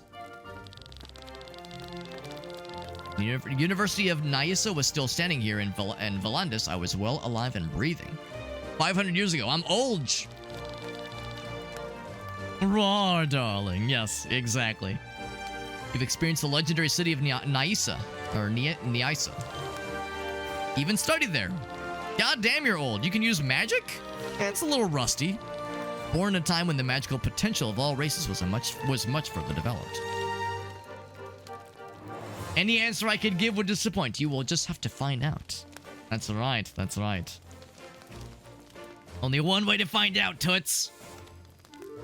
That line never really worked for me back in the days. Back in the good old days. The good old sad single days. the good old lonely days. The princess here is not the only one who can wield magic. Whomst is the princess? Oh, this lady, Amalia. Your situation is different, of course.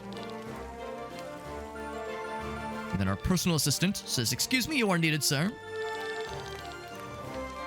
Please excuse me. Steps outside, sees the world is on fucking fire. Ah, yes, indeed. A little break is what I needed, honestly.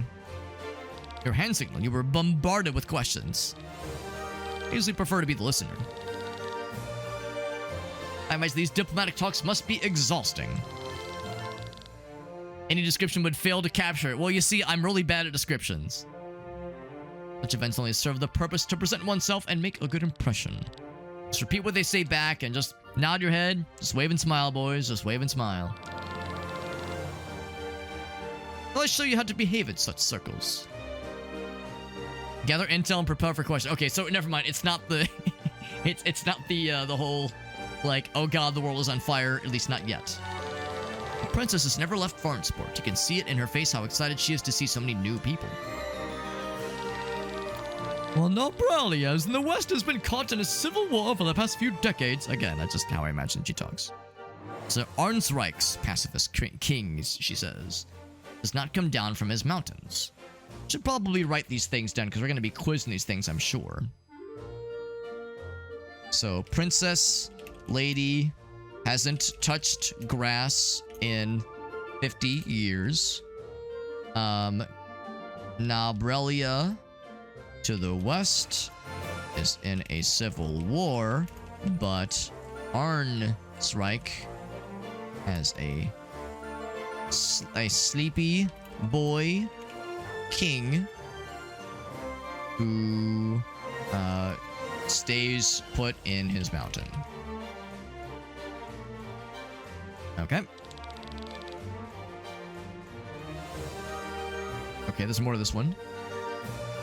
Hence why Valland hasn't been invaded. Smiley face. All right, cool. Only a united Valanda stands a chance.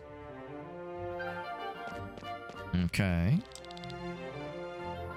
And then this guy mysteriously says, yes, all according to plan. A little suspicious. Oh, not you, Yogurt. This lady. And she says, I'm so nervous. Lord Sigurd is very nervous. For a long war, peace can be fragile. Take a note for this one.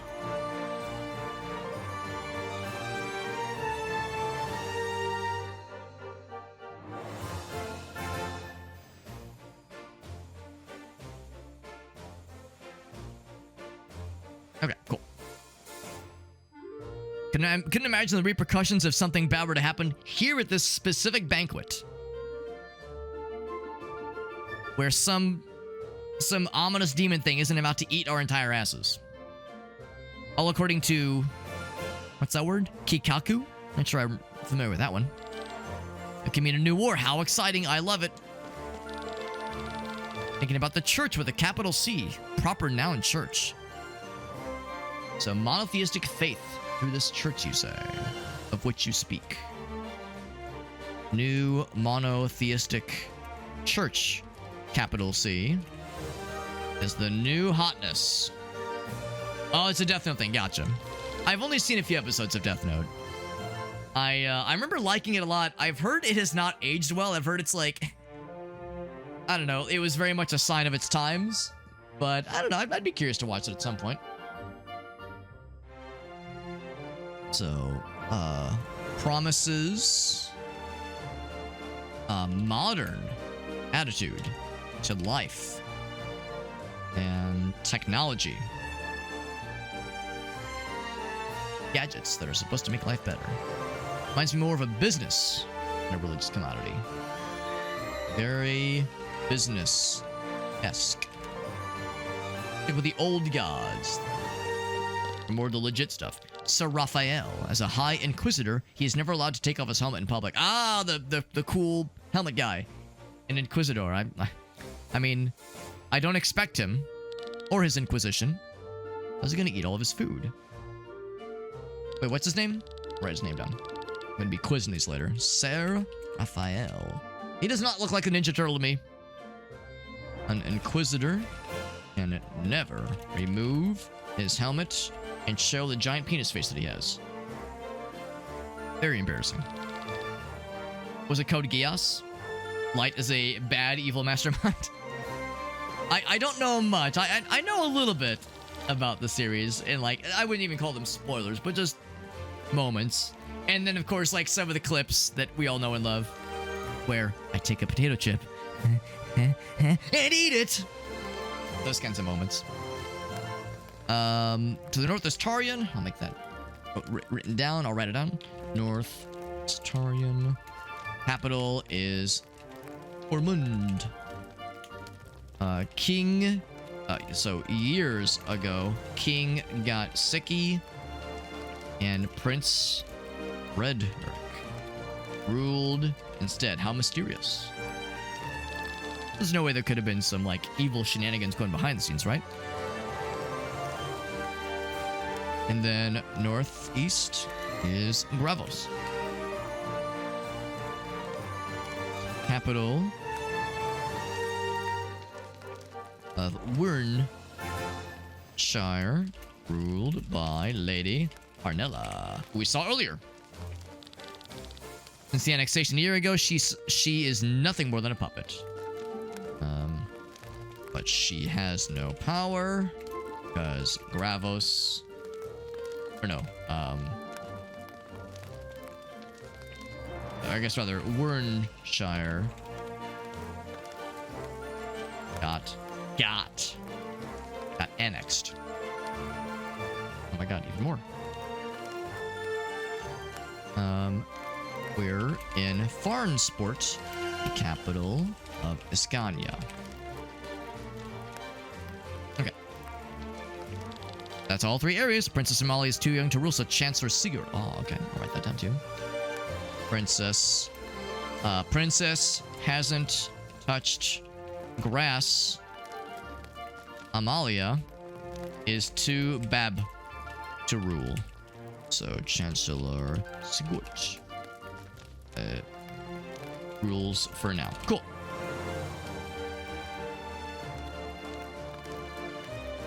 Social deduction game kind of based on Death Note. Interesting.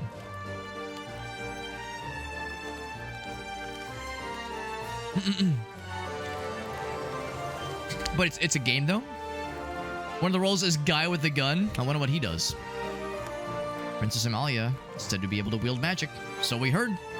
She's of noble blood, not uncommon. For the strong ether to flow through her veins. But her case is different. Did she make a pact? Doesn't like to talk about it. Has to kill the important figures. Meerkat says, I got something for you. Hehe. Prince Frederick Eftarian is ill. Did I know that? There was mention of Prince Frederick. But now he's sicky. He couldn't make the long journey. Well, he's not here. He was the one who proposed the peace treaty, so no one takes offense by it. I think we've talked to everybody, right? So there's more over here. Oh, double check. Oh, no red dots. Oh, I didn't actually talk to these guys. I'm delighted. I can hardly wait to inaugurate the new cathedral. Zacchaeus. So, Zacchaeus shall inaugurate. Interesting word for christening a new cathedral. Inaugurate. New cathedral. Honor to welcome you, he says. Can't talk to this guy. He's just chilling next to the food, but he's sad because he can't eat it. Like yeah, social deduction, like werewolf, yeah, those kinds of games. People of Salem. Interesting. So there's a Kira, there is a chief investigator, and also there's a guy with gun. Yeah, that's delightful.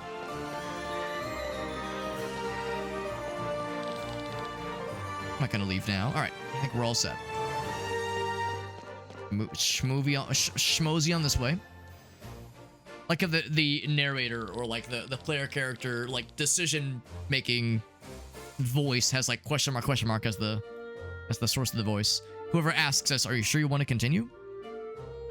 Proud that so many have accepted my invitation. Only one person that I miss. Ah, you of course are referring to the Prince Frederick.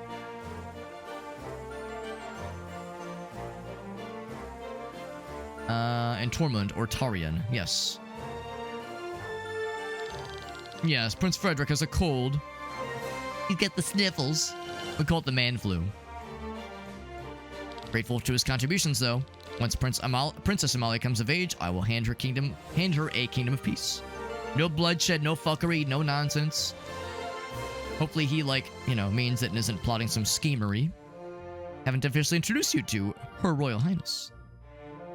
The lady who hasn't touched grass in like 50 years. I heard you're well versed in magic.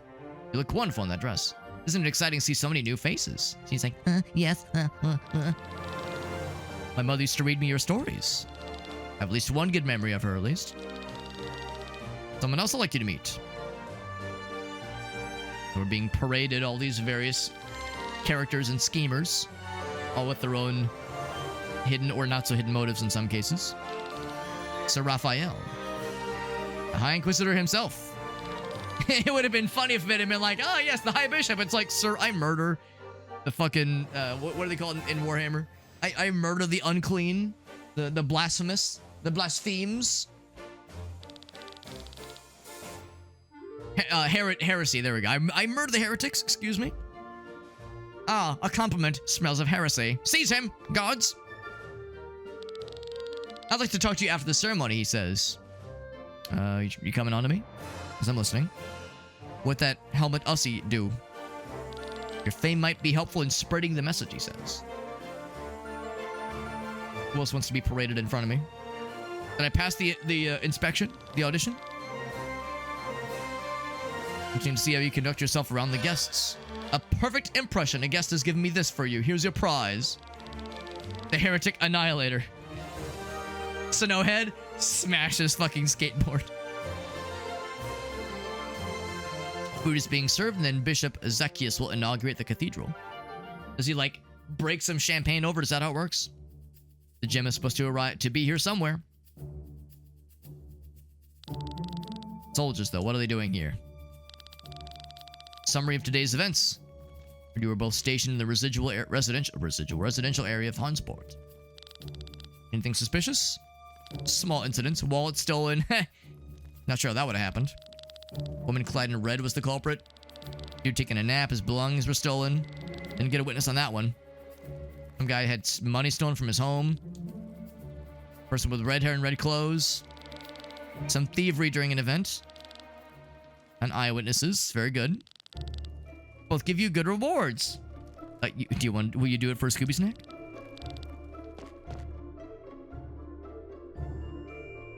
I'll give you the contents of the stuff in this chest right here. Those incidents sounded familiar.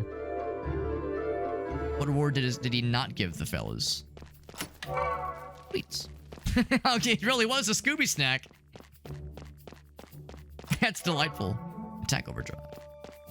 So I wonder if the idea is if you do it, if you manage to like make out with the thievery without getting caught at all, maybe the idea is, yeah, you get like all 3 of the prizes. Oh, never mind. I'm full of shit. Oh, that's a good one. Yeah. I was thinking maybe that was like a hidden one. Because the perspective makes it a little bit hard to tell for sure. Do I follow them? No, I do not. The Blue Dawn. But not the Red Dawn. That's something else. It's convenient that there's no guards patrolling this area. Unexpected it'll always be so easy. Ooh, is that the one? It's all shiny and fancy. We're getting horny up in here and found some horns. Ooh, a sneaky one.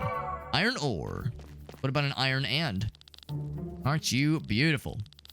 Waste to hand such a darling over to that gang of common thieves.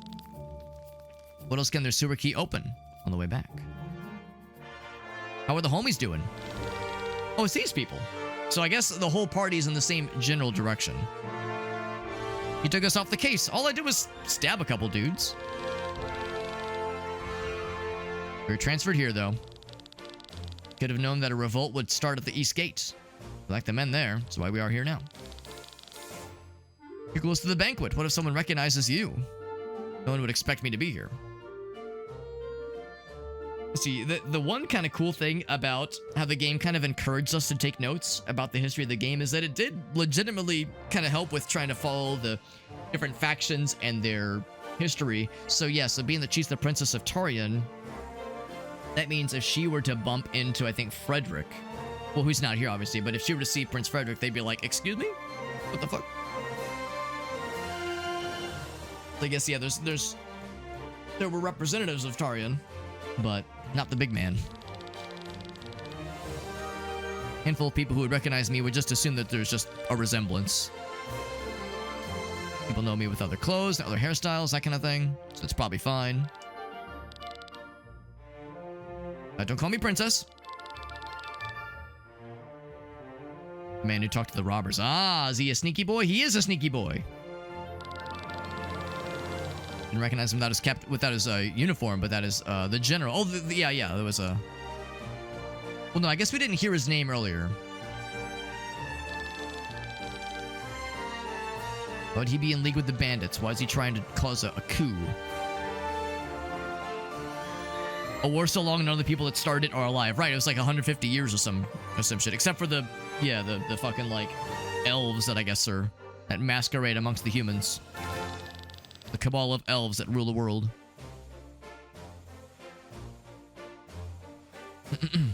So my brother... Yeah, her brother proposed the peace treaty. Why are they trying to cancel it? I bet we've been away for a long time. Peace after 150 years. Why are people trying to upend that shit? We report this to the commander? There'll be consequences. Some fresh air first.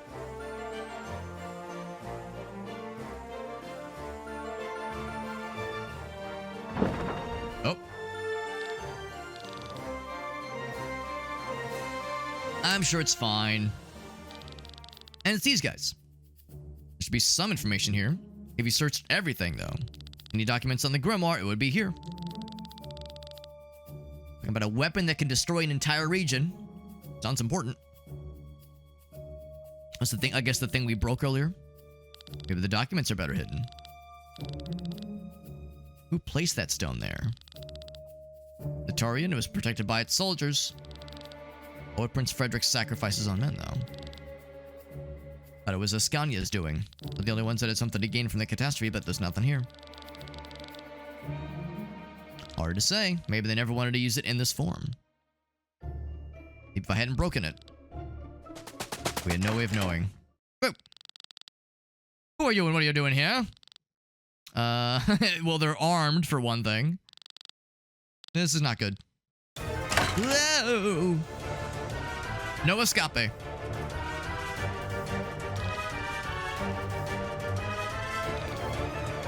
Climb the ladder. Don't know where it leads to. Good enough.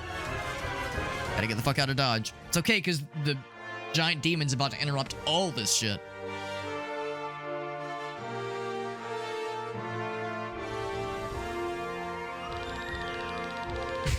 Interesting mural. They mentioned the old gods, but that's the... Oh, never mind. It's the monotheistic one. Right, right. The true faith to Volandis. Anyway, everyone pay your tithes. A safe passage to a peaceful future, he says. Then he says, Erut, which probably is like the high fantasy Amen. Main course would be stuffed Rollin pig ears. Delicious. Red robe descending from the clouds. Yeah, the fucking monotheistic guy. The wooden bars are slippery. Do you want to fall to your death? Oh god. Literally, oh god. Ah! Ouch, my legs. Hoomst. Chunk. Guards, seize them.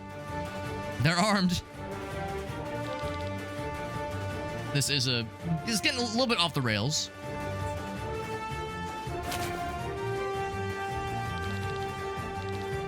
Stop calling me princess. Hoomst. Everyone arrest everybody. The whole... everybody in this room is under arrest. Even you guys down there.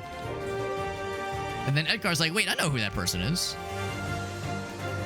Oh, fuck. Cover's blown.